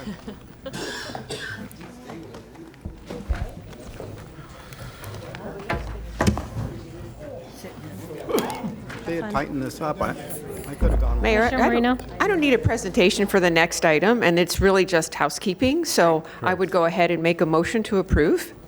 Item 6B. There's No, we have Wildlife Rangers text initiation next, which is 6A. That was postponed. Okay, that was postponed? Correct. So No, the only postponement was that was Happy Hollow. this was, Wildlife is not part of the final agenda. That was on the draft oh, agenda. I apologize. I apologize, sorry. Turn your mic No, on, but please. you're correct. The last item is housekeeping. So the Wildlife evaluation Rangers report. item was just a draft item, so that was never published as part of the final agenda that was adopted today. So our final item is just the ear amendment, Okay. yes, which is, I believe, 6A now. And I have a motion from Commissioner Marino. Second. I have a second from Commissioner Weiss. All in favor? Aye. Any opposed? Please say the motion carries 6-0, 7-0. 7-0. We are going to, do we have any staff comments? Just one. Yep. Mayor, request from Supervisor of Elections Office to add a member to the canvassing board from her office. Member's name is Allison Navoa. She's Public Information Officer, added to the complement of people working with Commissioner Marino on this large task without with the board's agreement. Previously, we brought you canvassing board members. The board agreed, just asking you to agree to add Ms. Navoa to this list. Who is it? Allison Navoa, she is the Supervisor of Elections Office employee. She's the Public Information Officer. The request came from the supervisor to add her to the canvassing board team. Do I have any objections? Commissioner And Marino? I'll just fill that in a little bit. There are times when Wendy can't be there, so someone from the Supervisor of Elections should be there, and this would be her person. So I would make, if we need to make a motion, I'll make the motion. Yes, please. I have a motion by Commissioner Marino, a second by Vice Mayor Woodward. All in favor? Any Aye. opposed? Please say that the motion carries 6-0. Any other staff comments? Whitney? If I could just publicly acknowledge Twee Shutt for her work with us in the county. She is no longer, as of Friday, she's no longer going to be with us. So I just wanted to thank her, even though she's, of course, not here anymore, but just wanted to publicly acknowledge all the work that she's done, especially on the CTMP. So thank you to her. Thank you, Twee. Attorney Darren, any comments? No. Okay. Board comments, right to left. Commissioner Marino. Commissioner Powell. Second what Whitney said. I didn't know Twee was leaving, so thank you, Twee, for your work. And that's it. I'll see y'all tomorrow. Same Batman time. Let's see if we can go for longer tomorrow. No. We love you, Bobby. Vice Mayor Woodward. Thank you. Yeah, and congratulations, Twee, and good luck on your next chapter. I did want everyone to know I have a new addition to my District 4 family. Connor Bernhardt, that works in my office, welcomed their baby girl last week. When you see him, congratulations, baby girl Bernhardt. Thanks. Commissioner Weiss. Thank you, Mayor. First off, I want to just thank staff. A very long day for you all. So thank you. Thank you for all the people behind the scenes that do all this work as well. I know that aren't here, probably not even watching this right now, but appreciate all of your hard work. And I also just, yesterday during our meeting, they had talked about, one of the items was the fact the state had not finalized paying for the changes at PBI. And I've been told, in fact, the state has come through and it was signed today for an additional $6 million to cover the costs so the county taxpayers are not having to pay for that. Thank you for the update. I have 3 requests. The first one is the approval to establish a subcommittee regarding the data center moratorium, and I was working with Whitney to kind of bring back that process to us. Something I had in mind was that each district, each commissioner would get their own kind of appointee and then have subject matter experts to work with while we are trying to develop new data center regulations. Is there any objection to a subcommittee of stakeholders, each district commissioner getting an appointment, and then subject matter experts? And I'm sure staff will bring back to us a more detailed how that would work. Commissioner Marino. How are the subject matter experts determined? Staff, not me. Yeah, we would bring that back to you. It'd be like a sub hoc or a subcommittee or a committee that you would designate, and those appointees would have to have some sort of subject matter expertise in some area that's relative to these code amendments, which would be energy, water, noise, some of the issues that we're dealing with. It could be logistics. It could be some of the other, have actual consultants that are doing data center work, to have that kind of expertise. And as we're trying to fill this out and we have an appointee per district, are there any qualifications or recommendations for those appointees? That's what we would bring back to you. We'd give you some guidance and guidelines in order for you to make those appointments. They would be criteria similar to when you're making an appointment for the CILB and there's a contractor that needs to meet a certain trade certification, that type of thing. We would give you some guidelines to make that appointment. Thank you. Thank you. I have a question. Vice Mayor Woodward. I just have a question for our appointees. Would they be then participating in some sort of meetings and then advising us as a board? Recommendations that go towards our process. Commissioner Sachs has that one resident that lives in her district that I think has met with all of us. I think would be, like a great person there. I have, residents who live in Arden who would probably love to potentially participate. Thank you. This is good. Just for myself, I would want to make sure that I'm briefed on absolutely everything, and we might have some long meetings. I wouldn't want to rely on an appointee to kind of Well, they will work tell with me. staff, and then ultimately the decision's up to us.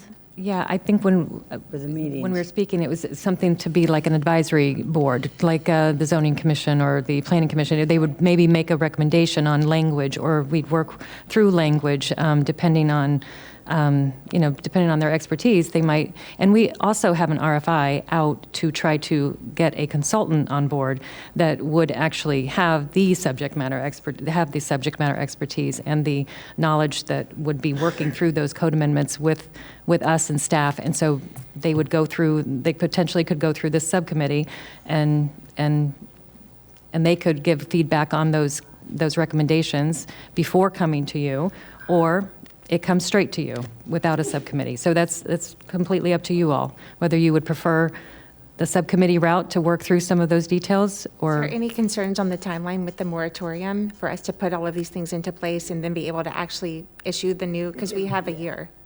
From September, potentially September 24th. So, we'll see, because we're trying to...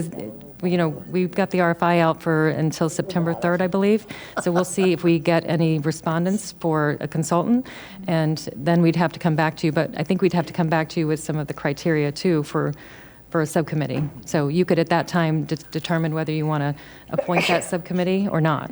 Okay, I just don't want to, I want to make sure we don't get ourselves to a point where we can't create this new category in the timeline with the moratorium, because creating a subcommittee that goes to them, it comes to us, I mean, it may have to just come straight to us. I mean, I like the idea of it, but we are on a clock with the moratorium, so just. Commissioner Weiss? Do that, yeah. Yeah, I'm curious why we're not just looking at other jurisdictions, because we're not the first to do this. Other jurisdictions have already encountered this and have come up with appropriate zoning for them. Why are we reinventing the wheel when it's already been invented?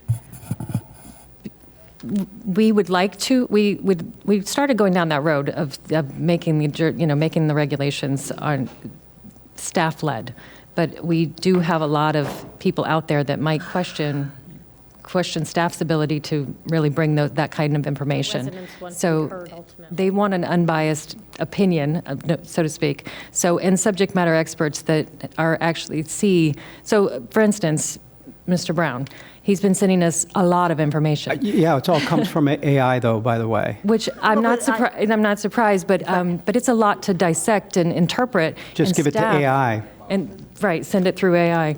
So that's what we could do, but it might, I think the board would, from my recommendation, I think a consultant would be the best thing moving forward, even if it's just a finite, we work with them on developing and confirming that this is the latest and greatest, and we need to bring that to the board. I mean, realistically, you've got, under our jurisdiction, right? We don't have jurisdiction over power, right? Correct. That's not, so Right. you really have, you have a siting potential, where you're going to site them, right? Mm-hmm. And then, the things that we can control would be noise and water. Right, And- and there are other high power generating types of uses that are also emerging, and there could be things that we are not even aware of yet that's emerging in Well, that. that's why I originally, and also I think why the state also went with large load users as opposed to trying to define, what they're doing with these, with this. So I just think that, and I'm not disagreeing that, if I first think, the public being involved, I think is really important. They should have a seat at the table, absolutely. I'm not disagreeing necessarily that, if that makes people feel better that we have hired somebody independently, but I think the basic work has already been done. Yeah. If I may. Commissioner Sachs, Yeah, you're thank you. recognized. I think that anytime we can make it more transparent, and I love the idea of each one of us having someone, and I love having, staff look at it. I think that this kind of brings it around to the entire county, and I like the idea. Secondly, Twee has worked here for so many years. I'd love to have a recognition of her when she's here, if we could do that, if it's okay, Mayor. And the third thing is, if Commissioner Wilton Simpson does come, and I think he will, I'd like to have all of us to have a reception for him and to meet with him and to discuss, if you want, any future plans that you'd like to have for the Department of Agriculture. But going back, I think it's a great idea. Whatever we can do to spread it out, the transparency is a wonderful idea. So I'm you. with you on that. Thank you. Vice Mayor Woodward? Thank you. I just did want to know, when did we agree to do an RFI for a consultant? Did I miss that? It's just a request for information, just to see if consultants would, be interested, and then we would bring it to you to see if you wanted to proceed with that. Okay, because So- usually that seems like that's something the board would have a discussion and give direction on. I would think, but.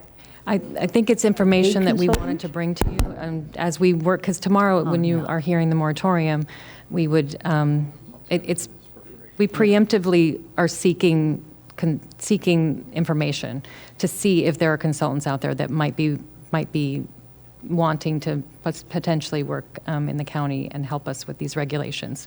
So we are preemptively doing that, and we'd like to bring that information back to you all. But it's not a cost, there's no cost factor, it's just soliciting the information to see if anyone's interested in potentially, But there would be a cost factor if a consultant if comes we on ended board. up, yes. Okay. We'll cross that bridge when we get to it. I wasn't sure that there was going to be a paid consultant to tell us about data centers. I think that I'd like to discuss that when it comes up. I do like the idea of having, look at Gary Brown is definitely in this. You know? So if anybody else has something like that, just to get it transparent with all of us, having a paid consultant, we'll discuss that later in front of the board, I think is a good idea. Thank Okay. you. And then Snickers. I have 2 off-site proclamations that I'd like to request. An off-site proclamation declaring August 31st, 2026 as International Overdose Awareness Day in Palm Beach County.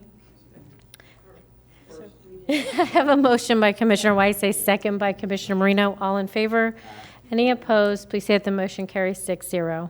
And the second one would be an off-site proclamation declaring September 25th as Dolly Parton Day in Palm Beach County. I have a motion by Commissioner Weiss, second by Commissioner Sacks. All in favor? Any opposed? Please say that the motion carries 6-0. Thank you. That is all for me. I want to thank staff and everyone who participated today. Have a great one.